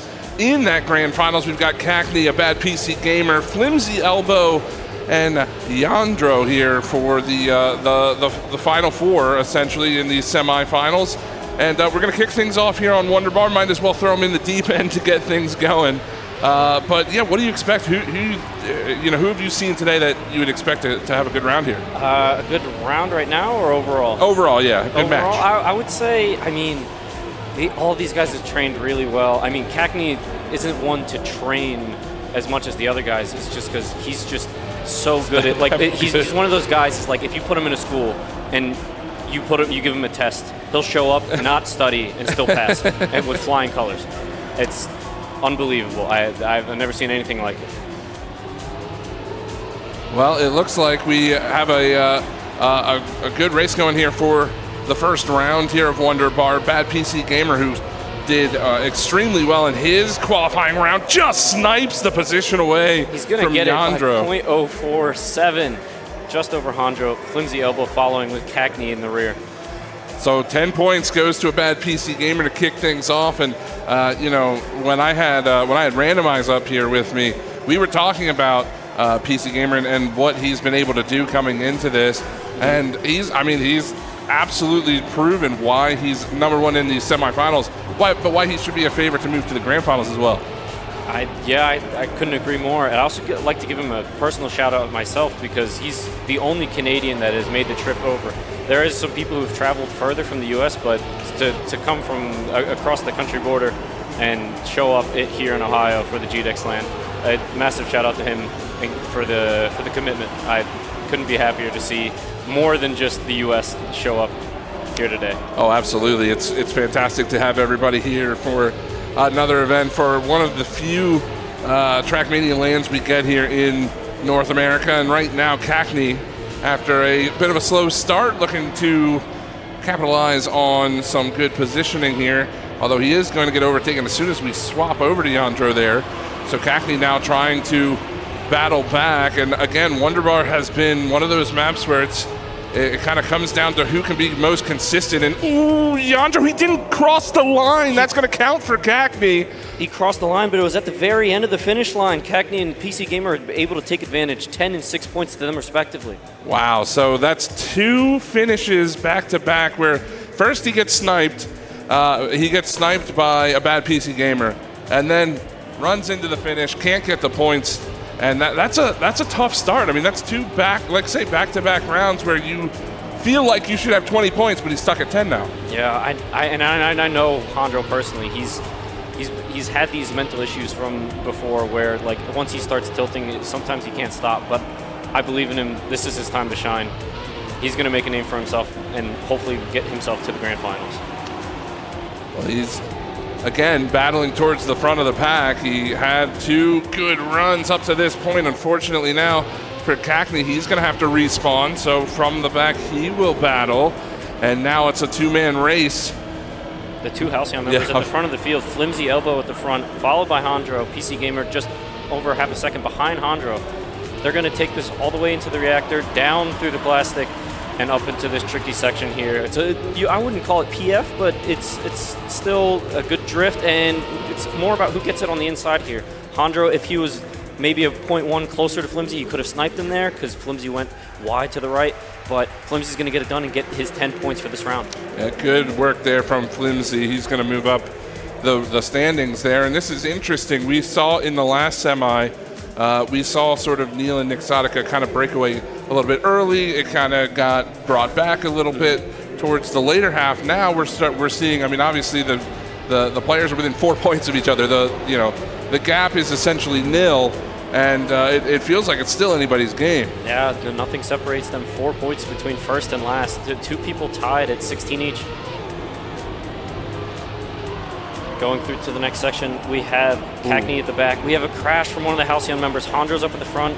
Actually, he's trailing behind PC Gamer, trying to get things going after the booster here. We have the downhill into the right-hander, going into the downhill dirt, going into the uphill dirt. 2 connected dirt sections. One, I'm very happy to not mess up as much when I was playing in rounds, but these guys have been acing it through the practice and through these matches, and I couldn't be more proud of them. Yeah, they make these maps look so simple, and they are anything but we'll see as Cackney going to battle bad PC Gamer for this top spot in this round. He's got some speed. Does he have the line? Not quite. Oh, 7,000s between them. Won't be able to catch him at the end. It is a 7,000th difference. Bad PC Gamer will take those 10 points, however, and that will propel him up to 30. So we talked about no gap, but the gap shows a little bit here with PC, and now we should be, I believe that was the last round of Wonderbar, so we are moving on to our next map. Again, M101, and this, it's so funny how different these 2 maps are and how they kind of play with these players. Absolutely, different styles, different sections. It's absurd how creative you can get in the editor, and just shout out to the Halcyon mapping team for delivering these maps and just putting on a show for us and giving us good racing lines and something for all the entertainment here for the crowd to feed on. Yeah, I mean, all across. That's one thing we don't really talk about too much on the broadcast, but I think it's deserving. You have a lot of. Obviously, we see the players who are the best in the world, best in North America with playing the maps, but there are so many people behind the scenes who create these maps who, I mean, that's all they do in Trackmania, and you get to see sort of their work shine through here as well. Some of them are players, some of them are competitors, some of them are just solely mappers. Yeah, and exactly. We like to get to see the best of both worlds with Randomize, and some of these guys do make their own maps. Oh, we have a little crash up into the ice section. Flimsy Elbow up at the top, followed by Hondro, PC Gamer, and PC over a second back. They're going to have to do some catching up. Going into the blue plastic, now into the left-hander. Holding that speed, now into the engine off. Oh! Flimsy elbow with a small crash. He was trying to go for the no slide after, but Hondro takes the lead. And now into the 180 section, and off the map goes Flimsy Elbow. So from first, has a bit of a catastrophe happen there. Now it's Hondro in the lead, but he's extremely slow, and now all of a sudden, Bad PC Gamer, after a bit of a slow start, he's going to go for the bounce, doesn't quite connect with it. He's trying, it's not working. Will double respawn. Hondro doesn't make the finish, but he still makes is ultimately going to win the round. That was an incredible round. You don't get to see that too very often. A 1:10.5 winning time. You didn't think you'd see it at this stage of the competition.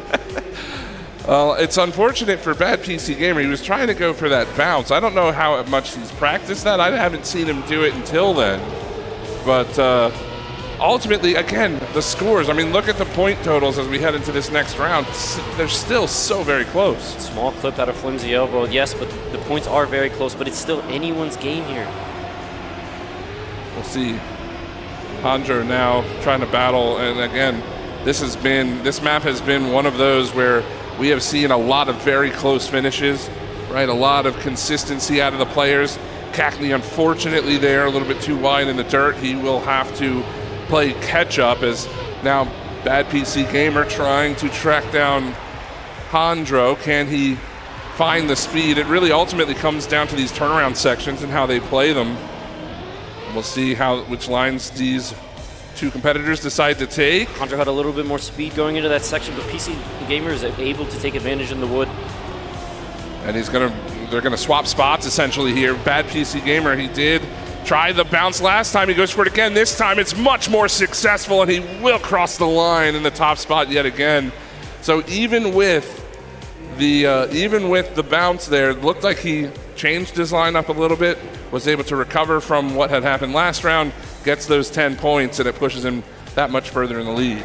Yeah, it's important to bounce back like that, because once you start snowballing, getting into a bad mood, your points just shows. You diminish, and you can only go so far with such a bad attitude. We'll see again as Bad PC Gamer's been up there in pretty much every round, especially on this map. He's always put his name in the conversation, and it's turned into quite a number of points here for him. Yeah, it's a race to 120 here. Next round we'll have the grand finals, and that will be up to 140. So you're going to get a longer match, longer fatigue. A lot of these players are exhausted, and some of them need to eat, some of them need to drink something. Hey man, we've been here quite a while throughout the day today, and they've stuck with us the whole time. So definitely something to think about. But right now, all they're thinking about is crossing the line as quickly as possible. Who was that? Was that Flimsy? That was Flimsy Elbow making a mistake going into the checkpoint. He might have to double respawn that. But it looks like, who is that? Cackney coming out of nowhere, driving up to second place. PC Gamer on the attack, trying to keep his lead. Cackney and Hondro following suit. He's going to go for that line, and Cackney's going to take advantage, and he's going to finish first, and Hondro's going to overtake for second. Now it's between PC Gamer and Flimsy. It looks like PC Gamer comes through in that third place, so a little bit of risk reward for him. I don't mind that. I don't mind him going for a little bit of a riskier line, right? I mean, you're leading by so much, you can compound that lead if you get more first places, but when else are you going to risk it, right? You might as well while you have a larger lead. That's right.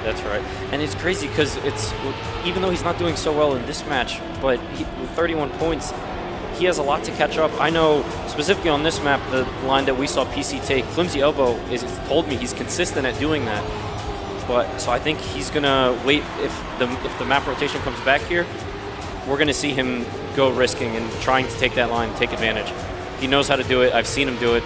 We've been in practice together, and I still think it's anyone's game, regardless of points. Well, we are in another really competitive round between these four. Right now it's Flimsy Elbow, but not by much as we head into the turnaround section here on the ice. That's a great bit of speed from Hondro. Can he turn it into some positions? Doesn't even quite capture third, but he is going to continue to push. Flimsy Elbow leading the way. Cackney not too far behind. Final corner. It's Flimsy Elbow who makes his way through. That's a fantastic round from him. Cackney will secure second. So there you go. That's exactly what you wanted out of Flimsy Elbow. comes through, grabs those 10 points, puts himself back in the conversation. Yeah, I'm happy to see him. He goes up into the 40s.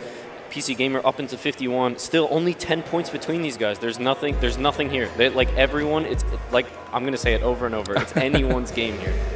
Especially in this group. This has been by far the closest group, at least amongst the 4 players that we've seen so far, at least on stream today. Yes. I can't talk for every group that wasn't necessarily on stream, but for these players, I mean, we're looking at a 10-point difference from first to fourth right now. Bad PC Gamer sitting at 51, Flimsy Elbow at 41. Nobody obviously hitting that halfway threshold with 60 as of yet, but no, not just yet.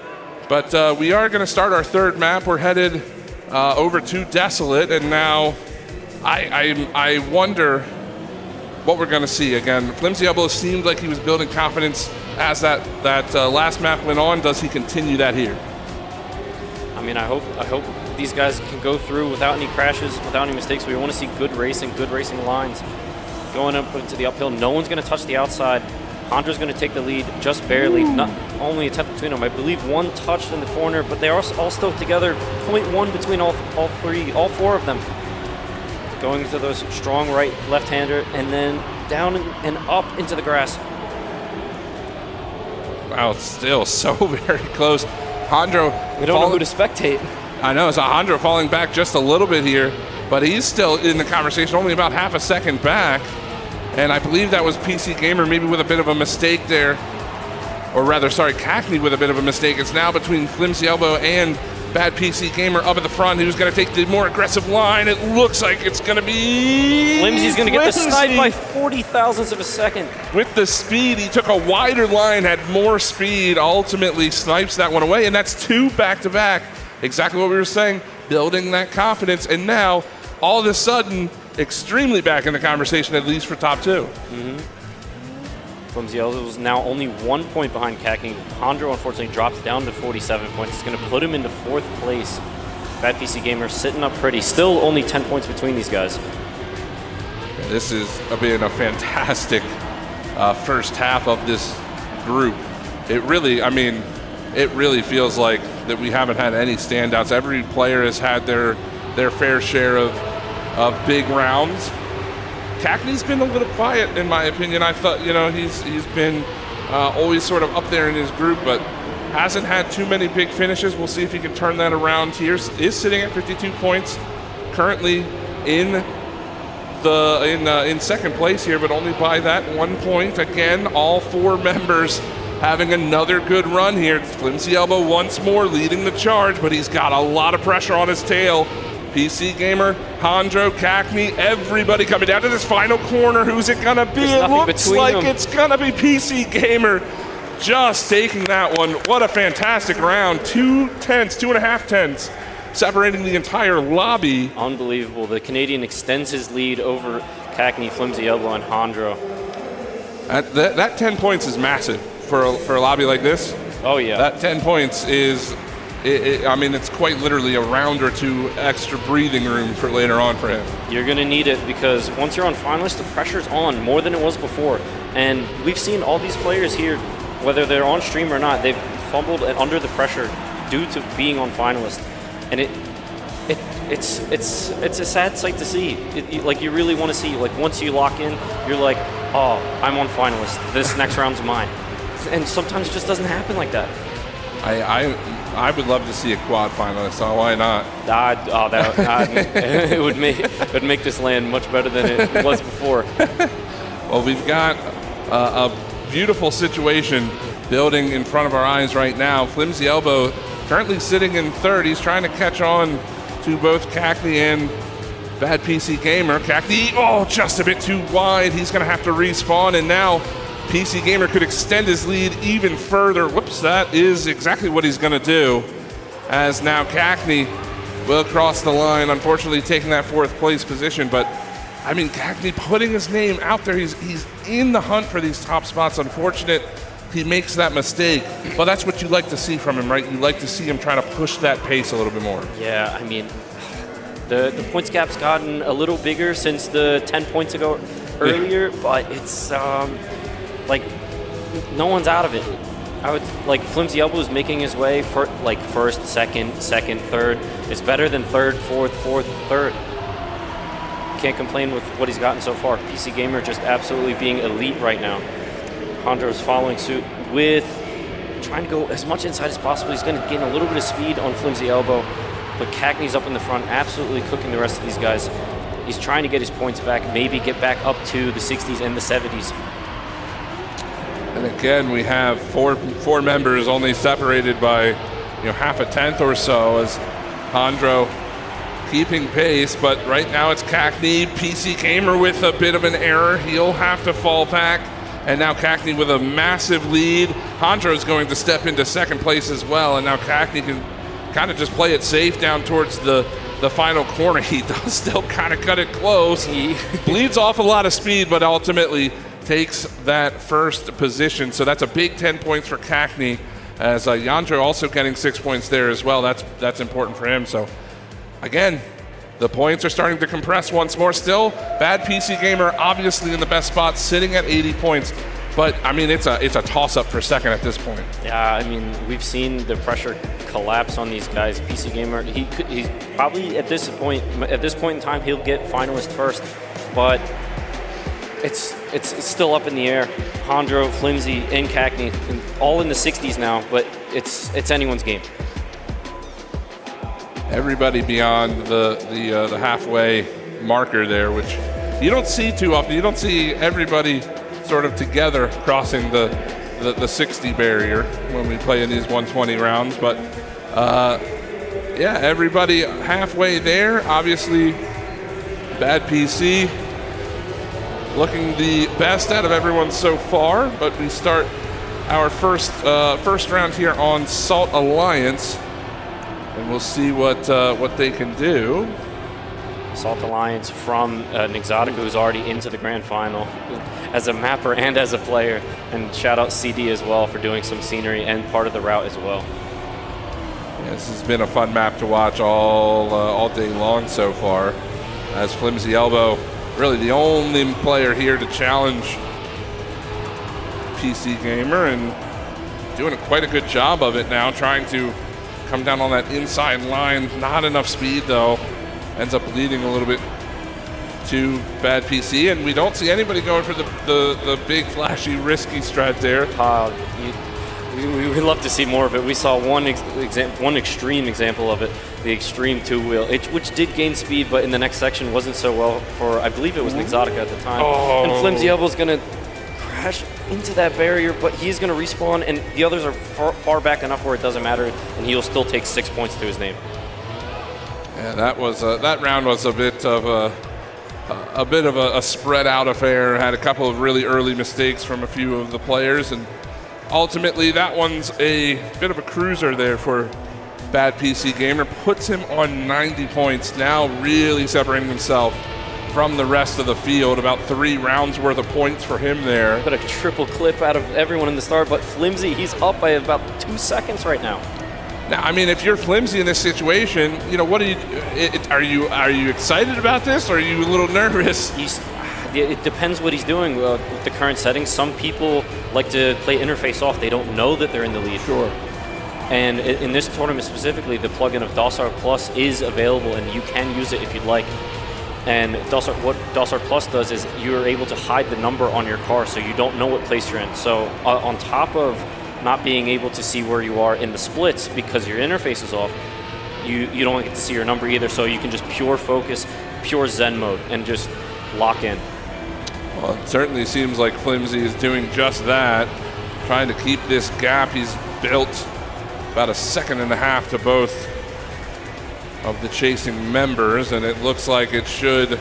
Ooh, a little bit of a clip Small clip from Hondro. Does he know where the safe in is? It's over to the left, buddy. It's over to the left. He's going to respawn and get the finish anyway, but 3 points is better than no points. True. He did lose a position to Cagney due to that, unfortunately. And, I mean, the 1 point difference is not huge. Like you said, at least you get the 3 points. But, yeah, it's, again, 96 now for Bad PC Gamer as we head into another round here of Salt Alliance. Absolutely incredible here. if people are just tuning in, it is 2 winners. The next 2 people to go through will be in the grand final. And as much as PC is in the lead in points, he's already back at the back of the round. Flimsy Elbow is going to take advantage with his Halcyon comrade right behind him. They're going to try and take these points away and try and get themselves back into the conversation for first. Yeah, this is a big opportunity for both of these players right now. I think Hondro especially, if he can overtake somehow Flimsy Elbow, if he can push it, and it looked like actually Flimsy released a little bit there, drops a little bit of speed, closes the gap now. It is about half a second. We'll see how risky Hondro wants to be. He's got the 2-wheel. It wasn't extreme as we saw it before, but it's good enough. It's going to gain him a 10th on Flimsy Elbow. They're going to go into the reactor section, hopefully not fly out of the water like I saw someone earlier do. But Flimsy's looks like he's got it done. He's not going to clip it on the inside, and he's going to get 10 points. Yeah. 0.444 behind. Hondro's going to take second. PC Gamer's going to overtake, and Cackney's going to get last, unfortunately. And so for Cackney, again, struggling just a little bit out of the gate, and now still in a decent striking position. But, you know, it's Flimsy Elbow who's really turned things on. I mean, he was sitting back towards the back of the pack, made a couple of really, you know, crucial early mistakes, but since then he's had some really fantastic rounds, really fantastic maps, I would say, overall. And it's put him in a fantastic position, right? I mean, he's only 7 points off of Bad PC Gamer, builds that lead to the other 2 in the lobby, and that's all you really care about. You don't have to win. You only have to win the next round. You only need top 2 here in the semifinals. Yeah, that's all you need. We do play to 3 winners for prize money's sake for the grand finals, but here only top 2 matters. It doesn't matter if you're 3rd or 4th in the standings. You will be out of the tournament. Oh, who was that? I think that was Cackney. I think that was. Oh, it was Cackney. That's right. Yeah, Cackney unfortunately into the pole there, and now it's going to be a 3-man race for this top spot. Not much of a 2-wheel by anyone, but it just kind of looked like a 3-wheel. The front left taking a little airtime, but Cackney out of nowhere with crazy speed. But he pops out of the water. We're going to go into the wall right here as everyone. No, Flimsy's going to take the lead, and PC Gamer is going to drop back down to 3rd. Cackney's still going to get last, but Hondro's going to capitalize on PC Gamer's mistake and take 2nd place. Where did Cackney come from? I thought he was completely out of the question there. All of a sudden he makes an appearance. He does that all the time. I've seen him in online competitions. He just gets crazy speed out of nowhere from sections you wouldn't believe. Well, again, talk about the rise of Flimsy Elbow, a point off of Bad PC Gamer. Now, we thought PC Gamer was going to be easily the first finalist. That's up in the air currently now. We may even see both of them go on finalists the same round if things continue. But Cackney and Jandro separated by, 3 points between the 2 of them. Yep. They're certainly still in it, but we're going to have to see some big rounds out of the both of them. Yeah, they have a lot of catching up to. More, I would say that they have to hope for more crashes from the leaders rather than go and improve themselves. Right. But it's just tough to do. It's one thing to finish first on pure skill. It's another thing to finish on other people messing up and not messing and getting the finish just completely incorrect. Let's see as the first round shapes up here on our new map. We're on Slicaro featuring B-Rent and the main mapper Mello. B-Rent did, I believe, if not all, a majority of the scenery here. Mello had a say in what he needed to do, but they both agreed at the end of the day that this was an amazing map. And it did make it to the map pack. Shout out to our map testers as well who agreed upon these maps. We did have a few maps that did not make it through to the selection, but this is what we got so far, and we're happy with the 5 maps we got. Some people would say they're not, and some people would say they are. Well, right now it seems like Flimsy Elbow is absolutely happy with this map pack. He is once again leading the way. And will he be able to capture these 10 points again, take the lead away from Bad PC Gamer, who's been struggling as of recent? That is a fantastic run yet again, a 1:07.5 to kick things off for Flimsy Elbow when he needs the points the most, right? And now he's going to put himself head and shoulders above the rest of the field, and we may see him go on finalist here with another win in the next round. Yeah, another win will do it, but unfortunately second place will not do it. He'll be at the dreaded 119, which we have seen before. And it's rough out here. The point limit it's just rough. But PC Gamer up into the lead right now. Cackney trying to get his points back. Hondro right there with him in the points. And they're all together within 0.2 of each other. But PC Gamer's taking a crazy lead at the start, giving himself that advantage, trying to push.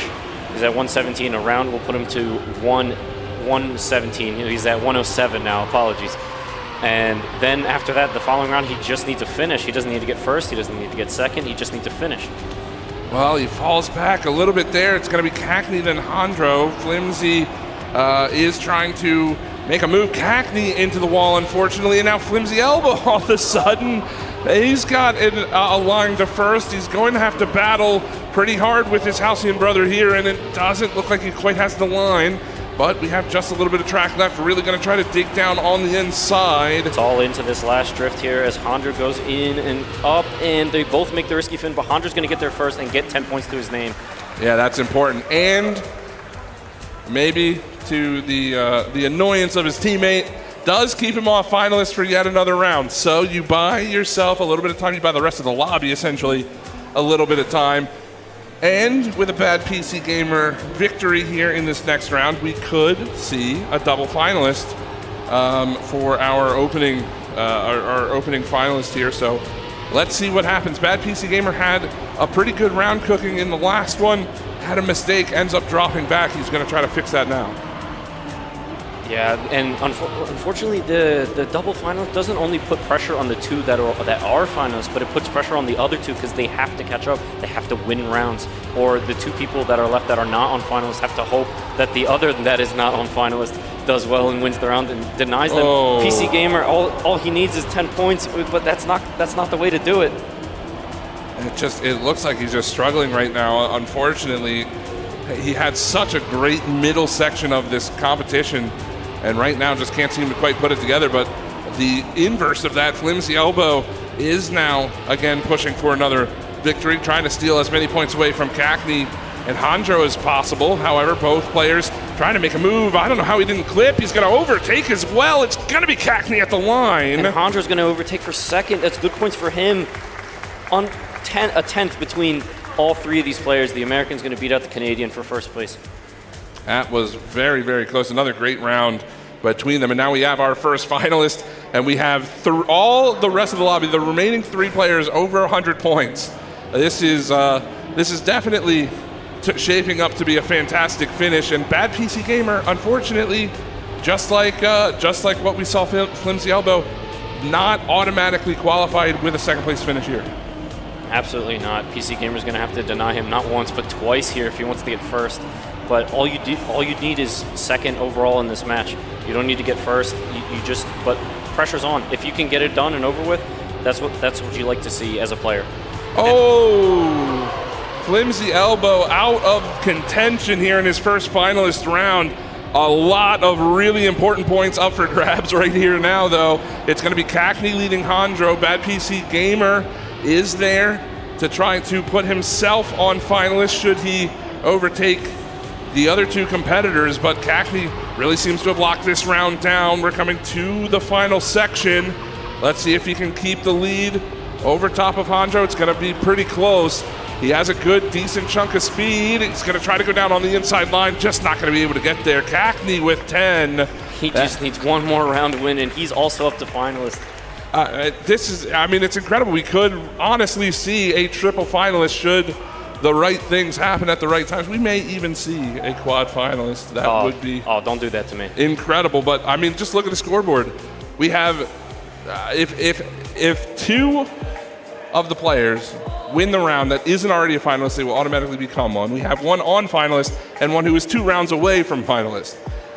This is exactly what we wanted to see out of this semifinal. Cackney needs a round win. PC Gamer now finally up to 117. Just needs to finish in this round, and he will get finalist. Hondro's going to need a couple wins on his belt to get himself that red F on right next to his name.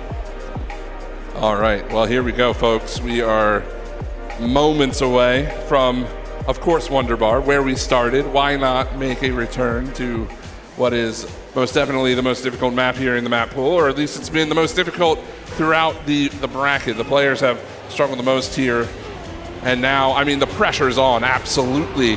For every single player in this lobby, there is an immense amount of pressure to get to that grand final. I think PC Gamer has touched early. He's going to be back about 1 second here. Flimsy Elbow is going to be up in the lead, trying to take advantage of others' mistakes.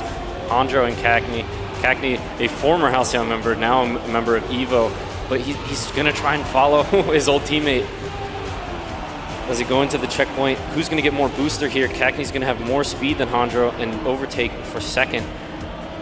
Flimsy Elbow is going to keep his lead, and he's going to try and extend his way and get himself up into first place and get himself to the grand final. Oh, Flimsy doing a great job of building a little bit of a gap. Now he just has to stay clean. That's the biggest issue with this map, but he's really looking to push it here against Cackney as they come down through the long plastic section. Can Flimsy keep it together? Will he be the first one out of the semifinals into the finish? And he is. And he's done it. He's done it. He's absolutely come back from what he had started from before.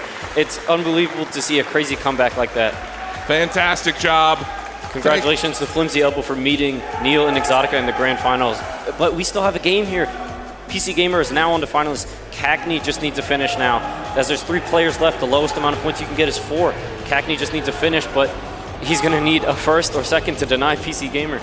And Handro as well. He needs a round win, and he will also be on finalist. Well, any finish that isn't bad PC Gamer in first, we have a double final situation with 1 spot remaining in the grand finals. Bad PC Gamer has an opportunity to punch his ticket to face off against Neil, against Nixotica, and now against Flimsy Elbow and Handro into the wall. It's on Cackney now to keep this round alive, to keep this group alive, and he's into the wall, but he doesn't lose too much speed. He's going to maintain a little bit of a gap here as bad PC Gamer. The pressure has to be on, but he can't be thinking about it now. All he needs is a finish, needs to hang on to these 4/10s. He's built himself down into the final plastic section. Up and around we go. One final time for bad PC Gamer to the finish. He's done it. He's done it. The Canadian has booked his ticket to the grand final. He will meet Flimsy Elbow and the Damascus Gaming boys. Cackney and Handro, it's been an amazing time watching you guys in this semifinal, but your tournament is over. Congratulations to our grand finalists. And as much as I want to congratulate them, they have absolutely robbed us of our quad finalist. But they made it as interesting as it possibly could be. That was such a fun group, such a fun round. And now we have our grand finalists. We've come from nearly 40 players all day today. I mean, everybody's been here having a good time, having fun. We had the early waves, everything like that. Yeah. And now we're down to the final 4. Of course, we foresaw Neil and Nixotica, but I think the other 2, Flimsy Elbow and Bad PC Gamer, I think they're a little bit dark horses. Yeah. You've been here all day again. You've been running around all day. Oh yeah. Who are you pulling for to win to bring this home? It's a weird mix-up because if anyone here knows me on stream personally, I am a Damascus Gaming content creator, and I'm also the manager and / president of Halcyon. So seeing Flimsy Elbow and both Damascus guys all onto the grand final, I'm rooting for all 3 of them. So it sounds like you're a PC Gamer fan then. You have to go with Bad PC. He's a cool guy. He is. He's a cool guy. He is, and he will be competing in just a few moments for that grand final prize. We're going to take a short break. When we return, one final group of those 4 to determine who will be walking away with the lion's share of the prize money. Don't go anywhere. We'll be back in just a few moments.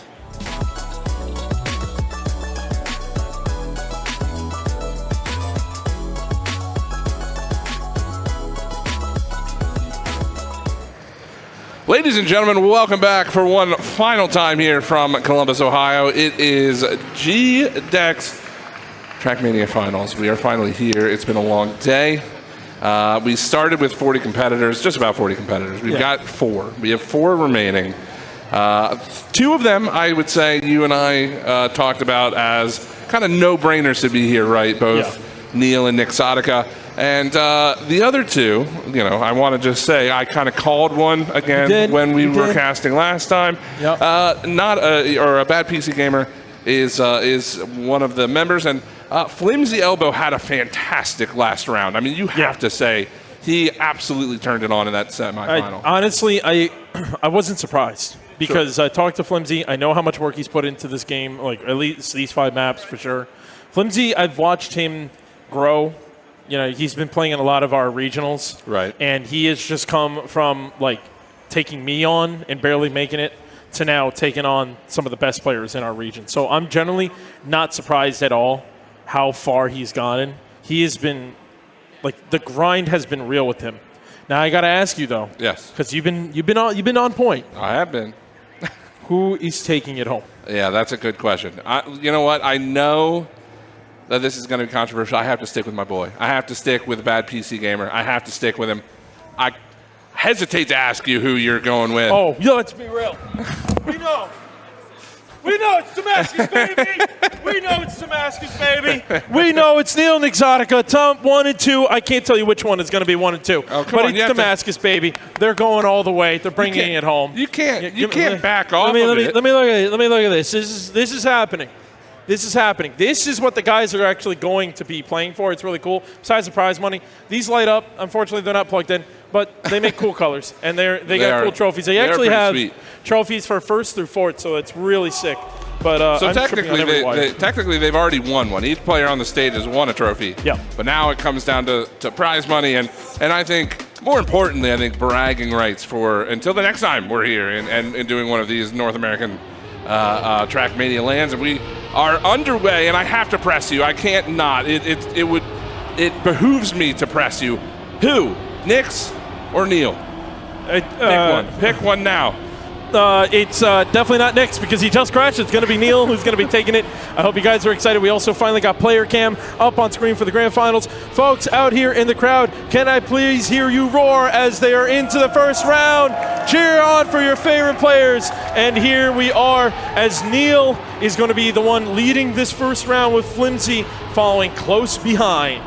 Yeah, so this is a wonderful start to this grand final. We'll see if Flimsy Elbow can keep that momentum he built himself in the last semi-final. Has to be riding that high pretty strongly right now, but Neil is such a tough competitor, and he's going to look to open this with a big 10 points on the board. We are no longer playing to 120 here, as Neil will cross the line for those first 10, but it is important to note that we are no longer playing to 120. We have upped the stakes. We go to 140, and now we are not finishing with just 2 finishers, right?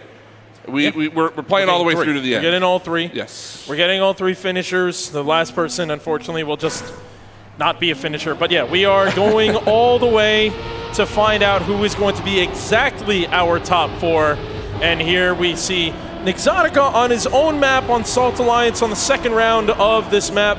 Had a bit of a fumble, unfortunately, when it crashed. So now Exotica back in the fight, back in the battle. All 4 players doing a really good job being in the pack. A PC Gamer lagging a little bit behind, but he is not too far behind this crowd. And Flimsy and Exotica both up in front. Neil looking to be following just a little bit behind, and it's going to be a little bit of a scary moment here because any moment you can clip so many different things, and all 4 players are able to get through nicely as they go on the sand. And we're going into the hard drift. We're going to see if anyone's going to be going for the double wheel challenge. Anybody? We got 2 Papa Wheelies. Oh, but Flimsy went flying. Exotica was the one that was able to survive. So Flimsy's going to be out of this round, but we have the water park coming up, and we have seen so many players opt for the wall ride and then get a slowdown. Exotica is one of them. All 3 of these players were able to not get a slowdown, run it through 0.18 of a difference from the top 3. Yeah, that was a great round, really, from everybody. Unfortunately for Flimsy, we saw him go for that, like you said, that risky sort of 2-wheel strategy. Unfortunately, goes a bit wide and heads head first into that wall. But, you know, ultimately the points are spread relatively evenly. Neil had a couple of good back-to-back rounds, a first and then a second, so he's sitting at a nice 16. Nix only 3 points back as we continue on through Salt Alliance, round number 3. And really looking forward to seeing how this is going to progress. Again, we saw how close, how tight every single round seemed to be in that semifinal. And now that we're here in the grands, you know the pressure's on, but you know all of these players are certainly locked in, as again, Nix is going to try to steal another round away on his map here. Neil trying to chase him down from the 3rd position. Flimsy Elbow in the conversation as well. Only about a 1/10.5 to 2/10 separating the 3 players at this point. As Nyx again opts not to go for anything too risky. None of the players are. We are going to play it safe this time as we head down into the dirt section. That was close there from Neil, but he's got a ton of speed coming out of it. Can he catch on to Nyx? That's going to be the big question. He's got a little bit of speed, not quite enough to get there. It's going to be 200th separating the players, but Nyx ultimately walks away with the 10 points. And 27 thousandths of a second between the 2 GG players. That is incredible. Neil just was able to get so much speed out of it. I guess the argument that CD had against the rest of the community of what's the faster line in the dirt, Neil just proved it right there, even though he was a little bit farther back. So, of course, it's not going to be a perfect argument, but Neil showed that there's definitely more speed to be able to push towards the end there. Exotic ends up making a little bit of a mistake. Oh, but it looks like Flimsy is going to be completely out of this fight. It's up against the DG boys, unfortunately, for Flimsy and PC Gamer both hanging in the back. But this map has taken so many victims, including the mapper, the creator himself. So at any moment now, Bad PC Gamer and Flimsy both in a pretty good position to be able to capitalize on any mistakes that may come out from anybody else. But Exotica goes for the really, really risky ride. Oh, he loses the grip, and there it is. As I said it, we have both PC and Flimsy back at it, fighting for 2nd and 3rd. Those points are going to be crucial. Again, we are playing up to 140 points. We're definitely going to be seeing this map. But no slowdown from anyone but Expo. Nyx almost able to snipe that one, 0.05-ish about off from PC Gamer, and that's going to be it for Salt Alliance. For the first time, more than likely, we'll see this map again. Man, that was a hard-fought 3 extra points from Flimsy Elbow right there with Bad PC Gamer. That was a competition all the way down to the end for 2nd place. Unfortunately, overshadowed there by Neil, who did take those 10 points. He puts himself a little bit further in the lead now, sitting on 32 as we head to Desolate for our 2nd map, of course. Desolate, I would say one of the more interesting maps when it comes to how the consistency of the players have been throughout the day, right? Yeah. I mean, obviously we've talked enough about M101, we've talked enough about Wonderbar, but Desolate's been sort of under the radar where it's been a little bit of a struggle for players here and there. Yeah, I mean, in reality, this map is all about pace. It's a very, very heavy pace map. Again, the mapper himself, Kyle, he tends to make really good comp maps that really focus on how much you can squeeze. Kyle makes like what I like to call toothpaste levels. How much of that little bit left of toothpaste can you squeeze out and get a world record or something like that? So we're going to really see it, and all 4 players are perfect players for pace. And Exotica is more known for being a little bit more on the consistency style over pace, but the thing is, Nyx is really good at being able to push even his consistency level, so it turns into more of a pace style drive with more consistency focused. Unfortunately, we didn't see that too much in the first map, especially on his own map, but we're going to see it here. Ooh, Neil goes for the low line and unfortunately clips his wheel. Complete slowdown. He's out of a full stop at that point, so it's going to be Nyx and PC Gamer. PC Gamer opts to go a little bit wider to try to get a more straight line, and it works out for him, and PC Gamer is going to be starting to bounce back. Yeah, good opening round of Desolate for Bad PC Gamer. He started in the lead. He was in the lead through the middle of the track, finishes obviously in the lead as well. That's what we wanted to see from him. Struggled a little bit in that first few rounds, but 10 points puts him right back in the conversation here, sitting at 25. Only 11 points separating him to Neil, who is in that top spot.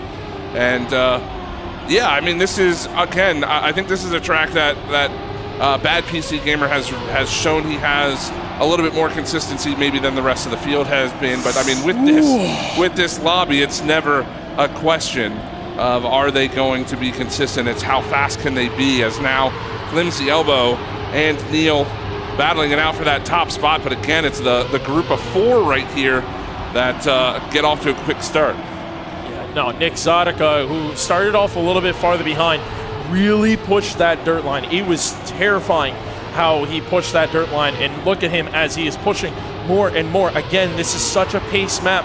you can build and snowball so much speed. Unfortunately, we saw Flimsy Elbow make a mistake there. Neil makes a mistake there as well. So that's going to be looking like Exotica is going to be the one that's been able to run away with this.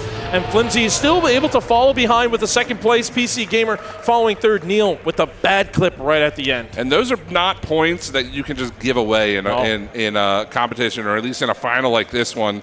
You go from 10 points to just the 3 that Neil, because I mean, that one clip, well, it wasn't a massive mistake. He didn't go headlong into a wall or anything like that, but it still cost him 3 spots. Right. And you can't afford to be giving away 7 points per round, because now, as you see, Nick's sitting on 42.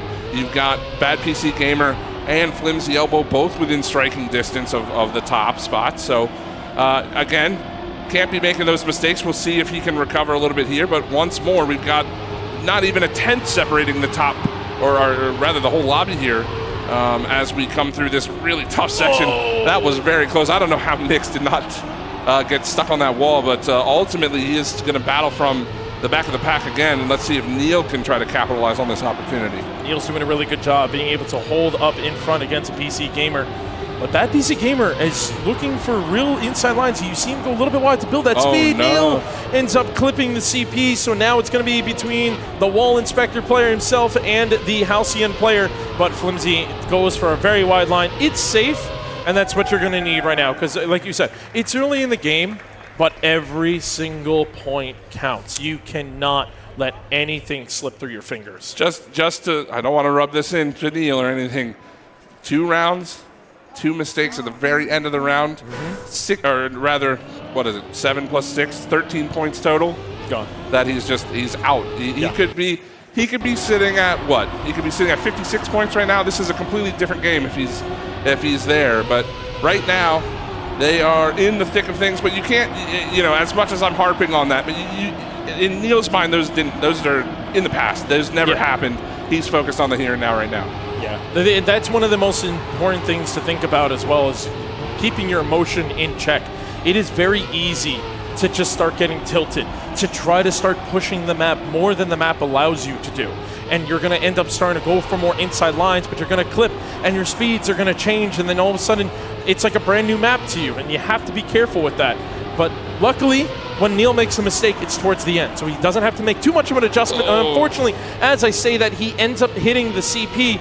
Oh, and then we lose Flimsy, well. So that's going to allow Exotica to actually fight back up into second place. Neil will get into third. So yeah, it's going to be 4 points, but that's going to be good for him. Flimsy, unfortunately, making that big mistake at the end, and that's not going to be good for the guy who's currently in last place. No, but it's going to be great for my pick, that's for sure. 10 points to a Bad PC Gamer. And we will go ahead and switch maps. And while we do, I want to pose the question, is it a Bad PC Gamer or a Bad PC Gamer? Yes. Okay. Well, fair enough. We'll have to ask him. We'll have to ask him when things are all said and done. Maybe lifting the trophy. I mean, by the end, we'll see if he will be able to do that. We're not 100% sure yet. I mean, all 4 of them will have some sort of trophy to lift. Will be nice. Oh, that's true. But they all look the same. The only thing is there's a plaque in the front. There's a 1, 2, 3, 4. I mean, yeah, they're changing colors. Wait, that one changes colors. Why did the other ones not change colors? Because they're not cool enough. They have a remote. We have remotes. Yeah. And unfortunately, no one is able to see this unless you're in the LAN and turn around. But yeah, no, anyway, here we are, M101. Speaking of turning around, speaking of spinning around, we are on the map that requires you to drive in every direction possible, forward, sideways, and backwards. And I like to make sure that you never drive the car properly at all times in this map. I see you're trying to favor yourself because you never drive the car properly. No, of course not. I got eliminated on my own map, so obviously it's a terrible map. Honestly, I didn't even think about that. But that is the unfortunate truth. Right now, though, Flimsy Elbow out in front for our first round. We saw Bad PC Gamer, unfortunately, with a bit of a mistake earlier on as we go through the very fast engine off section. Now into this first backwards driving section. That's a ton of speed for Neil. He's going to overtake Nix, but he still has Flimsy Elbow to catch, and that is quite the gap. It's one of the largest gaps that we've seen, but he's closing it very quickly. Nobody going for the wall bounce. Nix did. Nix did. Is it going to be enough? Oh, there was a clip. Oh, my goodness, no way. Nyx went for the wallbang, but that's the problem, that you're going to be the first one to go backwards over everyone else, but you don't have all that speed that the booster is going to push you. So unfortunately, we see a clip. Nyx was almost able to take first place, but Neil just pulls out the 50 cal and snipes not one, but two players. 89 thousandths between the DG teammates, and ultimately it ends with them in a tie for points. 57-57 between Nyx and Neil. 52 on the board for Bad PC Gamer. Flimsy not too far away, sitting at 41.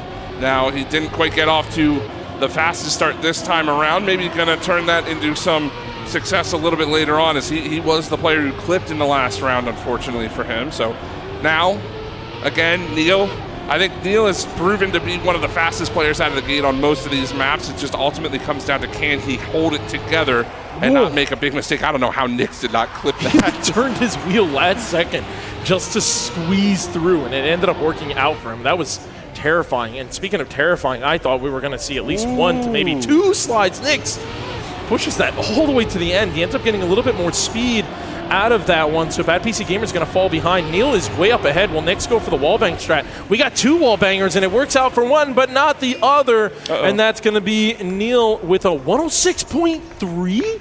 Wait a minute. Yeah, 106.3. We got a world record stat to pull out, and we got to check that one. But I do know that people, this is second place in the world. That is second place in the world. Wow. And I know that a lot of these players have actually been telling me that 105s are possible on this map. It would be insane. A 106.354 is Cackney's world record at the moment. Yeah, so 103.9 versus a 103.4. Jeez. Yeah. World record runs not just like in rounds, but in live, in stage, in a LAN. These guys are pulling this off. This is incredible how good these players are. Flimsy, though, the one player that I really would love to see bounce back, currently sitting at 45 points all the way into the back. Flimsy has not been agreeing too much with M101. Maybe he'll be able to get some sort of a back into this match. Not too far behind everyone this time, but we're going to see how these players are going to decide to go for it. A lot of the players have been doing this risky strat, where usually what you do is you just do an ice slide, tap, you break, and then go. But Flimsy goes flying through. He ends up getting the strat perfectly, where you just avoid the snow, you do the spin, you land on the spring, go backwards, and now you go flying with insane amount of speed. As you can see, Exotica is actually going for the wallbang. We're going all the way to the end, but he's not going to have enough speed, though. Oh, he got him. Flimsy ends up missing the finish line, bouncing and sliding over. He just barely made it through, but Nyx was able to snipe him with a 106.7. Yep.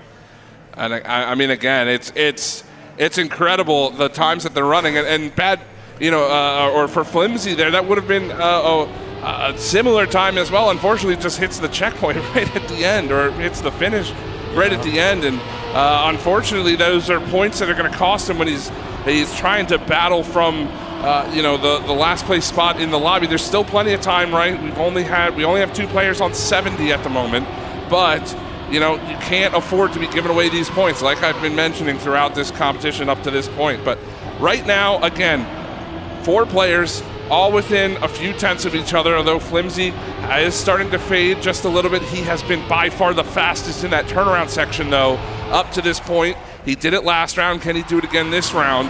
Right now, it's Bad PC Gamer leading the charge.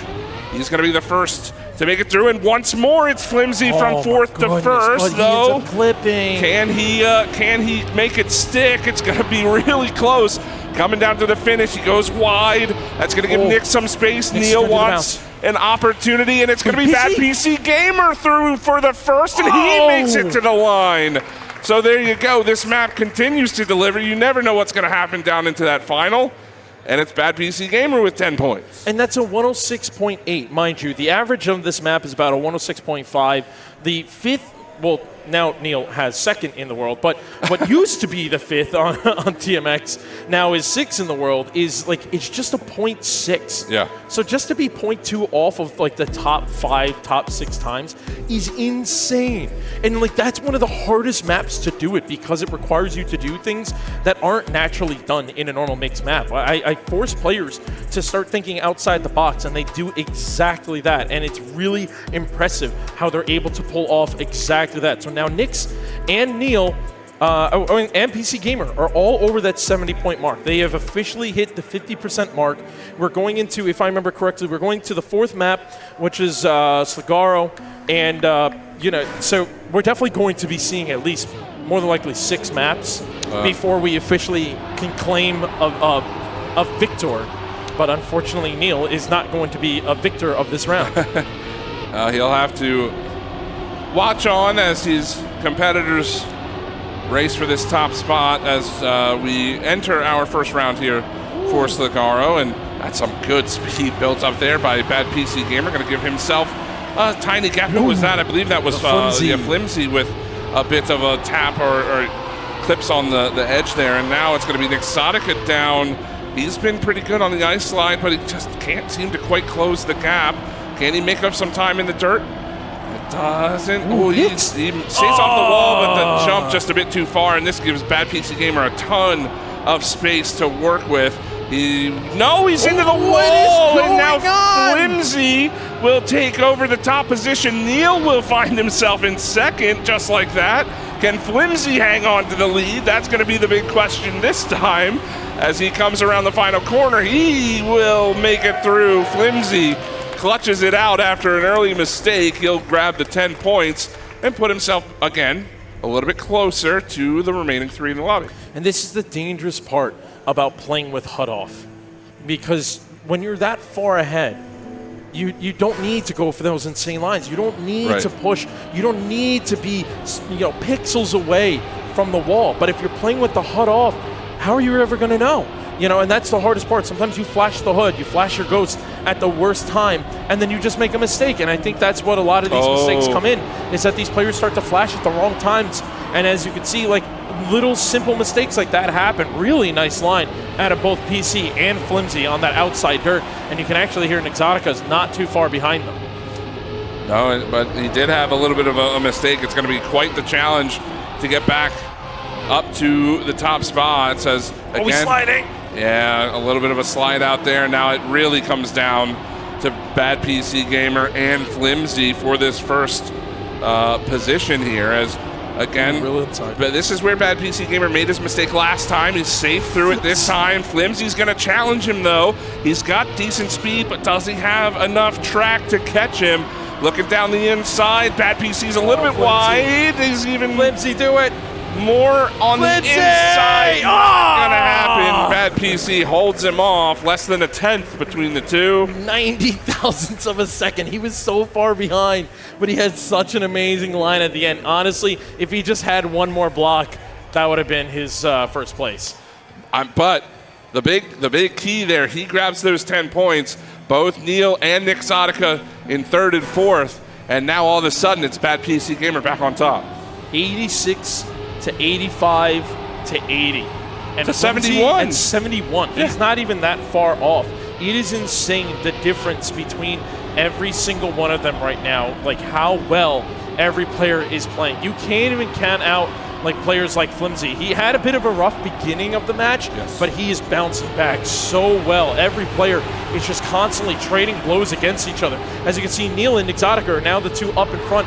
Flimsy was just there a second Neil ago. Is so wide. Yeah, Neil goes for this nice long line, and so does Exotica. And look at that. They use all that line to do this amazing SD that allows you to just kind of, you get in that weird wonky spot where the car doesn't know, it's like, should I strain out or should I ice slide, and you get all this speed, but unfortunately Neil will make a mistake, but it doesn't make him go too far back because of the fact that him and Exotica had such a huge lead that now PC Gamer and Flimsy are both in contention to fight for the last bit.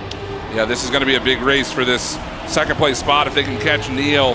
He is bleeding a little bit of time. I just don't think they've got enough track. No, it will be Neil in the second place position. So for Bad PC, goes from first in the last round, last in this one. He will have to cede away that lead yet again. But they've been trading back and forth, 91, 90, 89. Player. Of course, why wouldn't we be here in the grand finals as we're getting ready to cross over that 100-point threshold again? We played a 140 instead of 120 as we had been. But still, I mean, there's still opportunity. But Flimsy Elbow, I think these next couple of rounds, especially as we transition away from Sligaro after this match, or after this round rather, he's got to come out quick in the next map. He just has to. He has to. Yeah, you're 100%. And the question is, and Flimsy did really well, but the next map is Wunderbar. Like, it is such a difficult map. Anything can happen. Oh, we get a slide out from a from Flimsy, unfortunately. So that's going to throw him back again into last place. Flimsy is definitely one of the players that needs to be able to push these players and push him and push him. And unfortunately, he's pushing himself out of the contention of this race. And PC Gamer is being a wall inspector and making sure the wall is still there. So that's going to put Neil and Exotica back in first and second place. DG running away in front. Yeah, that's huge, and it's assuming they can both live through this finish, and they will. It will be Neil, then Nyx. Flimsy will take the third spot. Fourth there is Bad PC, a 107.5 for Neil. Decent time. I mean, it's certainly. It's a great time. No, okay. Decent time for him. Yeah. For him, for the lobby, I would say. But good enough, obviously, for a first place finish there. And now again, if you are, I just want to put this out there. Flimsy was in a very similar position in the last semifinal. He didn't start super hot. Yep. He started a little bit slow, but he turned it on at the end, put himself in this position now in the grand final. If anybody's going to do it, it's Flimsy, but his competition, no shade to any of the other players, it's Neil, Nixotica, and Bad PC Gamer. That's a tough group to try to come back from. Oh, 100%. And you know what? You have a tough group to go up against. You're in the grand final. You're at a LAN. You're on a main stage. You got all these noises going on. You might be able to hear us. And now you got to perform at like top peak. You're asking a lot from this guy. But you know what? If anyone's going to do it, it could be any one of these four players for sure. Unfortunately, it looks like Neil was the one who made the first mistake on that dirt line, a very difficult dirt line. Exotica will be the one leading the troops as we are here on Wunderbar. Oh, and into the checkpoint goes Flimsy, so he'll have to drop back. And Neil back into the conversation. He was right there with PC Gamer for a while, overtaking him now. But again, it's going to be Exotica who will be the first one down into this long, extended dirt corner and just able to keep it off the wall. And still, Neil, wow, ton of speed through that, closing the gap right up on Nixotica. Going to come down to this finish. I don't know if Nix knows he's there. No. But Neil trying to go a little bit too far on the inside, ends up with the clip. PC! And PC as well. Now it gives Neil an opportunity to secure that second place spot. And unfortunately for Flimsy, just couldn't get back in there. That's tough. I mean, yeah, that is a bit of a shaky performance out of at least the back three players for sure. I mean, I told you it's this map. Wunderbar. I wish we had a crash rate per map. That would be cool. Because this map would be #1 of the most crashes you would see all day long. Absolutely. Unfortunately. Oh, and we preface, I mean, that was like one of the first points we made coming into today, is that this map is just difficult. It is just unforgiving. It is punishing on every single corner. We see Nyx, the latest victim of a wall tap here on Wunderbar, and now it's up to Neil and Bad PC. Bad PC, I'm sure, wanting to get a little bit of revenge, but it's just a bit too wide. That dirt corner has ruined so many good runs today. Yeah, that dirt is so awkward because of the fact that you're trying to keep grip the entire time, as well as line up for the basically what I call the comp dirt line, which is always, for the mappers, 2 blocks up and to the left or right outside dirt the entire time. So it's a very difficult dirt line, and mappers always seem to try to shove it in somewhere, because that's if you don't have that exact custom block, it's not a comp map. I'm sorry. Even my map, not a comp map, because it doesn't have that block. Well, Neil, he's inching ever closer to that 140 finalist position, sitting at 117. Exotica not too far behind at 110. And unfortunately, again, we see a couple of mistakes. Wow, Pat PC is way off the line there. And it's, again, up to both Neil and Exotica to try to extend their lead. Things sort of falling apart for the other two here in this lobby, but you know, I don't want to count anybody out, especially because we've seen some issues here. It's Exotica again who makes a bit of a mistake, and now things get spread out. Now this is where you can really you can use your consistency. You can earn a couple of points back if you just don't give up after that first mistake. Ooh, and Bad PC Gamer back into the race, trying to fight for at least P3. And you know what? It doesn't surprise me. This is a very tech-heavy map, so it doesn't surprise me to see Neil up in front. He's on a tech team. He's on 4 wheels. You know, when he's not representing Damascus Gaming as an organization, as a club, he represents 4 wheels, and it shows what he can do. But Flimsy almost sniping Exotica there, and it's a 101.7 from Neil. That's a pretty good time. That would be, looks like somewhere between 3rd and 4th in the world. Just you know, just so casually. you guys know. Yeah, casually. Neil. It's 4th in the world. Just, you know, no big deal. And he's up to 127 now. A win away from essentially being guaranteed a finalist position in the following round. But still, Exotica lurks only a few points back. Bad PC Gamer right there as well. Both players over 100 in their own right. And that finalist tag, I mean, you know it. Everybody who's competed here today knows it. It can be one of those things that can be hard to shake. And now Nix is going to try to get these 10 points back. If he can beat out Neil here, he's going to make it much more difficult for him to get finalist in the next round. We'll see if Nix can hold this lead. He's only got a couple of tenths left to go here as we come down into this plastic section.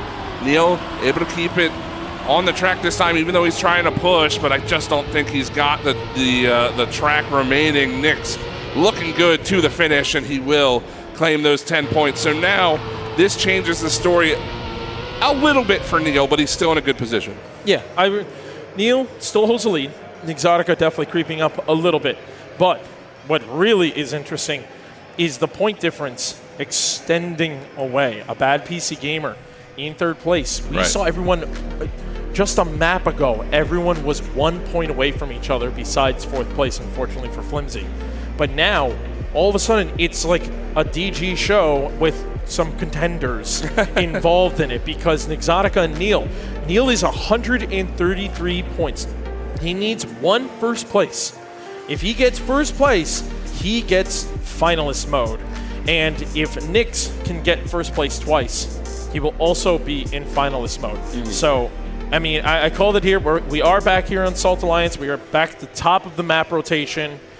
But it could be the map that declares our winner. And will it be a biased win? Will Exotica win on his own map? Finally, he's been. If anyone has the most crash rate on this map that we've seen on stream, it would be, in fact, an Exotica, who has just been getting beaten to submission from his own map. And I will admit, a lot of the times he makes mistakes are when CD was mapping. So it's not just Nix is beating himself up at this point. But we do see 2 players falling behind, and that's PC Gamer and Flimsy, and then Exotica, of course, will unfortunately make the mistake.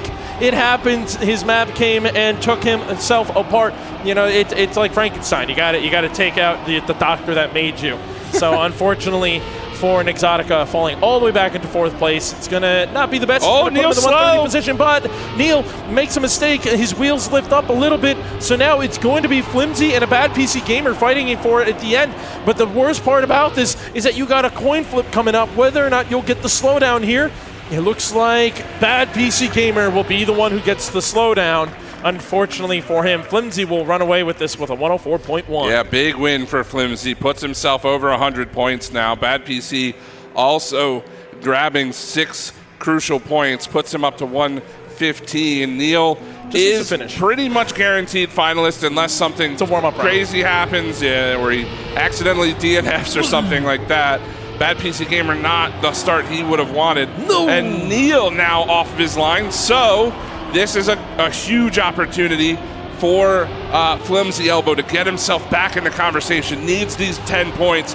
Nix can do without the 10. He's essentially going to be in the position Neil's in for the most part, close enough with a second place finish here, but this is super critical here for Flimsy. Yeah, the dreaded 9-digit that's coming up if Nix gets first. he will be at the 139 mark. But Flimsy will say, don't worry, buddy, I'll help you out. Let me take these 10 points and fight his way back up into the top. This is very important for Flimsy. Even if he doesn't take first place, no, instead he ends up clipping his wheels. Nixotica up in front now. PC Gamer is back in contention to fight for that second place. Pretty far back though. Nixotica can run away with this one and then sit on the 139. Does he get the slowdown? No, he doesn't. All three players up in front are just fine. Neil just crosses the finish line. Neil is officially finalist. Ladies and gentlemen, in the grand finals, the first ever edition of the GDEX Trackmania LAN, we have our first grand final finalist. It is Neil. Nixotica following by 1 point to get to that finalist. Yeah, needs just the one. And yeah, I mean, ultimately, everybody in the lobby, doesn't matter who it is, doing everything they can to deny Neil the victory here, to give themselves at least some sort of an opportunity. But none other than Nixotica is going to be pushing nearly as hard as Bad PC Gamer. Sitting there in second. Neil's going to drop back to third. He is still here in the conversation. I believe Flimsy had a little bit of a wall touch, so he is about half-tenth back now, or yeah, half a second back, sorry. As now Neil, this is the player to watch. Neil and Nixotica going to do battle. Bad PC Gamer also here to try to clean up a couple of positions if there's a mistake that's made. Going for it. Nix doesn't go too wide. He's safe enough now. He's going to come down into this long dirt section. This is a super crucial. Nix able to keep it off the wall. And now to the slowdown. Moment. Here it comes. Nix and Neil. No, Neil it's going to be Neil. Gets it. He's Neil got has it done at it. the finish. Oh my goodness. It came down to Nixotica's own mapping where the 50-50 coin split came in. Unfortunately gets a slowdown. Congratulations, Neil. You are the first ever GDEX LAN winner here. 2024 victory, first place. But unfortunately, we still have some more Trackmania to play. And that, I mean, that's got to be such a heartbreaker for Nix. He played that so well all the way through to that final moment, and he just loses the coin toss there with the wall. And unfortunately for him, fortunately for him, he's finalist now, but he's got to play another one, knowing that only second place is as high as he can climb here in this tournament. Now as Flimsy, again, really good opportunity here. If he can grab a couple more points, I mean, if both he and Bad PC can deny Nix a finish, a top one finish here, this could be a very, very interesting race for second, but it's going to come down to these two players into this final moment. Nixotica looking to maybe try and not have to deal with another round. Even if Flimsy wins this one, it's not going to be guaranteed finalists, as he'll be sitting at 132. But Nixotica just again being defeated by his own map, unfortunately makes the mistakes. Flimsy will get in first. He will get to that 132 mark. He's so close to getting finalists. Flimsy is I read the wrong score. Flimsy is at the 122. Right. Bad PC Gamer is the one that gets the 6 points. So Nixotica, no points. He will just have to try to fight for it again. And I think what's the craziest part, the entire conversation with the community as everyone was getting ready, the one big thing that they were talking about was that little tiny wall bang. Were they saying, should we block this line? Should we allow it to happen? It's a 50-50 coin toss. And out of all people to become victim to that, unfortunately, was Nixotica. The mapper himself was the one who lost the coin flip. But now I love the relief on the face of Neil. It's over. He's won his. It's been a long day. It's been a long day, and it's been a hard-fought battle. I mean, just this final has been an extremely hard-fought battle between all four, and it's not over. It's not over. Nix now with an opportunity again. He's got essentially a free round here. Nobody else can make it to finalists this round, but if he isn't able to pull it off here, then things start to get really interesting moving into the next couple of rounds. So does he push? Does he play consistent?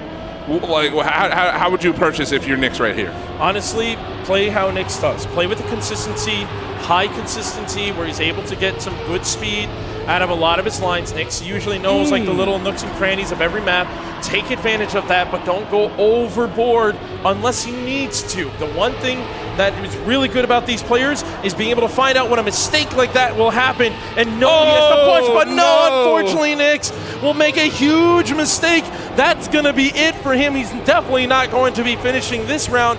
And now Flimsy has a chance. No, he makes the mistake at the end. Flimsy completely bunks at the end. That was the 10 points he really needed to get back into this fight. And so now PC Gamer 2 points away from hitting finalist. Flimsy will have to take the 6 points. That's going to put him at the 128. So it's like the two of them are just kind of switching slots. Moving forward into stepping up in line. And again, I mean, Nick's ultimately, whatever happens here, Bad PC Gamer is finalist next round. Whether that he's competing for second or third, that's the big question. If you're Flimsy, though, I mean, he started off strong. He had a great run in that last round. Just barely couldn't hold it together at the end. I mean, you could tell these players are pushing just by that line, just by the reaction you had, by what the crowd was how they reacted to that. And yeah, I mean, this is everything all of these players have got right here. Yeah, but I mean, this is the one downside for Exotica. Again, we talk about the consistency versus pace. Nyx is really good at being consistent. He does have good pace, don't ever get me wrong. He has good pace, but he's versing two pace players. PC and Flimsy, they may have some wonky rounds, they may make mistakes, but when they have a good round, it's usually like a top 5 round. I don't even know how Flimsy got around that sign. Unfortunately, Nyx makes a mistake, so that's going to be it. Folks, we have a double finalist situation. PC Gamer has a chance to jump over Nyx and take the second place. And Flimsy is right there in the conversation as well. Again, I mean, he has to essentially go back-to-back with wins if he wants the second place crown. Ultimately, I think no matter what, if you're Flimsy, second place is a must right now, right? That'll get him into finalist. Even if he doesn't necessarily get second, he can battle whoever remains for third. But yeah, there's no holding back now. If you have any hidden strats here, Flimsy, now's the time.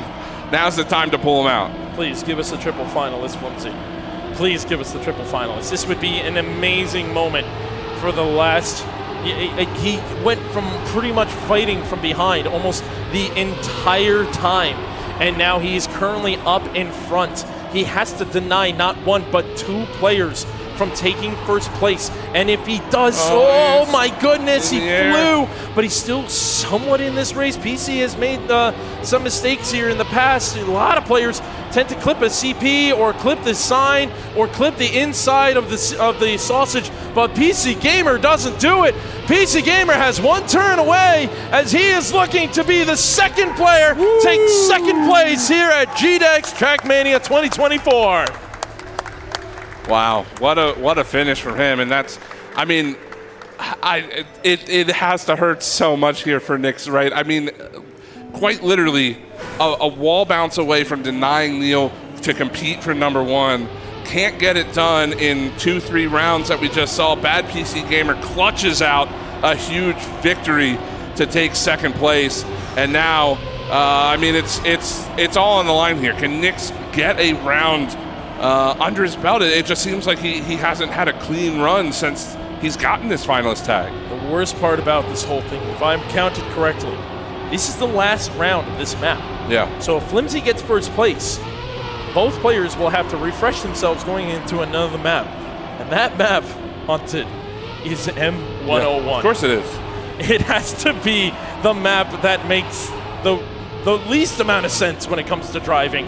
But Nyx is looking to make the final push. Maybe he heard me and he goes, I don't want to deal with that. Let's get it happening here as we were coming into the final bit.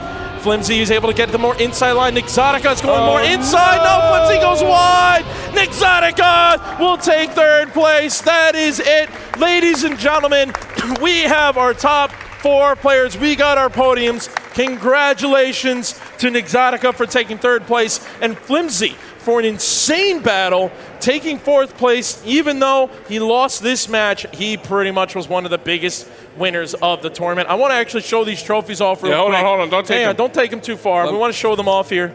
Man, these guys are dropping it. Here we go. We're checking out these trophies. We got these trophies here. Awesome. Actually, can we get Flimsy to the host stand over here? Come here. Alex, come here. Alex. I know you can hear me. There's a speaker screaming your name right now. Put this down. Can we get our 4th place winner, Flimsy? Can you join us up here over at the caster booth real quick? Congratulations to Flimsy for taking 4th place, folks. Can we get a round of applause? Alex, come over here. Alex, come over here. Get it in camera, Alex. Professionalism. There you go. Congratulations, Congrats, Flimsy. brother. How you feeling, bud? You feeling here? Pass me the headphones real quick. How are we feeling, bud? I know it's 4th place. Yeah. You were close. You were pushing out of this world, but you got so far. How does it feel here at the end? It feels good. My goal was to get to the final, and we got that. Okay. I practiced a lot for this. Hometown, you know.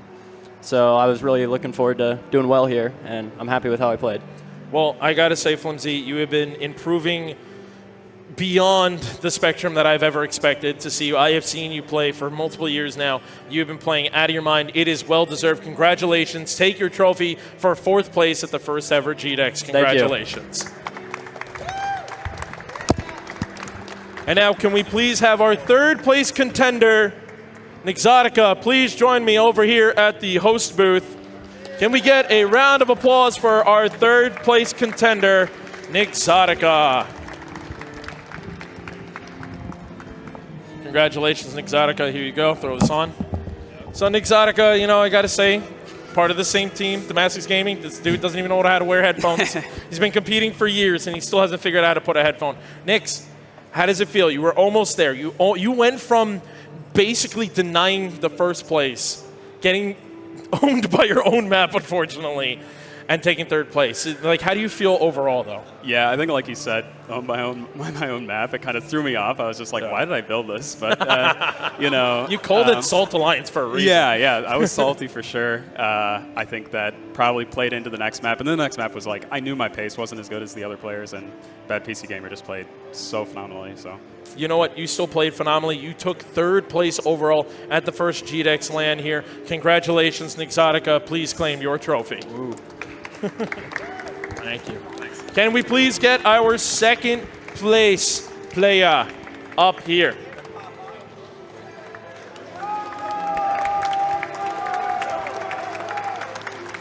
We got a roaring crowd over here. Congratulations. Thanks, guys. How does it feel to take 2nd place? I mean, you've had an audience roaring for you this entire time. How does it feel? Man, it's crazy. The nerves didn't really hit me until I got close to finalist, and then I just had to focus on like just one more round, and then it came to my best map on Desolate, and I knew I could pull it off, and I did, and I'm super proud of myself. Yeah, and I'm very curious.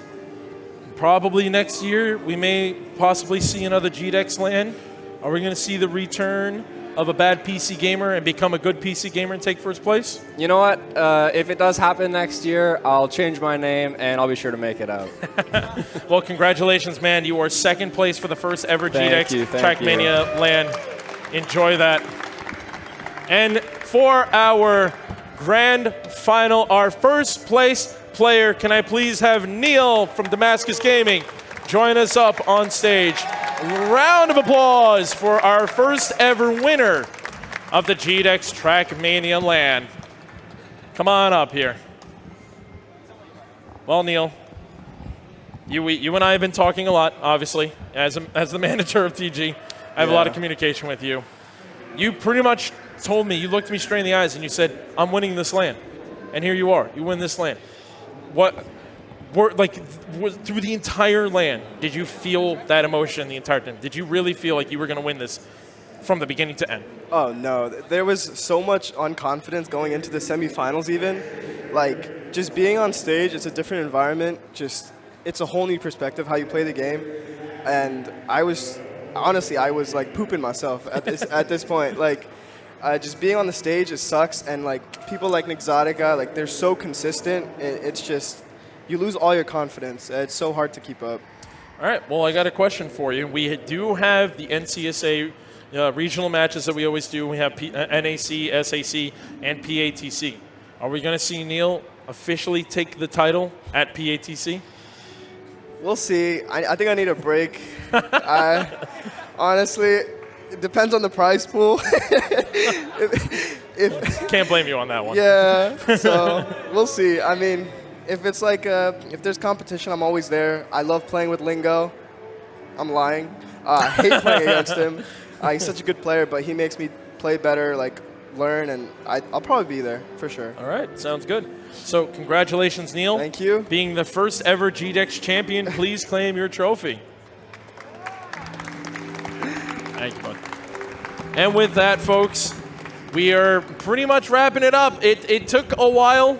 It took us a long time to get to this point. We have officially made it to the end here at GDEX. Alex, you and I have pretty much like forefront this LAN. We did a lot of the technical work in the background. It was honestly an honor working with you, as well as the production. The team, the production have been, they've been working their butts off all day with all the technical issues we had, but we still made it here to the finals. Alex, would you like to say anything before we close it out?